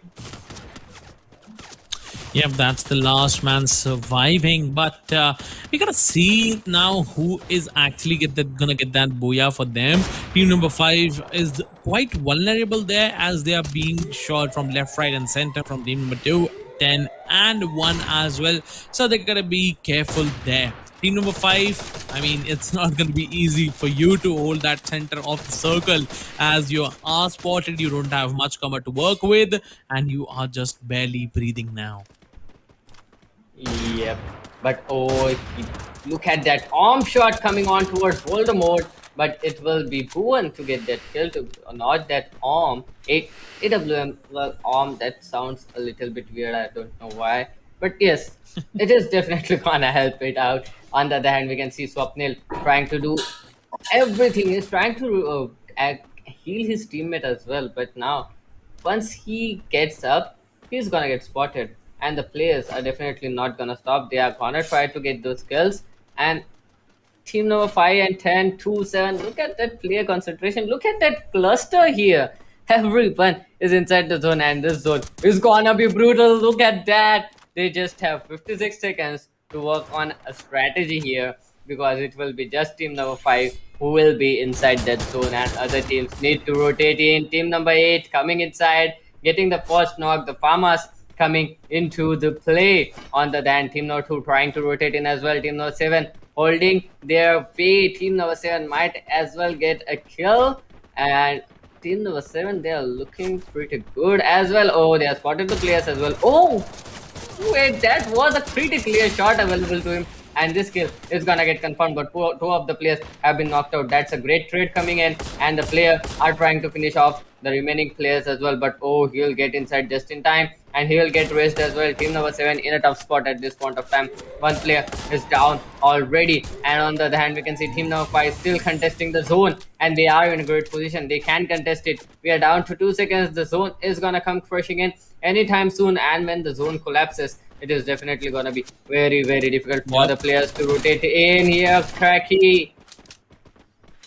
Last seven teams and 18 players are surviving, and as I mentioned, team number five was vulnerable. They're still surviving. That's quite interesting to watch. Team number two rotating from the top northern side of the map, and team number six trying to enter the circle from the bottom western area. But team number seven, they gotta be careful. One player is about to get knocked, and that's gonna be taken out. Team number seven down to just last player. And is he gonna survive for long? He's gonna enter. No, he will be flushed out. And for now, but as you know, we are now left with last five teams. It's team number 10, 5, 6, and team number 8. Yep, definitely team 5, 10, 10, 5, 6, and 8, they are looking pretty good. But now I am pretty much confused that this might go in towards that dead zone. This might go in the zone survival challenge. Because we have a lots of player here. Kamchatka, this guy, they have got 8 kills already. Team 4K looking pretty good. And on the other hand, team number 8 holding on to that sniper tower. A single nade can finish them up. Yeah. They do have that blue walls, 11 blue walls for Abba. He's definitely gonna help them out. But now they need to make their move. They need to get inside. 4K Surma, he's gonna get another kill. Ninja is gonna get another knock as well.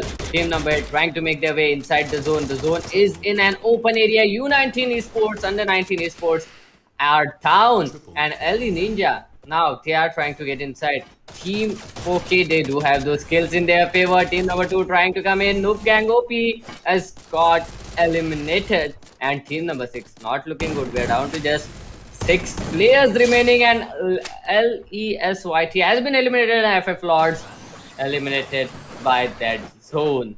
So that was indeed a wonderful booyah coming up from Team 4K Cracky.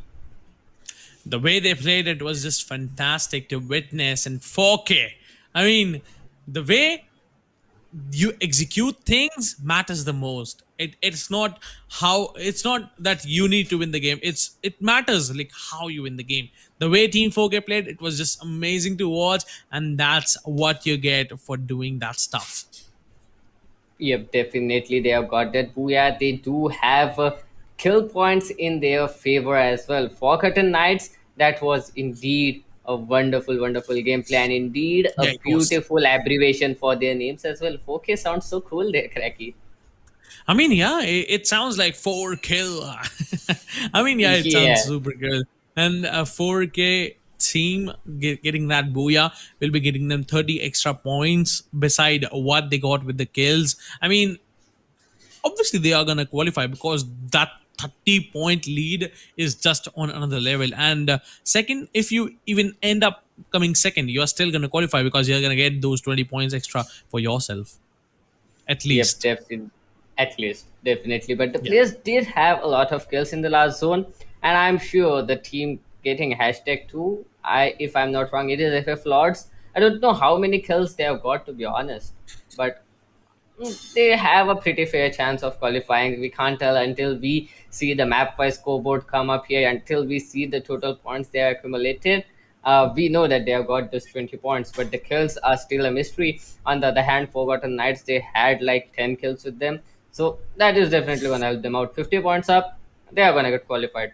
On the other hand, there is going to be one more team to get qualified. I really want to see how how many teams have accumulated, how much points have those teams accumulated. What is wrong with me? But okay, it is gonna be team Forgotten Knights with a total of 50 points. Elias YT with a total of 29 points. Well, they got eliminated at hashtag 3, but they do have 6 kills with them. That makes up a total of 12 kill points. FFF Lords with a total of 20 rank points, hashtag 2, and 4 kills. That makes up a total of 28 points for them, and they are gonna get qualified. And look at the difference coming from Team 4K and Ellis YT. Yeah. Like, that is something I didn't expect here.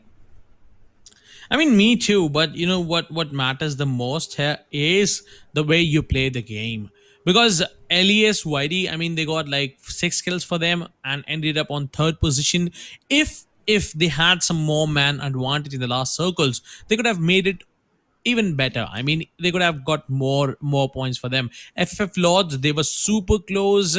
I mean, to Booyah. but they lost on second position, getting them 20 extra points. I mean, that's just amazing. If you get if they could have got that like 30 points for them, they could have been qualifying, and Team 4K could have been out of the game.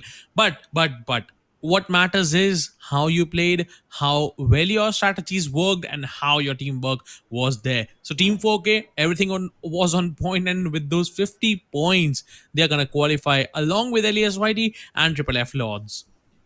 Yep, definitely. Along with Elias Whitey and Triple F Lords, a big, big, big congratulations to all those three qualifying teams. And to be honest, it was really a good play coming up from the remaining teams as well. They played really well. They ended up in a huge cluster in the last zone. We had a total of 7 teams surviving till the fourth zone. So that is indeed wonderful for the teams surviving. And a lot of teams have fragged out very well as well. But nonetheless, only 3 teams are going to get qualified. On the other hand, we can see the MVP coming up. It is gonna be Forgotten Knights Abba with a total of 4 kills, Whoa. and Kamchatka as well with a total of 3 kills. Well, Kamchatka, this guy, if I'm not wrong, we have seen him knocking Yeah. out a lot of players. So, well, the kill wasn't confirmed, but I am sure he has given a lot of damage to other players. And from Team FFF Lords, it will be Bhanu44 with a total of 4 kills as well. So that is definitely a good game coming up from all the 3 players here. Yup, and I am surprised by their plays. And I mean, the way Team Forgotten Knights played, it was just amazing, and I enjoyed the whole game. So now these 3 teams will be qualifying, and we'll be having a other game very soon. Let's see how that goes, and how the other teams are gonna come in and showcase the performance that they got in the best of one series. So we'll be right back very soon, ladies and gentlemen. Don't go anywhere.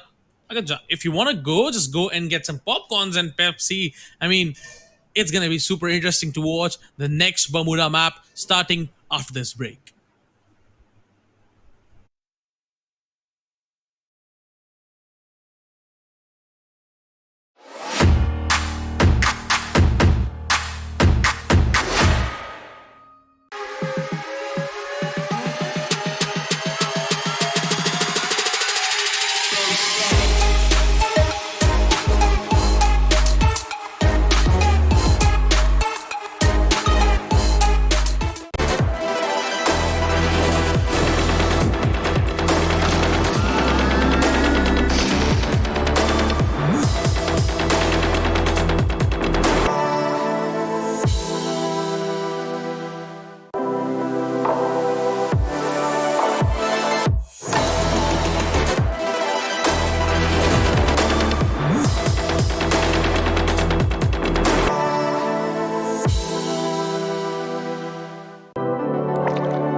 Hello and welcome back everyone to Infinix Note 10 series presents ESPL Esports Premier League organized by India Today Gaming.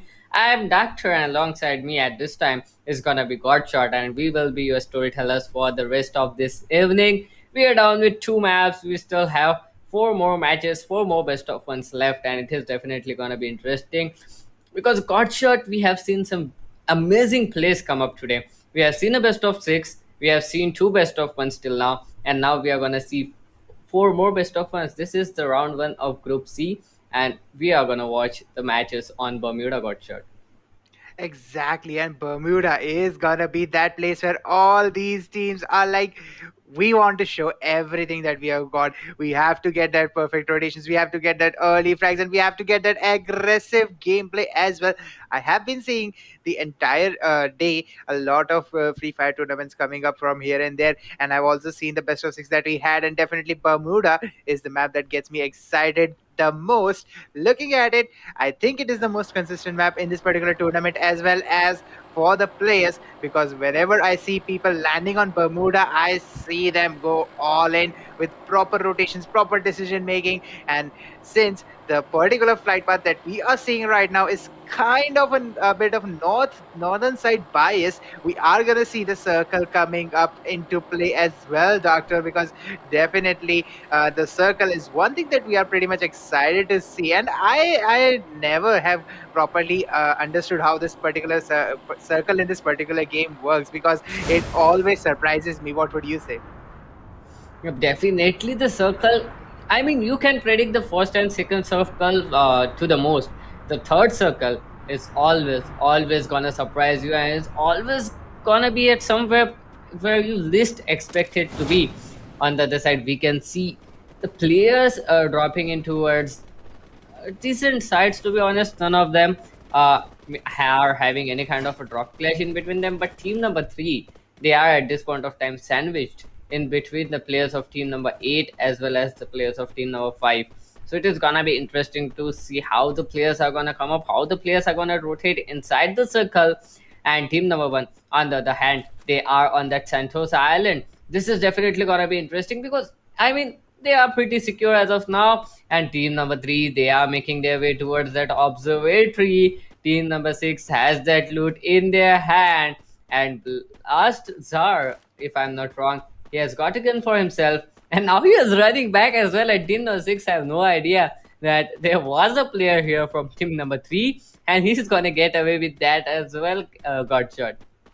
Exactly, that was a quick snatch and grab expedition coming up from Blazer. We can definitely see it was worth it, because now team number 3 can safely rotate out, and if they end up getting into a fight, they have a couple of players with guns in their hands. I think Blazer is the only player who has a gun, but I think there is a little bit mistaken when we take this particular rotation into consideration, because I thought that since Blaster had the gun, he should have gone there first and his team should have followed. But actually, his team went in first and Blazer followed. So that was a little bit tricky. If there would have been a team at Graveyard. So definitely, team 3 just went in there, grabbed a gun, and tried to ensure that they are going to survive if they land on the other hand. So that is some quick thinking in their hands, and falling back from that situation is also a wise decision coming up in this early in this game, because you don't want to get into a fight when you don't even have guns. Yeah, definitely. You really don't want to get into those fights. And observatory is kind of a position where guns definitely matter a lot. If you have those guns in your hand, you can instantly take down the players. You can instantly knock the players down and eliminate them. And if you are fighting against a player with gun in a map, in a place like observatory, you really need to be having at least an assault rifle or a shotgun for that close range and SMGs. You can't fight it all out. And that was definitely a great decision coming up from Team Number 3 to just rotate away. Don't get into any kind of trouble this soon. You have a lot of chances with you. You are just 2 minutes into the game. It doesn't even matter if you get those kills at this point of time, because I mean, you are gonna get those chances to get those skills again in the latter stages of this round. Not on team 6, but you might encounter other teams. You are definitely gonna encounter other teams if you survive long enough to go in towards that third zone. And it is definitely gonna help you in that longer run as well. There, got shot. Exactly, and the way these teams, kind of show that presence of mind, it is quite exceptional as well. But I was a little bit disappointed from team number six. I think, I mean, that player just went in there, snatched a little bit of dirt from beneath their feet, and they didn't even notice. And because of that, they kind of let that free kill get away. But anyways, it will be ending up in a situation where nevertheless they are gonna fight team number three somehow if they don't get eliminated by any other team. But looking at the position, I don't think it is possible that team number three might get eliminated by some other teams if possible. But definitely it is quite a possibility that team number three might not get that chance to fight with team six. But anyways, whichever team ends up fighting each other, it is always gonna be fun for the viewers, doctor. And definitely we need to see which of these fights are gonna come in. And look at that, team six is now rotating from the exact spot where the team number three was at the initial stages of the game. But the question is how they are gonna rotate out from this particular zone, because the zone has been shown on the map, and we definitely need to see how these rotations are gonna work for them. Definitely. And to be honest, now whenever I will see the team three, I'm just, it's just getting into my head back to back that whenever I am seeing team number three, I just get that picture of that meme which says sneak 100 for that player. That was a beautiful, beautiful sneak in. That was a beautiful still of that gun. Yet he caught away, and that was indeed a sneaky play coming in from him. And the zone, oh, if I am not wrong, we haven't seen it on the full screen map yet, but it is going on towards that northwestern side. And if it is going on towards that northwestern side, a lot of teams have been favored by it. uh, it is gonna be a central zone, but yes, still a lot of teams have been favored by the zone, to be honest. And now the thing is, team number two, they are rotating in, they are trying to get in towards peak. If they get well in time, they might get into the center of that zone, and they might be able to contest it till the last.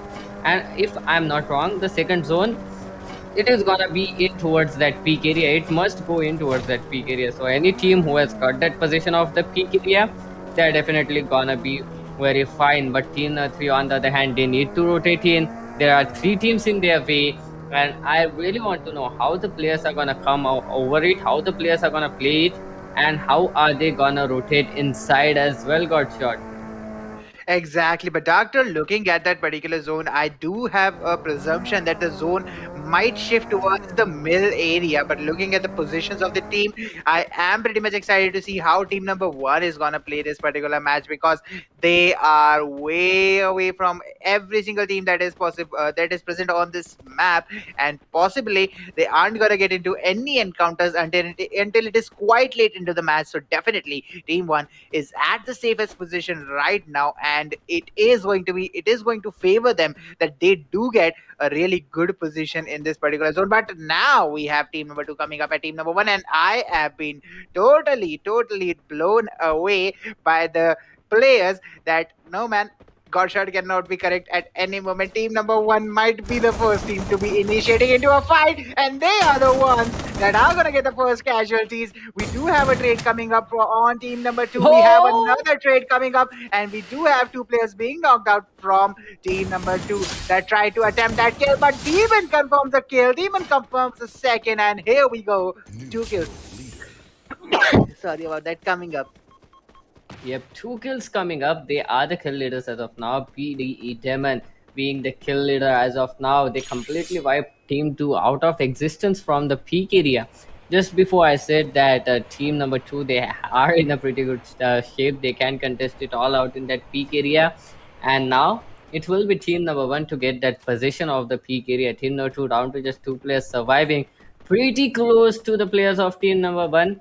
But yet I think that team number two's player are gonna be mm, pretty good. They are not gonna be fighting against anyone. They are not gonna be trying to initiate any fights as well. They will try to maintain a passive stance. They will try to maintain a defensive stance. in their upcoming engagements, to be honest, because they are down to just two players, and now they need to survive. They need to get those kills on board as well. But I think if they can survive in towards the third zone and fourth zone, they can try to get those kills. But as of now, they really, really need to survive, and every other team is trying to make their way in towards that peak area. And it is definitely going to be very, very difficult for the players in towards that peak area to contest it for long, because the zone is definitely gonna make its way towards the peak area, and every other team will try to contest it. Every other team will try to get that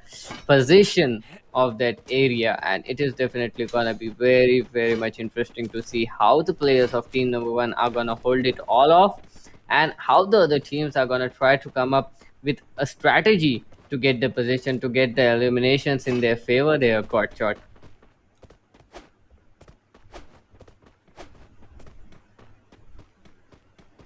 But yes, I think team number eight, it is gonna be pretty fine.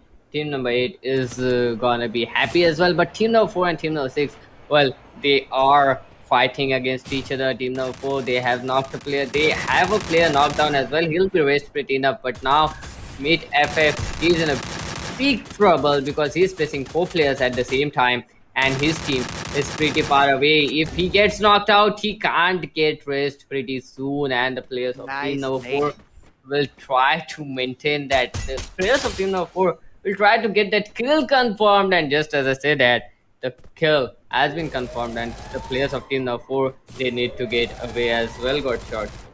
Exactly, team number four putting up that perfect retreat right now. They have to fall back, they have to regroup, and they have to rethink what strategy they are gonna come up with. But looking at that, we do have team number five also putting down some shots down the lane on that UAV area, but team number eight is coming up for their particular for the particular rotation as well. But that UAV might have revealed their position, and team number eight is gonna be at a terrible disadvantage. But looking at that, team number two is also coming up at that terrible advantage since the UAV is now flying just over them, and team number one do have a sense of where they are if team number two is not inside cover. But looking at that, team number seven does have a upper hand right now. Look at that rotation. This flank is gonna hurt real bad if team number one didn't manage to hear team 7 coming up for the flank. Bulu, if I may correct myself, they is gonna take that lead on the flank. But is team number 7 gonna initiate? Because team 1 is currently fighting off team number 4, and this might be a perfect opportunity for them to third party. But I guess team number 1 does have the does have that knowledge that they were about to get flanked. So definitely team number one has kind of reacted towards them. So let's see if they can manage to stop team number 7 from flanking them, Doctor. Yep, definitely. Team number seven. Well, team number seven, they had a pretty good chance, to be honest. I really don't know why they backed off, because team number one, they weren't looking at them. That would have been some free kills coming up for them. But I think that team number seven, they were trying to flank them, but on the same time, they heard those gunshots and they thought that, okay, they might be firing at us, they might have information, and that's why they went back. They pushed back. But on the other hand, we can see team number four in a great position. They can as well get some kills out of here, because team number four, they can easily flank them. Team number four is looking pretty good, and team number four are definitely are gonna be in trouble if they don't react in time. But on the other hand, we can see team number one and team number seven pretty close to each other. They are fighting against each other. The shots are being exchanged by the teams. 8 squads are left, 29 players still kicking in, and the zone is gonna be pretty decent for each and every player, because I don't see any player not being favored as of now. The third zone is in the play, and the fourth zone is definitely gonna be very interesting, because the players at this point of time, they are inside the zone. They are trying to hold it all off, and just as I said, that player of team number 8 is gonna go down, and team number 2 looking pretty confident. Team number 7 holding that compound as well. So the next zone is gonna be interesting, because the players will be forced to get out of their compounds, to get out of their cover. They will be forced to rotate in, and that is what I want to see at this point of time. The players are pretty passive, each and every team. Look at that, they are holding their compounds, they are not aggressing. They are not trying to get those kills. They are just trying to survive at this point of time, and it is definitely gonna help them out. We can see that Groza into that airdrop, and that Groza, man, this that Groza does a lot of damage. And I am myself a huge fan of the Groza, as well as that K98, M82B, and M1887. These are, for me, these are the top tier guns, to be honest. Here, got shot. Exactly. So let's see how it is gonna be playing out for them as well. But looking at the zone, also, Doctor, we can predict something, and I am gonna predict it within 2 minutes. I am sure that that the number of teams that we have, team 8 teams still surviving, is now gonna dwindle at 4 teams surviving, because look at that zone. All the teams are now going to be forced as to rotate in, but Kishan FF does get knocked down by the zone. That is not something you really want in this particular tournament. But another player from FF gets knocked down as well. We have two players being knocked down because of the zone, and this is definitely going to turn some tables. But look at that. Here comes the fight. We have Adiraj being knocked. We have Vivek being knocked. Legend confirms the kill. Lucky gets another knock on Adiraj. Once again, he gets knocked twice. Max Nibule also gets knocked again, and Abhi Whitey does get knocked again, guys. We have a confirmation kill from Abhi Whitey, and the trades are gonna come in. Look at that slimy. They are just hitting close to each other, and the first elimination comes in by a grenade kill. That too, a double kill comes up for the particular player as well. We have 7 teams now surviving and 21 players still standing strong, Doctor. And look at that. I mean, the fall of teams have started, so definitely the next second that the zone is gonna condense a little bit more, we are gonna see these teams dwindle a lot. What is the prediction we are gonna be left in the final zone? How many teams are gonna survive in the final zone? What would you say? Well, to be honest, in the last match, I saw 7 squads surviving in the last zone. So I will not be surprised if we see a lot of squads there. But oh, Skeleton Gaming has been eliminated. Team 3 not looking good as well. DSC has been eliminated. We are down to just 5 squads left, and it is not looking good. There is firing going on everywhere. That M249 is connecting some shots as well. Tyson is gonna get a headshot onto the player of team number 1. He's gonna raise his player quickly enough, and now he is Illusion is in a trouble. Illusion, he does have that VSS in his hand. He does have that scope, but OPG Gamer on the other side of the map, they are gonna get disqualified as well. They are gonna get eliminated. 4 squads left, 16 players alive. A lots of firing happening everywhere, and look at that shot getting connected onto Tyson. Anurag with that M249, he is definitely looking pretty good. Well, I don't know how I forgot M249. M249 is another top tier weapon for me. These are my go-to weapons, to be honest. In a map like in a match of Free Fire, M249 is definitely one of the best guns. And oh, that Groza, we see a lot of Grozas onto the hands of players of team number 1. And if I'm not wrong, I see a FOMAS as well, M82B coming up. So team number 1 with some heavy tier loot with them, and 4 squads left now, 16 players alive. That does been 4 versus 4 versus 4 versus 4 situation going on. And look at that player concentration. That nade is gonna do huge lot of damage. Look at that nade doing those damage. Oh, ISD, he just missed it. He didn't get that kill, but that emoji was definitely fine enough. And Ali Chacha, okay. He's gonna get 2 kills. He's gonna confirm a kill as well. And Ali Chacha looking pretty good. He's rushing in onto the players. Ali Chacha is gonna confirm that kill. Team AGR is down to just 1 player. And Illusion Gaming has been eliminated, down to just 3 squads left. That grenade launcher coming into play for AGR Rick, and he's gonna get a kill. He's gonna confirm it. And oh, he is caught here out of nowhere, and now he's gonna be in a huge trouble because the players are rushing in on him. Team 1 still going pretty strong. All the 4 players surviving, and Ising Revolution have got eliminated. Now Team 7 in a bad situation. Look at those nades being fired up. Look at the rain of the nades coming up, and he is in a single man clutch situation, and he's gonna go down. Team 1 with a beautiful booyah coming up. Man, what were those kills coming up from them? That was a complete hellfire going on from them, got shot. Exactly, and talking about that final circle, Doctor, remember I really kind of predicted it right that within 2 minutes we are gonna see teams fumbling down, and after that 2 minute mark did end up. Three teams got eliminated straight away, and coming down to the final circle that we actually saw a fight in. We did have four teams coming up, and out of those four teams, the Booyah team, the one who got the first place, is gonna be Black Diamond. And what a diamond gameplay it is from them, Doctor. I mean, I felt like they kind of swooped up every single grenade in the freaking map. I mean, how many grenades did they have? It was just grenade after Yeah. grenade after grenade, and the explosions were everywhere. Same for Deep and his team as well. Deep, who kind of shares my name as well, but his team definitely did have a lot of grenades. And I mean, Ali Chacha and Deep, both of them got at least three kills from grenades only.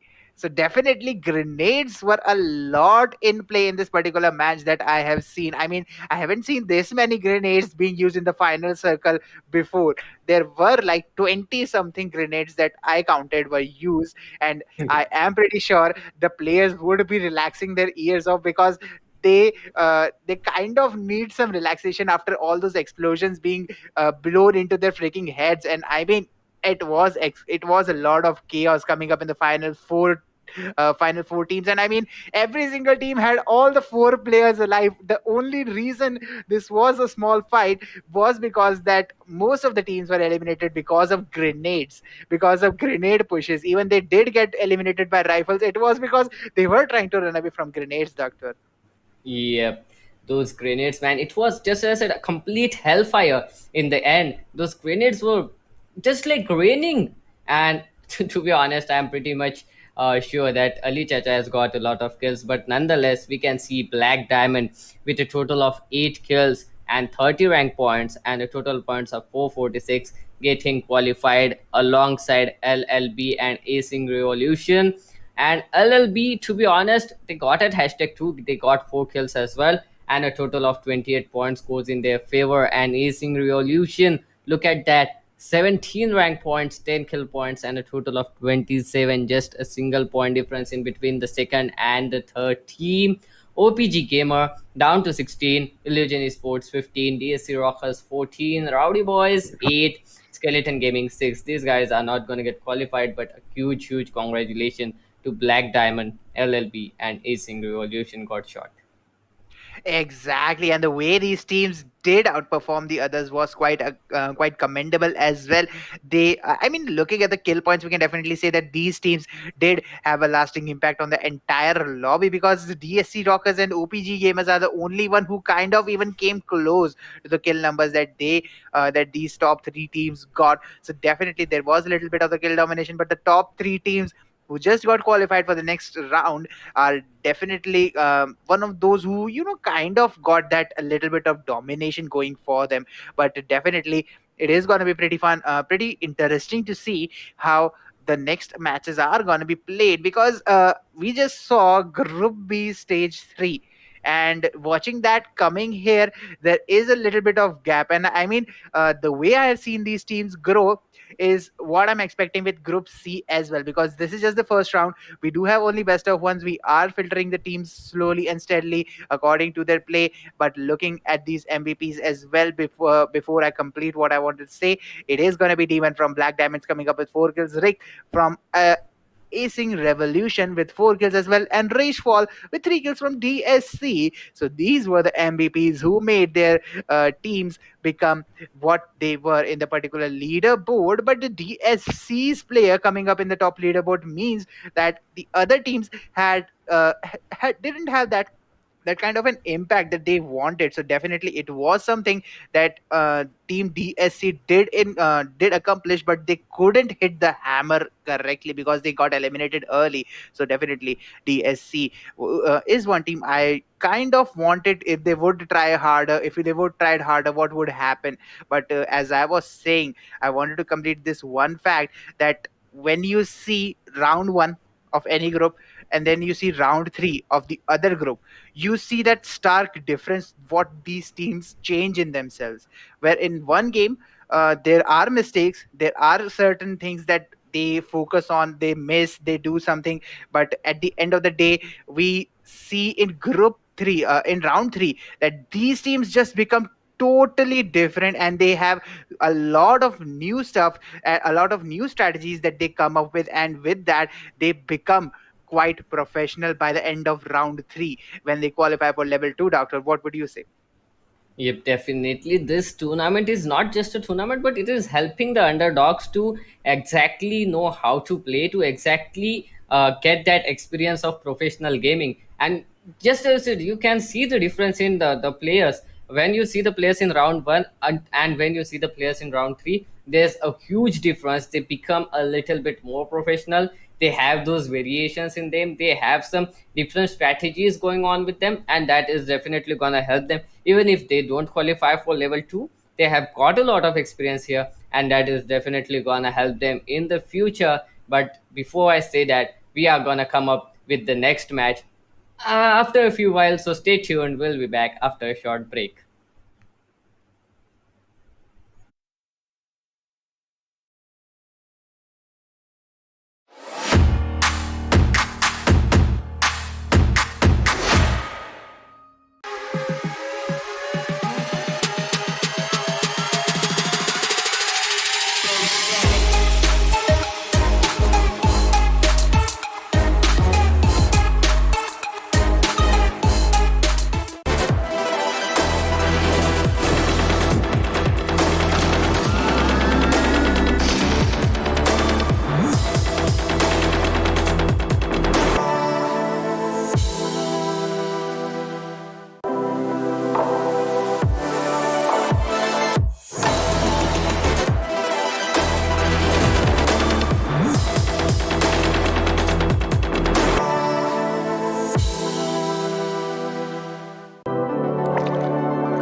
Well, hello and welcome back everyone to Infinix Note 10 Series presents ESPL Esports Premier League organized by India Today Gaming. I am Doctor and alongside me is Godshot and we are your storytellers for this evening. What a wonderful match it was, Godshot. What a wonderful match. Exactly.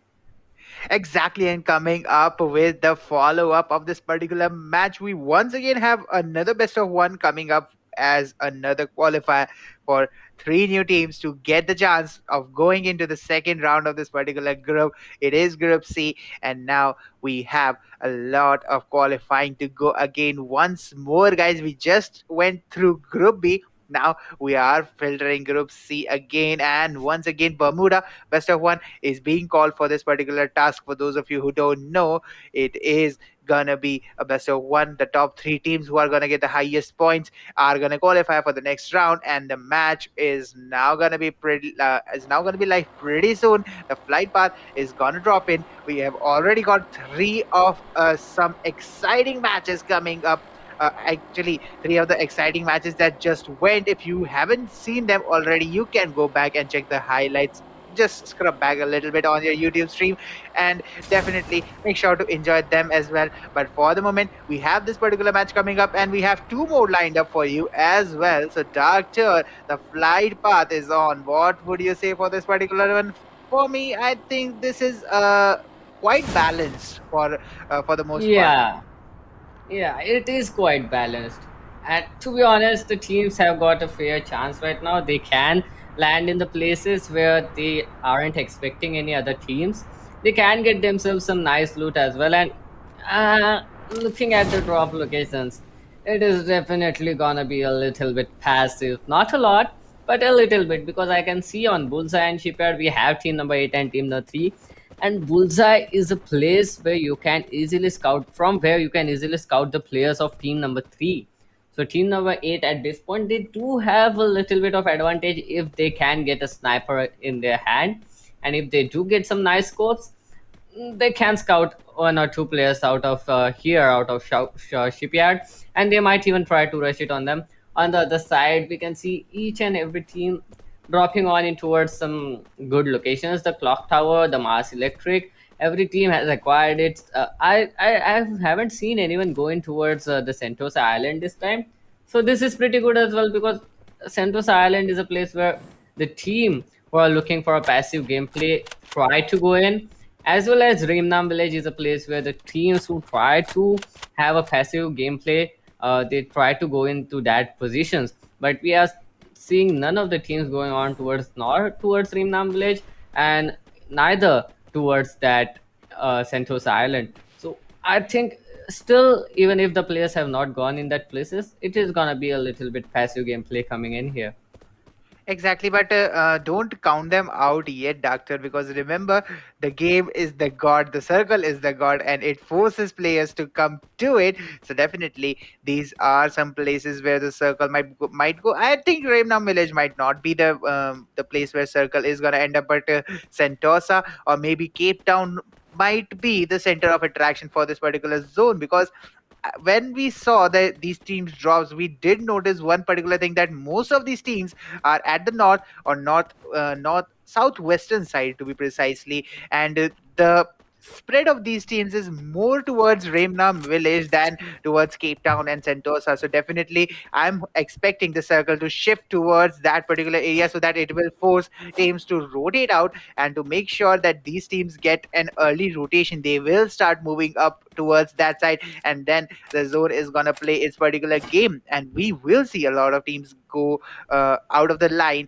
in this particular places where they try to gatekeep. They might lose battles, but coming up, we do still have to wait 25 seconds for the zone to show up, then we can only comment where the zone is going to take the game. But most probably it is going to be towards the north or east, northern eastern or eastern side.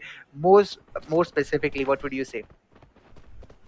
Yeah, but yeah, just as I said, I am now pretty much excited to see how the zone is gonna perform in this map. We have one more second for the zone to appear. Now the zone has been appeared, and for sure, it is not gonna be what you predicted here.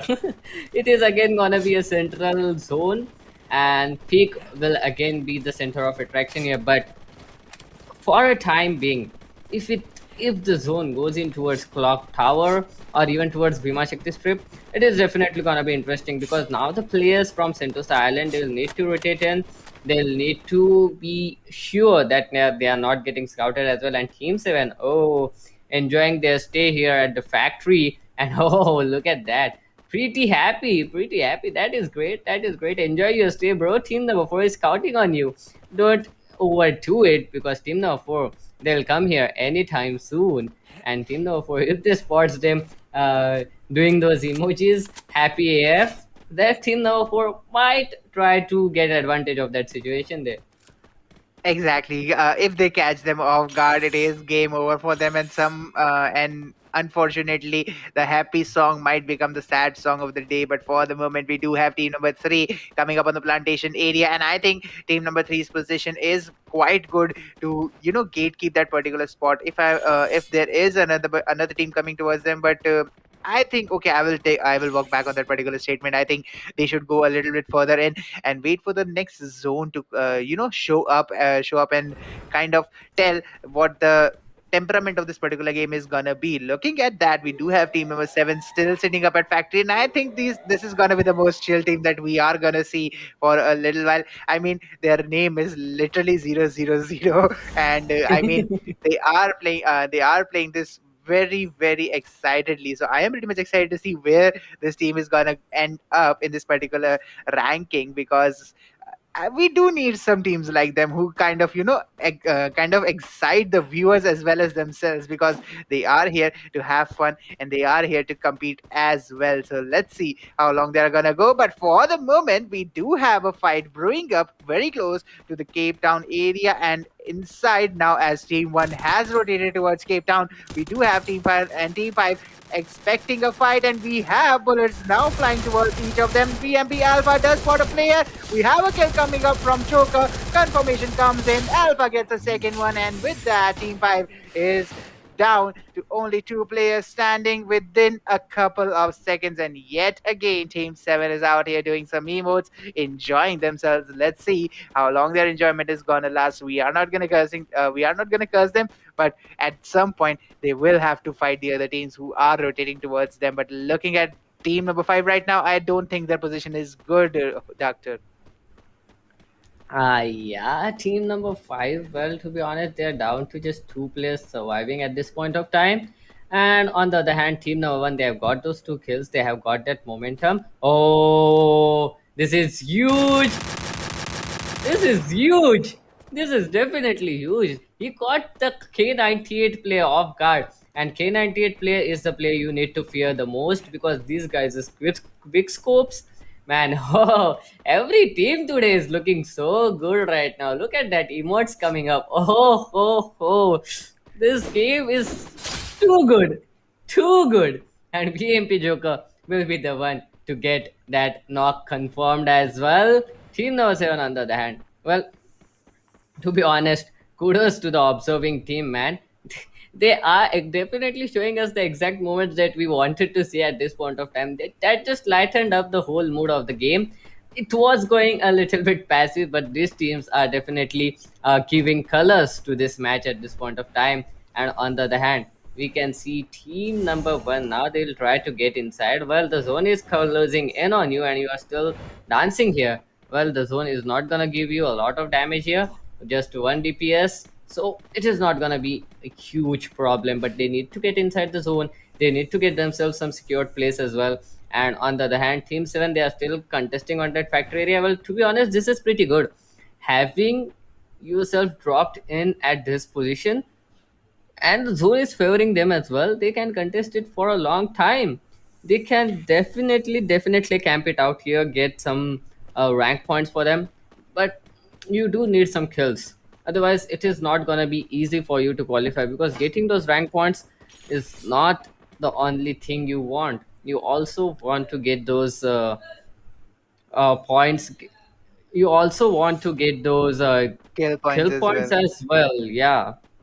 Exactly, and that's what team number seven needs most at the moment, because they do have that, they do have that funny inside of them. They do have some colors inside of them. But if they qualify further, we will be most excited to see how far they can take this. But for the moment, a UAV is gonna pop off near them, and it's not just them. It is team number three and team number four alongside them, and if this situation gets a little worse, Doctor. Team number seven is gonna sandwich pretty hard, but look at the zone. It is gonna shift towards them. The luck is a little bit in the favor of team number seven. And team eight, team two, team five, and team six are all left to rotate. Team one still outside the zone. They have to increase the speed of their gears.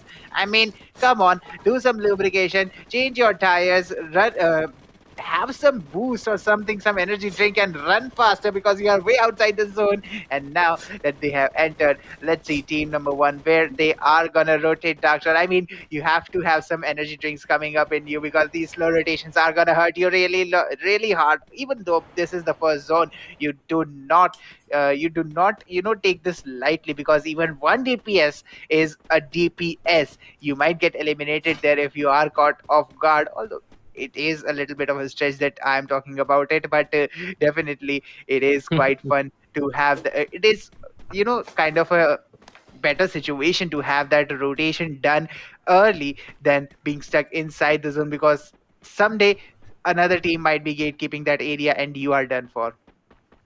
Yep, definitely. And just as you said that we can see team number four now they are making their move on towards this factory area. And team number seven on the other hand, they do not have any guns. They do not have health kits. They have nothing with them. And if team four scouts this all out, it is gonna be very difficult for team number seven to get that loot later on in the stages, because team number seven, if I'm not wrong, they're trying to camp it all out here, and they'll rotate in late after the zone closes in. But if the zone closes in on them, it is definitely gonna be a huge trouble, because they won't have any loot. And if it ends up in a zone survival battle, they don't even have that health kits available with them. So it is definitely gonna be troublesome, and this strategy is kind of weird coming up from them. And just as I say that, team number six is here as well. Team number six looking pretty good. They're trying to rush in, and team number four trying to hold them off as long as they can. But on the other hand, team number four, I'm a little bit scared for them. They do have those scoped guns with them, but if team number six tries to rush in, this might get pretty bad pretty soon. And team number four, they Exactly. are doing the exact thing that I wanted them to do. They are taking the high ground, and in the map, like in the position like factory, that high ground gives you a lot of advantage, and you can as well capitalize on those skills as well here, got shot.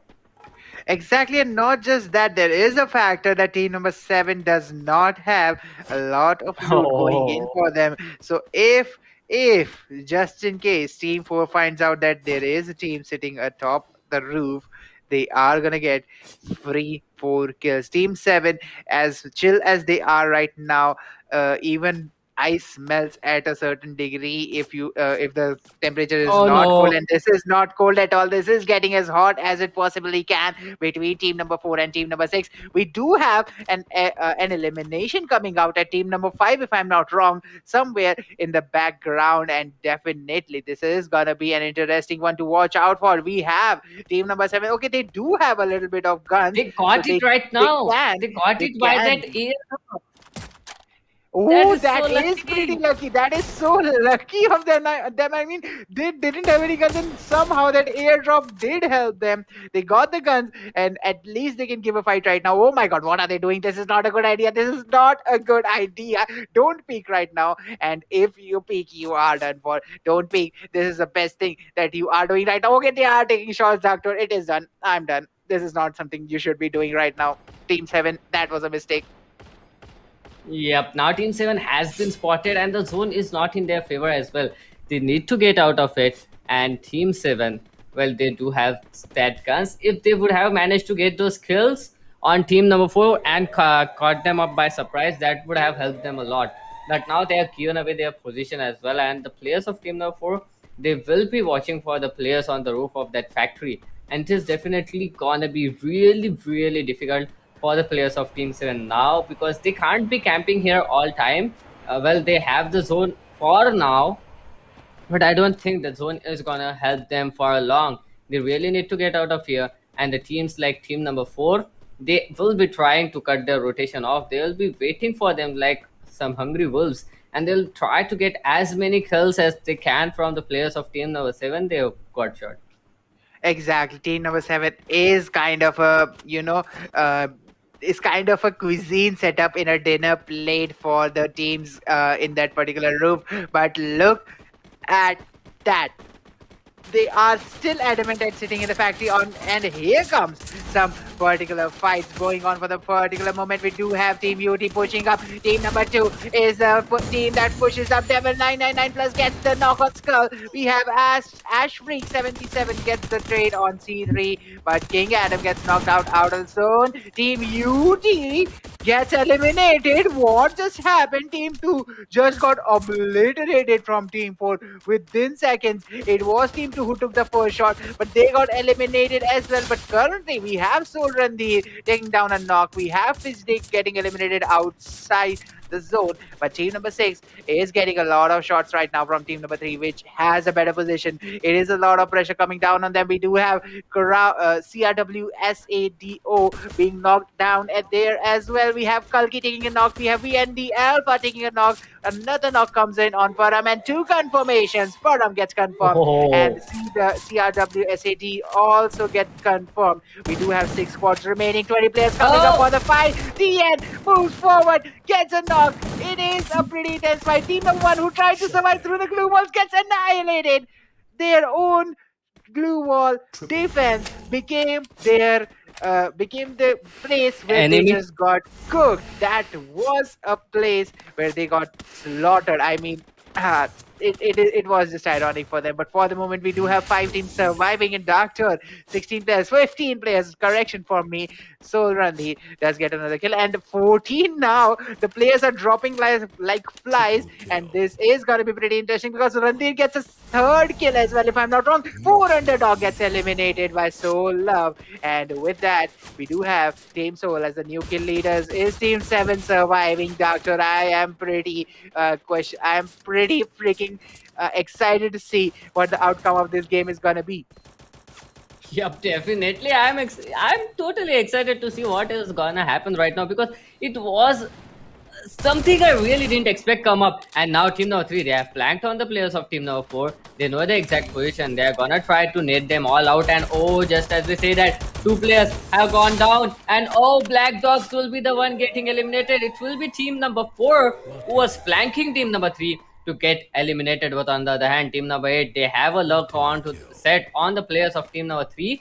And oh, they are hearing a lot of sound cues. There's a lot of confusion going on right now, and that zone is gonna deal a huge amount of damage. And oh, here comes the shotguns. Here comes the shotties in the hand, and finally it will be Kalki to go down, and Soul Love will be the one to take that kill. Oh, what a beautiful shot there from TN 750 75. Okay, Soul Crew TP has gone out, and team number 6 is here waiting for the players. And I think it is gonna be very difficult for the players of team number 8, because they are just 2 players surviving, and they are up against 3 players of team number 6, and they are just continuously firing on them. They are not even letting them use their glue walls. And oh, look at that, GS Sports have been eliminated, and team number 6 confirming that booyah as soon as they got into that last zone got shot. That was indeed yet again a wonderful booyah coming up from the teams. And I didn't expect the game to get so aggressive in the last zones. For a moment I thought that it is gonna go a little bit passive, but nonetheless they are gonna get eliminated, I think. Exactly. I thought it was gonna be a little bit passive in the beginning with the way the teams were playing off, but definitely at the end it was quite a bit of aggression mixed up with some passive decisions as well. But RNX OVT, congratulations to them for getting the booyah, and I think it is a confirmed victory for them as well as the top 3 qualifiers. I don't think there were enough kills on behalf of team number 8 that could push them up at number 7, but I might be wrong because I don't know the exact number of kills team 8 got. So definitely it is going to be a point of consideration, but I think both of these teams have got their spot in the top 3. But looking at that, we do have a particular situation that the way these teams played was also kind of, kind of precision, like round one. This is what we talk about. Teams come here, they don't have the exact clue what's going on, and they, kind of make that on the spot strategy, but the way they execute them is really amazing. One team that I saw right now was team number 4. The way they executed that hold of factory was interesting. They scared of team number 6, and if you didn't see it, team number 2 rushed them, and I don't Yeah. think it was more than 15 seconds before team number 4 actually obliterated them. So definitely it was a good hold coming from team number 4. It was a good play from them, so I am pretty much excited to see if team number 4 has qualified. But definitely team number 3 did also show some really good rotations. So definitely their game is also gonna come up in the top. And here we are, the top 3 teams. Unfortunately, team 4 didn't make it in the top 3, but they are at number 4 spot, coming up with 19 points. Above them is Soul Crew OP with 27, and above them is DSE Sports with 34, just shy of Team RNX OBT, who just got the booyah.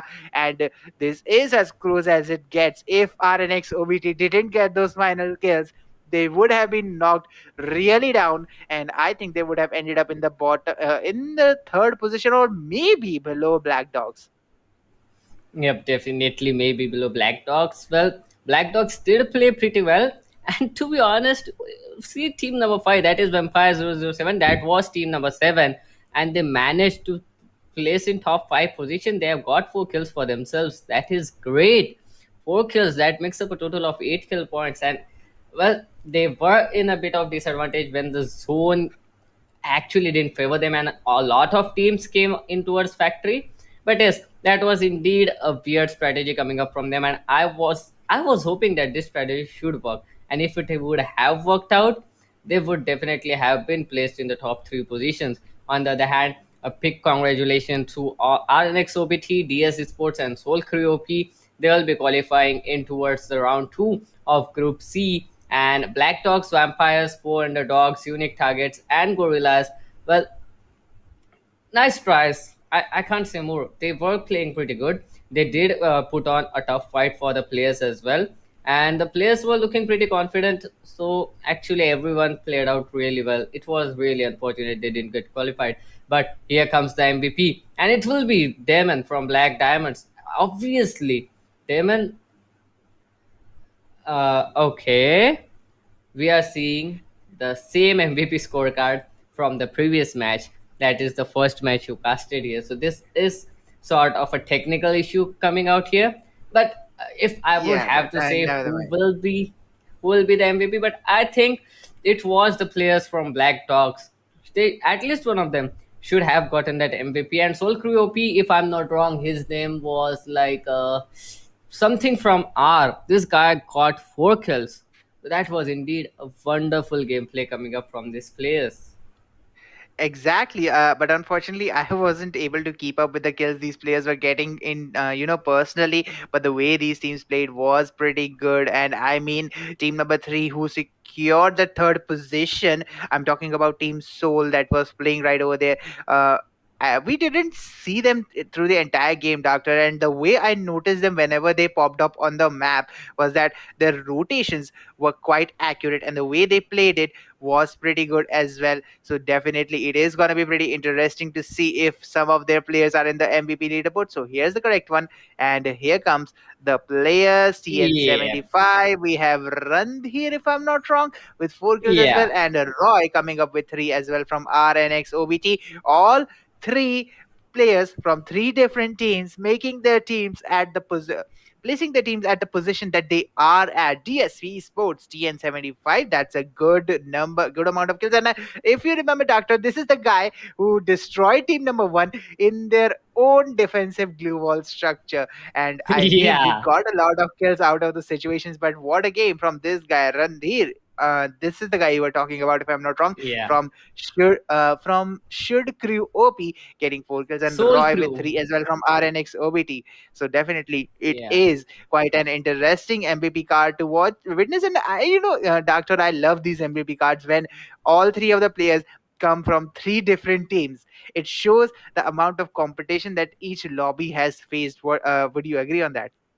Yep, definitely. Each and every player from a different teams fracking it all out. That is indeed what we want to see. We want to see every team have their moments, every team getting those frags and kill points, and that is how the competition is gonna increase. That is how the competition is gonna be difficult as well. So this is what we call a wonderful match, to be honest. And Randhir from Soul Crew OP, that was indeed a wonderful play coming up from him. I noticed him just because in the second last zone, if I'm not wrong, when they were fighting with team number three, this guy had some wonderful kills. He was the one who knocked out two of the players of team number three.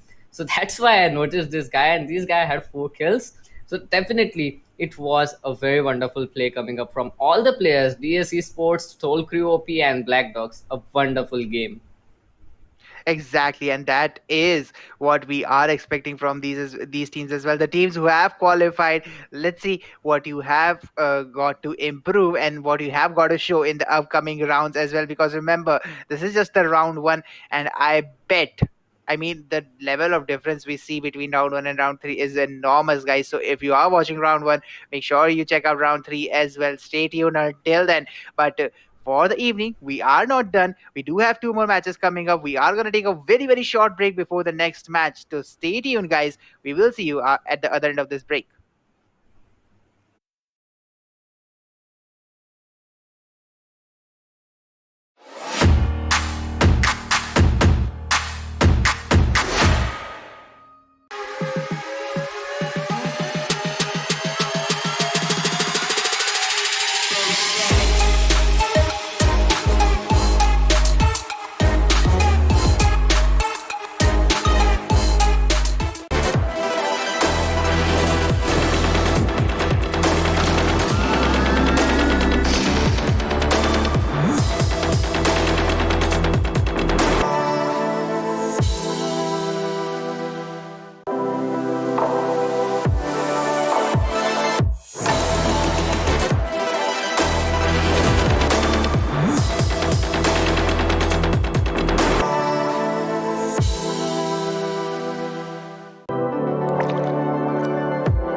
Hello and welcome back everyone to Infinix Note 10 Series presents ESPL Esports Premier League organized by India Today Gaming. I am Doctor and alongside me is Godshot, and we have just witnessed something very wonderful, something very beautiful, and I mean the match I really wanted to see. That was my dream match. Three teams qualifying, and the MVP is coming up from all those three qualifying teams. That is something I really wanted to watch from a long time here. Exactly, and when that happens, we do see that every single team tried their very best to reach the top of the ladder. But this is a particular game. At the end of the day, only one winner is gonna be there.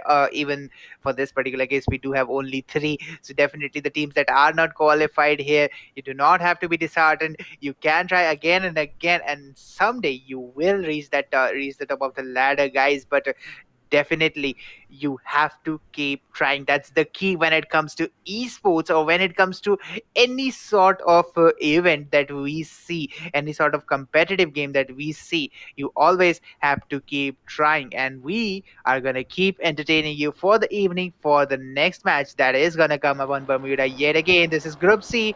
We are hopping in to the next qualifier, the best of one game that we are talking about right now. We are going to send in 9 teams, and we are going to pick up the top three that are going to qualify towards the next round, Doctor. And once again, we do have a flight path that is kind of a balanced thing, that I would say. And we can definitely see the teams are going to be spread up pretty evenly in this particular map. Yep, definitely the teams are gonna spread up pretty evenly, but I'm seeing the the players of the teams are spreading up as well. We can see team number three with a split coming up, team number five with well, they are going in the same direction. Nonetheless, team number four, team number five, team number six, pretty close to each other, and team number eight and three in the same position as well. So that is a drop clash coming up at that Bhima Shakti Strip. On the other hand, team number four and team number five, I am pretty much not sure what is gonna happen to them because they are very close to each other as well, and I don't think they'll have enough loot to engage in that fight. You have to be sure that you are gonna get that loot after dropping in somewhere, because otherwise you can't have a complete assurance that you can take the players down. Now we can see team number three, they do have some guns available with them, and team number eight, oh, they are rushing in, and look at that, look at the damage given away. And oh, team number three, look at that push coming up as well. They took down the players of team number eight just like that in a single blow, and Never Settle has been settled quickly enough, and they are the first team to get eliminated here. That was pretty fast. Exactly. That was a lightning fast elimination if we talk about it. But the way these teams have initiated this particular map, I'm pretty much excited to see what it is gonna come up for. But look at that. We do have 8 teams remaining with 32 players still standing strong. So looking at this situation, I am interested to see how these teams are gonna rotate. Currently, we do have team number 4 sitting up at the Sentosa Islet, and team number 5 is sitting pretty close to them. So this is gonna come up to a pretty close fight if they are gonna fight up, and I think this is gonna become a confrontation, because any moment now, either of the team is gonna spot the other, and we have two players walking really, really close to each other. I am sure they have spotted each other, and now we have TG Bunny moving forward. If he didn't expect this, that was a big mistake from him, but definitely he did react fast enough to survive that blow. He walks behind, takes a little bit of damage, a lot of damage coming up, and now he's knocked. That was a good knock coming up on TG Bunny. They did caught him off guard, and team number 4 did get that knock, but definitely team 4, the player who got the knock, is also being damaged a lot. TG Bunny is bleeding out on the right hand side, and there is another knock coming up from Trix9 with a perfect sniper shot coming up. Jevi does get that kill confirmation, and team 5 does have another player knocked down as well. It is not a good situation from them. This is not a good start for their team. Let's see how they are going to survive out of this particular scenario, because team 4 has a better position. I mean, they are playing a 2-2 split, and the way they are holding that particular cover, Doctor, it is going to give them a lot of advantage of cover and a lot of advantage of angles as well. Yep, definitely. And look at that. He managed to actually raise his teammate. He managed to actually raise the player, but not only raise the player, but also get a knock onto the players of team number 4. Now they are trying to rush in, and Puri, I'm not so sure what is Her plan of action, well, this is not what I expected. Now team number 5 down to just two players remaining. That will be Teen Girl and Stan. Both of these players, they need to get out as soon as possible. Matrix will be raised up as well. So team you are with two kills standing up strong as well. So this is definitely good for the players of team TR. Now you are, they have got the skills in their favor. They have two kills right from the start, and they have all the four players surviving as well. They managed to get two players of team number 5. So team number 5 now in a two-man disadvantage. They don't have a lot of loot available with them as well. Teen Girl has that P90 in her hand, but I'm not sure how longer will Teen Girl be able to survive with just that P90. They need more loot at this point of time, and they are splitting up. And if I'm not wrong, that split might help them a little bit, but I'm not so sure. Yeah, oh, team now 4, they are closing in the distance, and Tingle, the sound have been given away, and oh no, this is not something you want at this point of time. Just get out of here as soon as possible, because team 4, they're gonna try to get that kill on you. They're gonna try to kill you, and team 4, they are just chasing the teen girl back to back. This is gonna be bad here.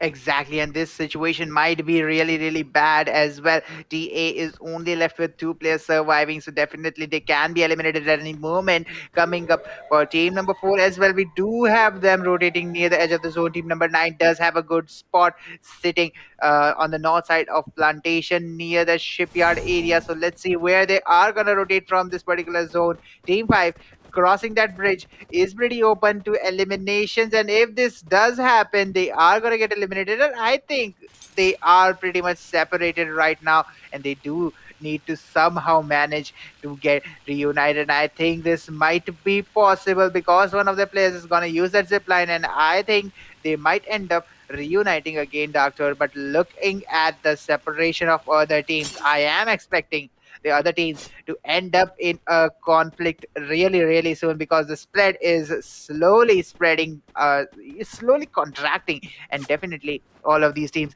are going to come up pretty close to each other. Looking at the map, this is what I was talking about. The rotations are starting. Team number 1 and team number 7 are close to hitting each other. Meanwhile, team number 5, team number 3, team number 2 are pretty close as well. But team 3 and team 2 are two teams that currently have some positioning issue. Team number 2 has a 2-2 split, but team number 3 is spread out way lot, way thin at that particular spot that they are holding. They are far away from each other, and if they do get knocked one by one, they are going to get eliminated. But for the moment, I think team number 1 did bail out from this particular fight that they were about to take from team number 7, Doctor, and I think it was a wise decision from them, because still it is not even the second zone that we are talking about, and it is pretty early to get eliminated from this match. Yep, definitely. It is pretty early to be getting eliminated. Now we have 8 teams, 10, 30 players remaining. This is definitely good. In the next one, it is gonna be good for the teams, because they will get some ranking points, skill points into their favor if they can survive. This is not the point where you want to get eliminated. You aren't getting any chances of farming those points, and your chances of getting qualified are so grim. And if you get out at this point of time, well, then it is 100% sure you're not going to get qualified. So Exactly, this is not a better, point that you want to get eliminated. yep. So better be a little passive. Better try to survive till the next zone, maybe third and fourth zone. You can get some kills out of there. The players will be available for you to kill. You don't have to make any kind of hasty decisions. And just as I say that team number 1 and team number 6 pretty close to each other, and team number 1, oh, they are pursuing, they are chasing the players of team number 6, and from the looks of it, I don't think team number 6 has any idea of what's going on. And look at that split coming up from team number 1. They can do a huge lot of damage to the players of team number 6 at this point of time. Team number 3 pretty close to them as well. If team number 1 decides to get aggressive, if team number 1 decides to initiate the fight onto the players of team number 6, then team number 3, they are definitely gonna come and third party them. They are definitely not gonna lose this chance of getting those free third party kills. But nonetheless, team number 1, now they are going on for that long rotate yet again. I'm not liking it. looking at it, I'm thinking they are a little bit aggressive, and any opponent that is gonna face them, it is gonna be a nightmare for him. Look at the confidence of them. They are just trying to get a clear sight onto the players of team number six. They have just set their eyes on them, and yet they are still pursuing them even after losing the side. This is definitely not what you want. You don't want a team to actually be behind you, to actually perceive you throughout the whole game. They can anytime backstab you, and this is not what you want. Never. Exactly. So coming up on that particular spot, I am pretty sure that team number one does need to set some other targets for them, because chasing a particular team isn't gonna help them, and we do need to make sure that you have an open mind, because you don't know when the other teams are gonna push up and when they are gonna end up behind you. So definitely it is gonna be a pretty interesting thing to watch if team number one does pursue team number six. But for the moment, we do have team six setting up their shop near Pochinook, and this is a spot where you expect teams to come up and expect them to get that rotation down and to eliminate them. Team number three does try to get some rotations down, so let's see if their rotation are gonna work. But look at that, Doctor. This is what I was talking about. Team number three is way too spread, way too pass, way too. They are kind of playing alone for the moment, and each of their players is wide open. If they get eliminated at any point, they are done for. Yep, definitely. If even one of the player is gonna get knocked out, it is not gonna be easy for the other teammates to actually raise him up. So this might be the end of them, but they are the kill leaders as of now. And look at the damage they are putting away onto the other teams. Avneet, that guy, man, what was that? Damage being put away. And now we can see team number four. They are firing onto the players of team number one. One player has been knocked out. He will be confirmed soon enough as well. Well, he has been raised. On the other hand, we can see team number two holding on to that factory area. They do have a great advantage here. They are at the upper level as well. So they can contest this all out. And Matrix 91, on the other hand, is gonna confirm a kill. So we are finally down to 29. We have been seeing 30 players alive for like 10 whole minutes. The first elimination came up in the second minute, and now we are seeing the fights come up at this point of time. And JK Chan, what am I going to say, is going to get a kill, and Forearm Sumit is going to get another. Now he is in a bad situation. Team number one, they are at two-man disadvantage. Team number seven, they are trying to pursue them. They are looking pretty good as well. This Poshinok area is a hot spot. Team number three, team number six, all of them are pretty close. So it is not safe for team number one anywhere on this map. Anytime either of the team tries to just rush in, tries to just run towards them, they're gonna get a pretty hard time losing them, or a pretty hard time even killing them. So I just want to see how the players of team Exactly. number one are gonna play now. On the other hand, we can see team number five and four pretty close. Team number three ready to third party anytime they hear a fight come up, and this might definitely work yet again in their favor. They have those 4 kills right from the start. They eliminated a team, and I mean TRP only 3 kills already. We have not seen any other player getting more than 1 kill here, and that alone guy TRP only, guy or girl, I don't know what to say. Maybe she is a girl. Well, she has 3 kills for herself. That is great. Having those early kill advantages, that is definitely gonna help you in longer run. You are gonna get 2 points for each kill, so that is definitely gonna matter. And just as I said, that look at that team now 5-4-7, pretty close. Team number three, well, they are down the ridge, so it is not gonna matter. Team number four, they are getting hit onto the back by team number seven, Aurora, looking pretty confident, and now Pacing needs to run away as soon as he can. And team number three, just as I said, just as soon as they hear the guns coming, the gunshots, they are gonna try to get those third party kills there. Exactly, and look at the way all these teams are lined up. We do have team number seven and team number four coming up in that particular encounter, but the Ghost is trying to get those angles. He uses that third person perspective and spots a player, does some damage, but falls back because he knows that team number seven has a better angle and they have a better chance of getting into the zone before them. So definitely the position is gonna go through the mind of this particular team. Team seven, we do have OPP who's trying to take some shots. Team number three is sitting right in front of them. For once in this particular match, team number 3 is playing together, but team 7 gets obliterated. One of their players is gonna be eliminated close to a car and gets confirmed. Teen Girl definitely takes that kill in her behalf as well. But for the moment, we do have team number 4 taking shots continuously. The Ghost does spot a player, takes the shots, gets some damage, but back and we do have knocks coming up for as well. We do have 4G passing, 360 getting knocked. Forearm Sumit is also knocked. Confused 5 are eliminated, which is gonna be team number 1. And after a silence of freaking 12 minutes, we have a squad getting eliminated. Stan also getting a kill as well. But for the moment, the Ghost gets a lot of damage down on team number 5's players. Team number 5 pushing Oh, towards the zone. Teen Girl SF gets knocked. DG JB confirms the kill. And now we have TRP of Knee taking down another player down. Team number 4 who are rotating towards the zone. Spot the last player standing from team number 5. Can they survive? Team number 5, only one player sitting, and he's still outside the zone, taking a lot of damage. But team number 2 and team number 9 are on top of each other. Team Aurora gets eliminated in the meanwhile. Team number 9 tries to take the fight. Team 5 gets eliminated with them. At number 6, we do have the last 5 teams remaining and 18 players sitting up for them.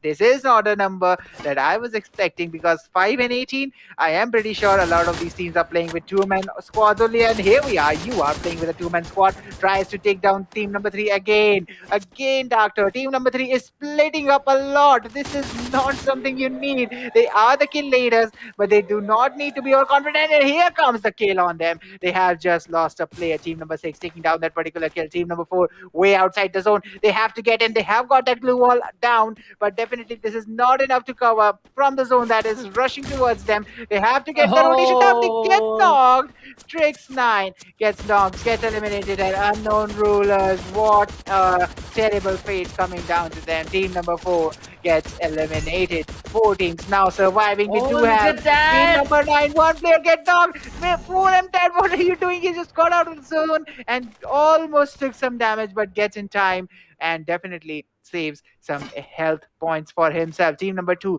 has a pretty good position. Team number 6 is currently on top of team number 3, and this might end up in a 2v2 between 6 and 4 and second number of teams. So team 3 tries to take some shots down. Team 6. Oh my god, what just happened? Concept was obliterated team number 6, and they just got wiped out. My prediction just went straight into the garbage, and now we have the final 3 squads. I'm not predicting anything anymore. Team number 3 is playing amazing right now. They have 3 players surviving, and now they are playing united. Let's see if they can take this booyah home, because team number 2, they do have team number 9's player locked down, and if it is possible, this is what we are gonna expect in the final circle, because team 2 having 4 players does have a man advantage, but team number 9, that one player is behind them.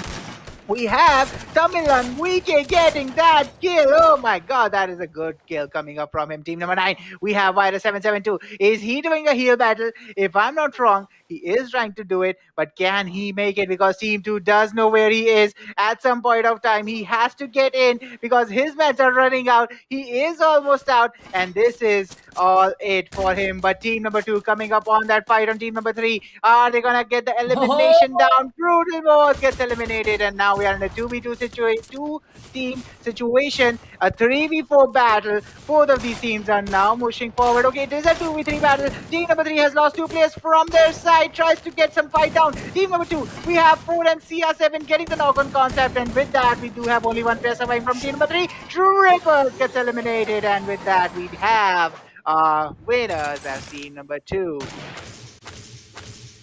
Yep, definitely team number 2 are the winners, but we need to keep in mind team TRP, they had a total of 14 kills going on in their favor. So we need to keep that in mind as well. And what was that coming up from team number 2? They completely locked down the player of team number 9, that is Brutal Was.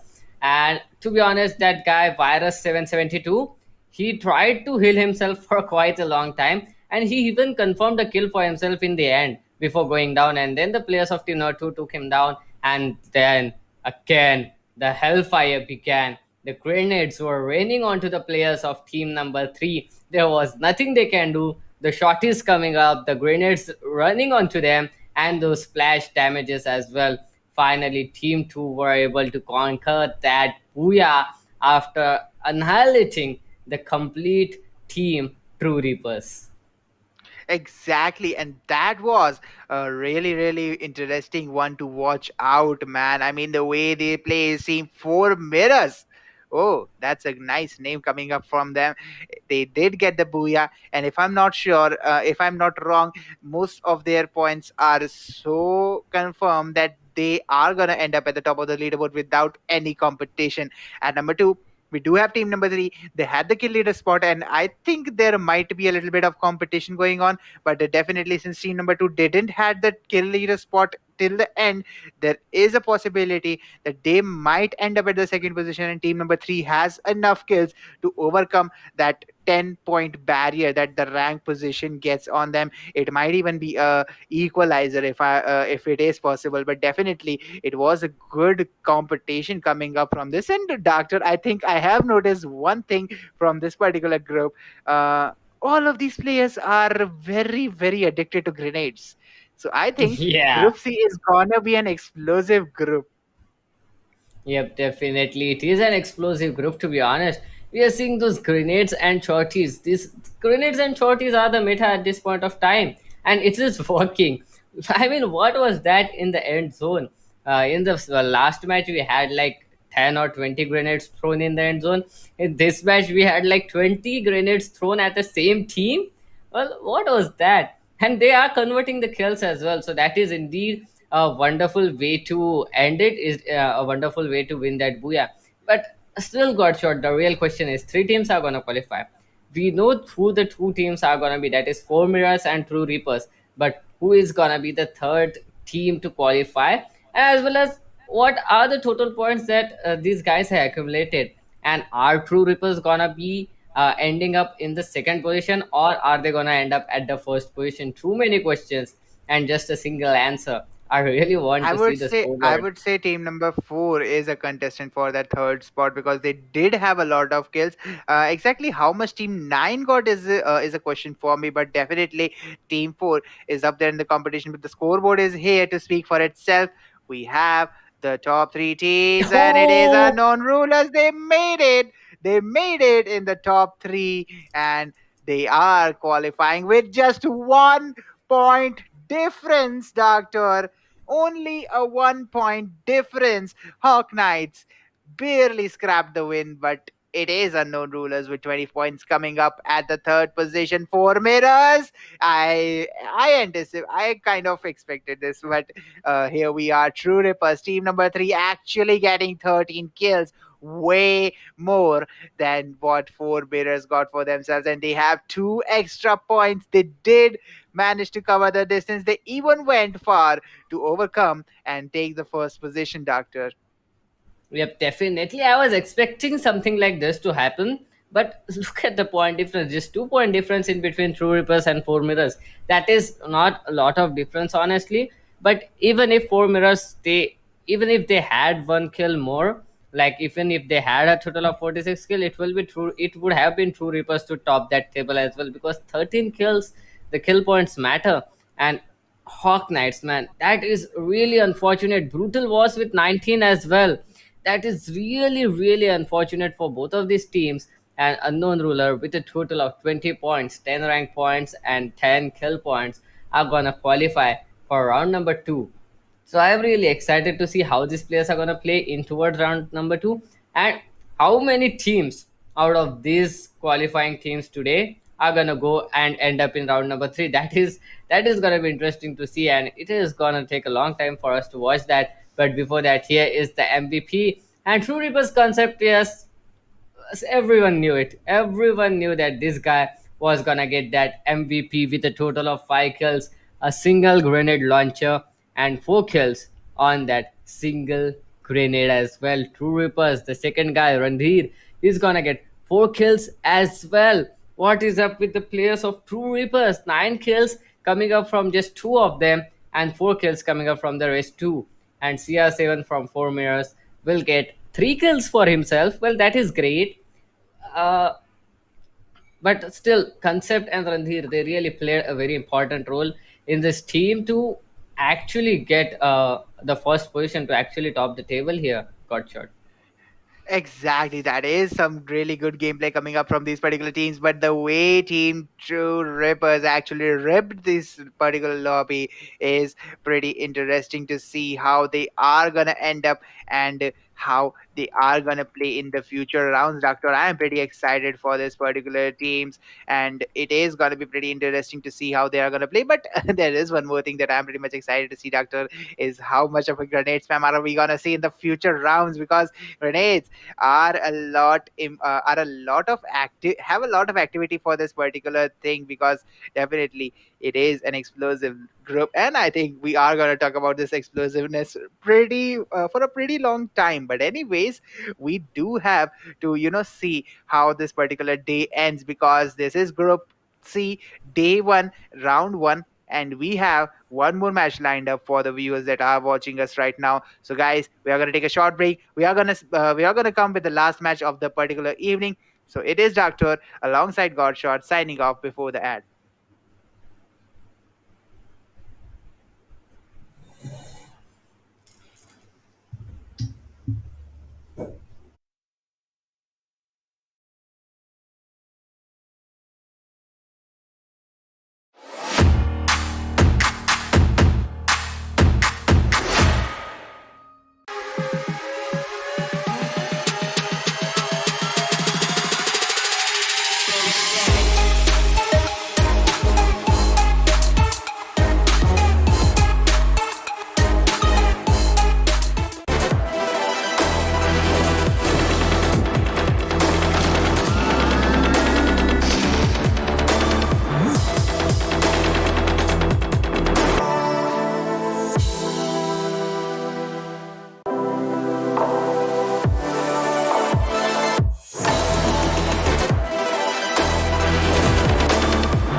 So here Hello and we welcome. are, guys. Once again, Doctor. Here we are, and this is gonna be the final match, if I'm not wrong, Doctor. Let's see how we are gonna end this particular evening with Group C. What an explosive group it has been since I was joined in this particular stream. And Doctor, I think you have seen a little bit more action from Group C. So, are we expecting another explosive match coming up? Because I see a lot of Group C teams coming up with a lot of explosives in their hands.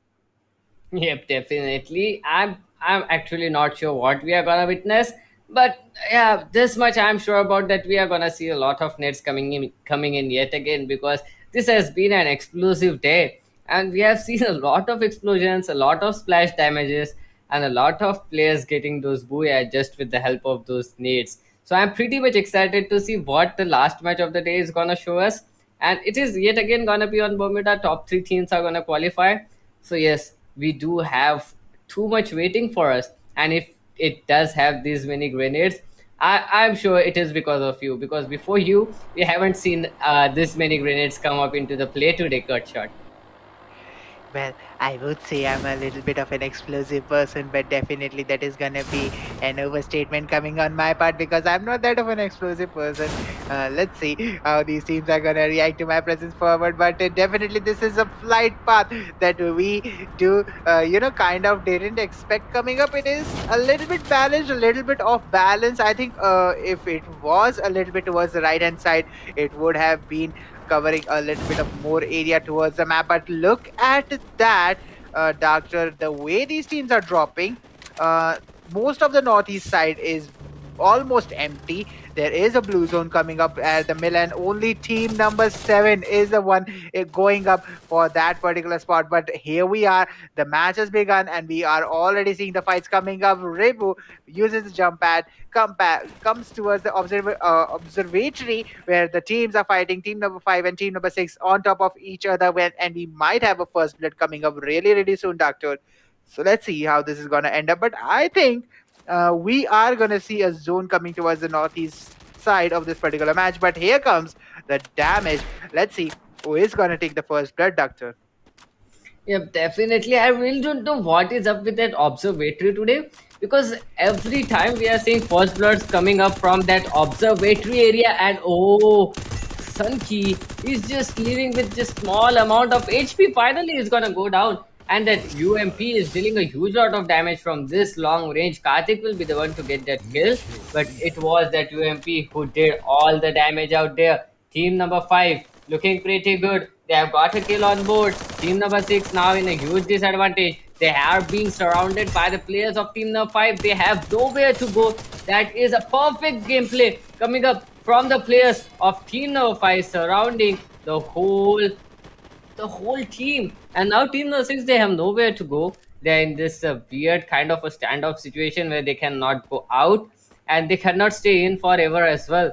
So this is indeed a wonderful gameplay coming up here from team number 5. And if they are rushing, it is gonna be very interesting to just see what is team number 5 gonna do right now. And oh, they are doing a lot of damage. Just a single player of team number 6 remaining, and he will go down as well, and it will be just Miss Frozen to get knocked out, and it will be raised, she will be raised again as well. So it was indeed a very, very wonderful gameplay coming up from team number 5, because look at the team coordination, and look how were they able to just surround the teammates, how were they able to surround the whole team number 6 there.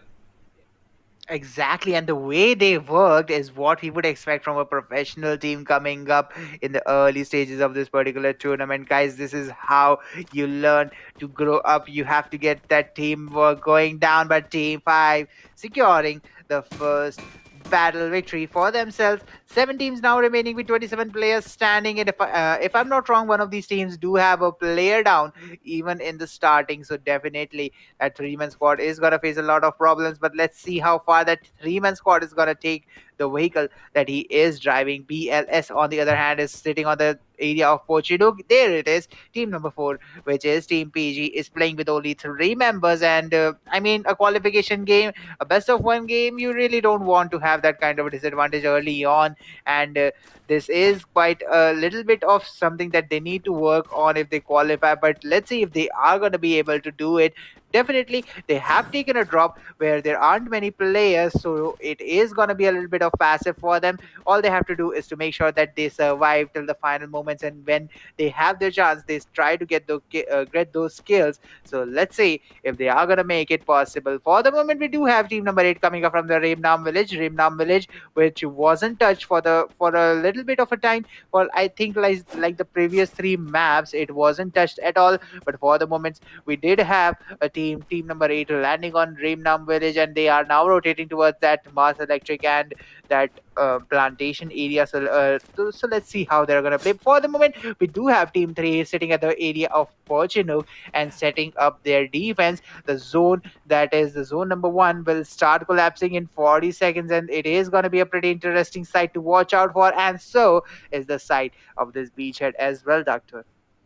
Yep, definitely. And oh, these drone shots, man.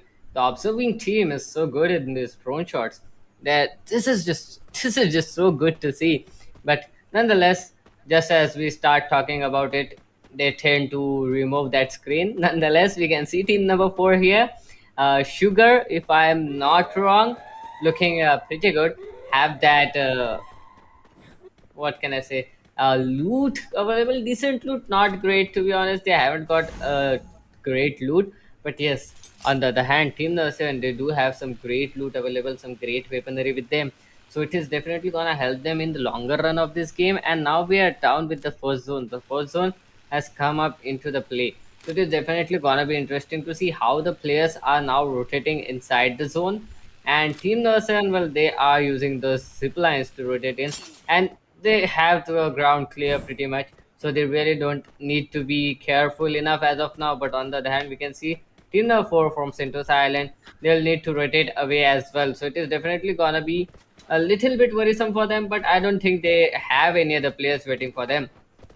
On the other hand, we can see, Exactly, and the oh, way, yeah, the way Team 5 is kind of playing up right now, I think they are trying to be as aggressive as possible, Doctor. And as the airdrop planes come up, we do have to see where team number 5 is going on. But look at that. Karthik 529 is already on 3 kills. If Team 5 does manage to get a higher rank, I think this player is going to be the MVP for their team. What would you say, Doctor? yep, definitely he can be the MVP for his team, and it is gonna be interesting to see how this team is gonna play up. And team number 5, now they are pretty close to the players of team number 2. I really don't think that it is gonna matter that much at this point of time, but yes, they are pretty close to each other, and team number 5 are looking pretty good. Oh, just as I say that. Team number 2 and team number 5 pretty close to each other now. The fight can initiate anytime. Who will be the one to initiate that fight as of now? And if I am not wrong, it might be team number 5 to initiate that fight, because they have that momentum going on in their favor. They have that confidence right now, and if they are confident enough, they are gonna start fighting. They are gonna initiate the fight, and this is gonna matter a lot because they are gonna initiate that fight. Look at the damage being given away to the players of team number 2. Now, players of team number 2 are a little bit scared, but look at that. Oh, yet again, we can see the surrounding tactic coming up into play. Team number 5, they are completely surrounding the players of team number 2. So, at this point of time, team number 2 don't have a lot of places to run away. They are ganging up right now, but oh, here comes the teammate for help. And okay, 1 versus 1, that is cool enough. But the player has been confirmed. Oh, look at that nade. It is gonna do huge damage. Two players have been knocked out. This is the third. And Ribbo is looking pretty good. He is gonna get another kill confirmed right now. That was his first kill. And if the last player goes out, oh my god. 3 kills for him. 4 for Karthik 529. And total of 8 kills going into the favor of team number 5 here. Exactly, and what a start this team has got in their hands, man. I mean, they already have 16 points. All they need right now is a top 3 position, and they are done for. I mean, the way this team is playing, if they manage to end up in the top 5 squads, I think they might have enough momentum to carry them forward towards the top 3. But the question is, what is team 4 gonna do? Because the numbers are going in their favor. They didn't have one player coming up to them in the starting, so they are dropping up with a 3-man squad. Coming up, it is team 5 that also has a 3-man squad for them. But looking at that, we have team number 3, 1, 7, and 8 sitting in the middle of both of these squads. But look at that lineup, Doctor. All of these teams are lining up in one fashion. I mean, they are sitting up in a particular line, but the zone is way, way away from team 4 and team 5. It just doesn't have anything to do with both of these teams. And if their rotation is a little bit off, both of these teams are going to get eliminated, Doctor, because the other 4 teams, they are pretty well set up inside the zone. Yep, definitely. And look at the position of team number 3. Team number 3 is waiting. They really don't want any other team to come in. They really don't want any other team to get inside the zone as well. So team number 4, they might be in a trouble if they decide to go in straight. Well, if they decide to go on for that long rotate, that might help them out a little bit. But the chances are too grim. Look at them going straight into the zone, and I'm not sure what is team number 3 gonna do at this point of time. Team number 4, they do have just 3 players left. Oh no, they are definitely going directly inside that zone.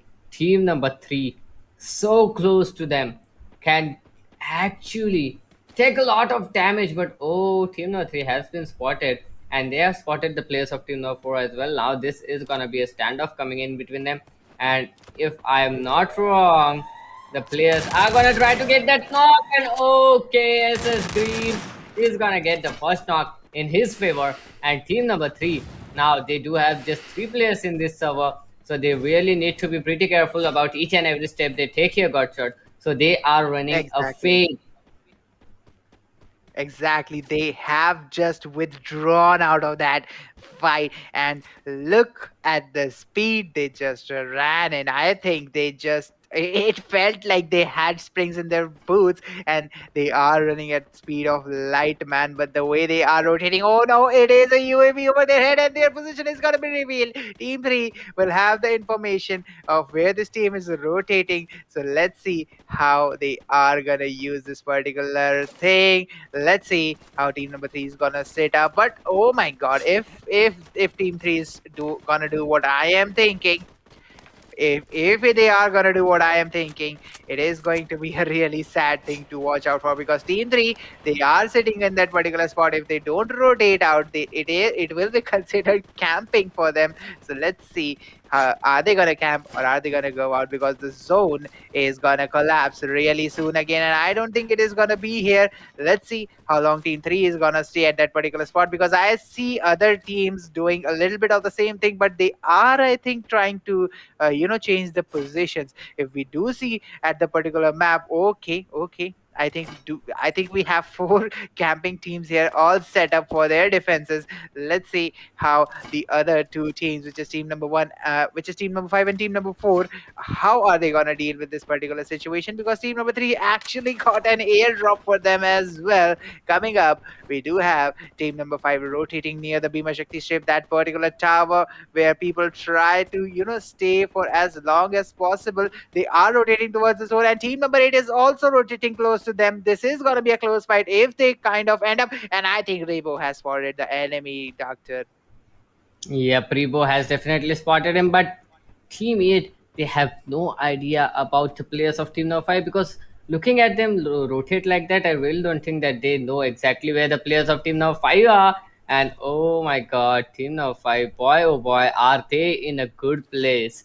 They are definitely gonna get a kill or two out of here. And it is definitely gonna be interesting to see how the players are gonna play here. And here comes the initiation, and Ribbo will be the one to start off the fight. Now the players of Team Nowhere, they are caught out of nowhere. Miss Frozen is gonna get a kill. Is gonna confirm it as well. Ninth kill for Team Number 5. Ninth kill for Team UNC as of now. 18 points have been confirmed here for the team. and we can see the And this free fire is coin out there. Yeah, and team number one exactly. looking very good here, got shot.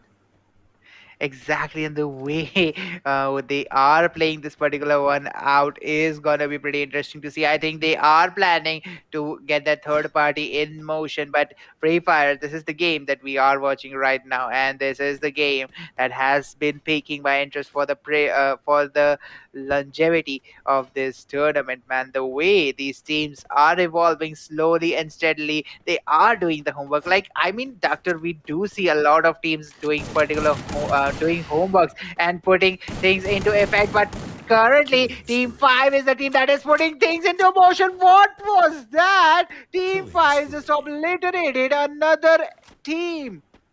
Doctor, we they are we not dropped. giving kills to anyone. Yep, we dropped in with a total of 8 teams. 3 teams have been wiped out, and all of those 3 squads have been wiped out by a single team. That will be team number 5. Look at that. Look at their confidence, man. These people are just completely dominating it. They really don't care anything about anymore. They have 24 points for them, and that is enough, I think. Now they are in the top. If position is not great, they really need to survive a little bit longer. They can actually try to just stay put here and not make a lot of noise, be a little bit passive, and let the other players fight, and let the other players die, because that is how team number 5 can actually take the advantage of this situation. But team number 1, they are not letting team number 5 go. Oh, Miss Frozen, what was that flank? What was that wonderful flank coming up from them? Team number 5, the teamwork is on par. This team is so good at that. Look at the coordination, look at the comms given away, and Miss Frozen is gonna confirm that kill as well. Oh, finally Miss Frozen is gonna go down and is gonna get confirmed as well. But oh, just like we see What that a a tray trade, comes man. in. Look at that, man. Look at that got shot. Exactly, team number 5 is sitting outside the zone. Karthik also gets knocked. BLS Ujjwal gets the knock as well. But what? It is team 1 that got eliminated. Team 5 has managed to get the 4th position. And if I'm not wrong, this is enough points to come into the top 3, because team number 4 is coming up for the fight. Team number 7 is trying to get some shots down on the range. UNC team number 5 gets eliminated after a very, very strong fight. But now the other teams have their options to get some kills down their lanes as well. Shark is the one that is initiating this particular fight. They had lost their one player, but now they are on par with team number 4. Can team number 4 turn this side around on them? It is gonna be a big question, but team number 7 is sitting on the edge of the zone. The zone is neither in the favor of them nor in the favor of any other team. Team 3 is the closest to the zone. Can they be able to make that particular rotation out, and can Team 7 counter the teams that are coming forward in this particular final zone? We do have team number 4 coming and sitting at the particular spots. Let's see how they are going to play. We have the zone now finally collapsing, and Apu gets knocked with a sniper shot. And with that, it is gonna be team number 4 coming up for the advantage in the final zone. They have rotated early. Team number 3 coming up as the second number, and team number 7 is still outside trying to struggle in. But but P Star from that particular team, team number 4, is going for the flank. Sort of, what a flank it is! If it gets successful, he's gonna get. Oh my God, he had a good chance but failed in the particular flank. That was a good presence of mind from team number 3. Team number 3, which is holding a kill leader position, goes in, slays the opponents at a pace. Team GOKL is eliminated. Team number 4 is the only one standing, and the only player standing is P-Star. Tries to go and get that revive down, but Glue Wall gets deleted, and we have the last player trying to stand. Here comes the grenade spam. Python Gems gets eliminated, and number 2 squad, the squad that started with 3 man in their team, comes up at second spot. But Team UNC played 3-man squad almost the entire game, and they secured somewhere around 15 kills, Doctor. Yep, definitely somewhere around 15. I am not sure. I think they have got a total of 14 kills. And on the other hand, team Black Ops, they have 6 kills with them. They have got that booyah, so they have a good chance of getting qualified as well. And I'm not sure if the hashtag 2 team they have got some kills with them, because I saw like one or two kills coming up for them. So the chances are pretty great for them getting qualified. But yeah, Team UNC and Team Black Ops, they are definitely gonna get qualified. And what else did you want to see in the last map of the team? A complete domination from the team, and Exactly. yet getting eliminated at hashtag 4. Then a new team comes up who has been playing with a 3-man squad, wipes down entire enemies, takes all the 6 kills, and gets that booyah as well. What else do you want to see, Godshot?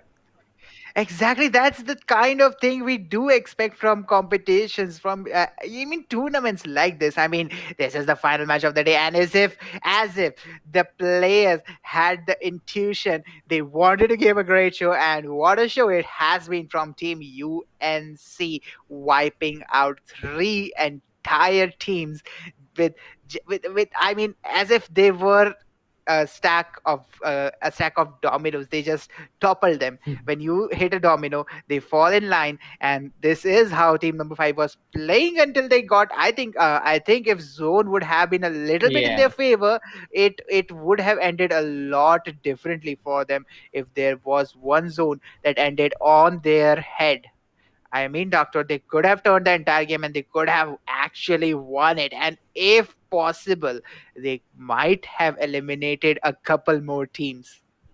Yep, definitely. They might have eliminated a couple more teams, but nonetheless, the zone didn't went into their favor. If the zone did, the story was gonna be completely different. We could have been seeing a completely different team getting that booyah rather than Team Black Ops. But nonetheless, Team Black Ops, they capitalized on that zone. They were outside the zone for quite a long time, and yet they managed to get those kills. They managed to play against the team who was contesting that zone for a long time and got those kills. They had 0 kills before going into the last zone, and in the last zone there were like 10 players alive. 4 of them were from I think 3 of them were from them, and they got a total of 6 kills in that last zone, and that is the total of kills the team entirely got. So getting that booyah with those 6 kills, that is definitely gonna help them a lot, and they are gonna get qualified for sure here, got sure. Exactly, the qualification is gonna come to them pretty easily, but the way these teams have played has piqued my interest into seeing what Group C has in hold for us, man. This is an explosive group indeed, not just by using grenades, by also using the kills. Oh man, look at that! UNC coming up at the fourth position in the match, securing the second on the points table with only 1 point difference. A 1 point difference between the first position. The third position comes to Python Gems with a 24 points. They are nowhere close to them. Nowhere close. Team Gokul does manage to get 19 points for them, but look at that. I mean, no one actually got the chance to get any freaking kills. It is only Team UNC who managed to get even, who just stole the entire kill point pool, Doctor. Yeah, definitely. Look at the sheer domination. 14 kills. The top fragger, the Booyah winning team, the top table topper, he has got just 6 kills, and 14 kills goes into the favor of UNC. And UNC, they honestly they got eliminated by the zone. Otherwise, it would have been a completely different story. Even if he has gotten out at hashtag 3, he would have topped the table. Even if he had gotten one more kill, he would have topped the table. So Team UNC, that was indeed a very wonderful gameplay coming up from them. On the other hand, Python James, they got qualified. They had a total of 2 kills, and well, that is great, understandable, because UNC they didn't let anyone get those kills, and Black Ops they had those kills just because UNC got eliminated in the last zone. So Exactly. it is understandable that Python James they haven't got a lot of kills, but still 42, 41, 24. A huge congratulations to Black Ops, UNC, and Python James here. You were indeed a wonderful gameplay, and they are gonna go in towards that round 2 of level 1 for Group C, and it is gonna be interesting to see how these guys are gonna perform in round 2. Got shot. Exactly, that is gonna be the peak interest for me, and the way these teams are gonna play off is gonna be a Oh, lot interesting. And look at that, Karthik with 7 kills is the MVP. Karthik, 529. What a performance from this guy. 7 kills coming up from UNC, 4 kills from Rainbow and Black Ops. We have Ujjwal coming with 3 as well. This is kind of a dominating kill board, dominating MVP board, if you ask me. But what a performance from these guys. Let's see what this particular seed is gonna come up to. Man, the way this day has ended up is pretty interesting, and I am very interested to see how this group is gonna turn up, because the aggression is pretty hard in these teams. Yep. It was pretty hard. That aggression was definitely beautiful, and yet I mean, team UNC, even though they got at #4, they have great kill points as well. They are leading that MVP board as well. They are leading the total scoreboard as well. What else do you want? And just look at this. They are playing like this in round one. What are these guys gonna do in round two, and round three? It is definitely gonna be interesting. The Group C round two, this is definitely gonna be interesting, but sure.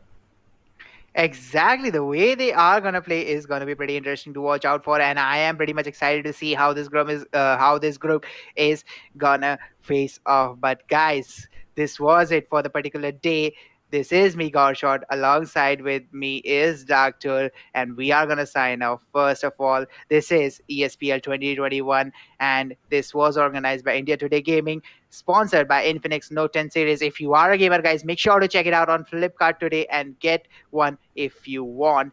This is a pretty interesting phone if you really want for it. But guys, really good shout out to the teams who have played today. What a performance from UNC. What a performance from every single team that has used a lot of grenades. What a group this is gonna turn up. I'm pretty much excited, guys, but we are gonna end the show for the night. Make sure to join in tomorrow once again at 4 p.m. on the same channels that you are watching this tonight. But for those who don't know, it is being streamed on Hashtag Gaming. It is being streamed on ESPL's channel alongside on Hotstar and on Facebook as well. So make sure you check the streams out tomorrow 4 p.m. Once again, guys, this is me, Godshot, alongside Dactor. Enjoy the highlights, and we are gonna sign off for the day.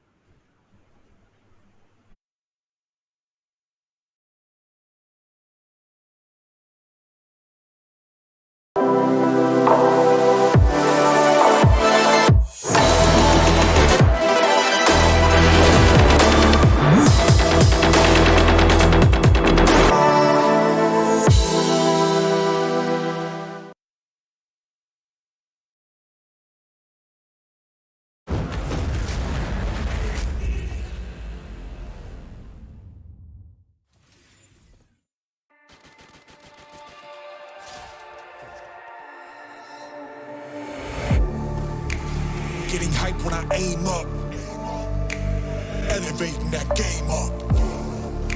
Stepping up to the competition. Only first place, and that's how I'm living. I'm winning till they digging up my grave. Eating all the things up on my plate. Game face when I step up into place. I was born and when I watch me elevate.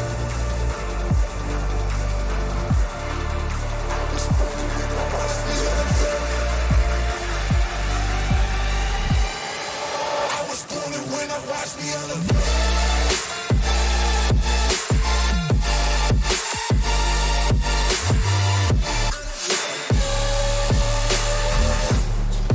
I was born to win, watch me elevate.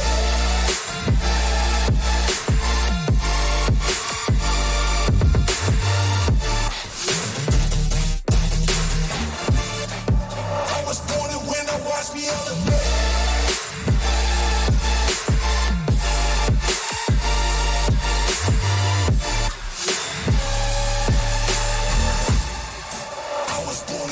Watch me elevate.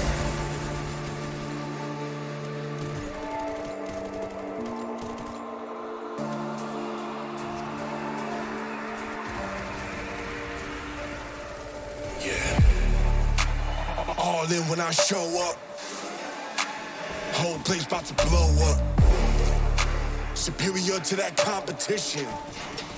I'm in first place, yeah, that's how I'm living. I'm with it till they digging up my grave. Eating all the things up on my plate. Game face when I step up into place. I was born and when I watched me elevate. I was born and when I watched me elevate. I was born and when I watched me elevate.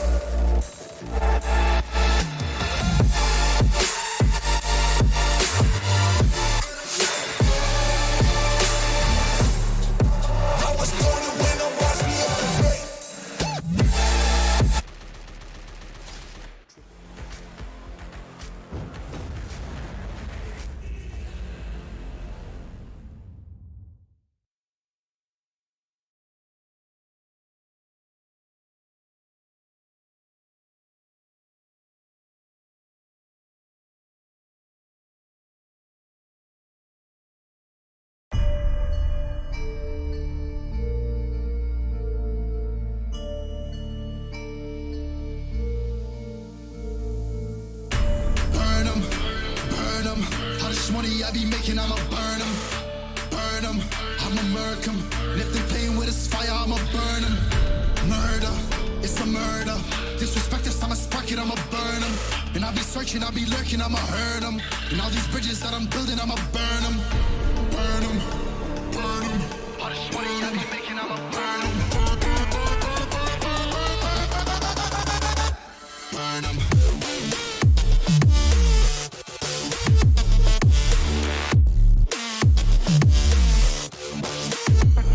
Smoke it up.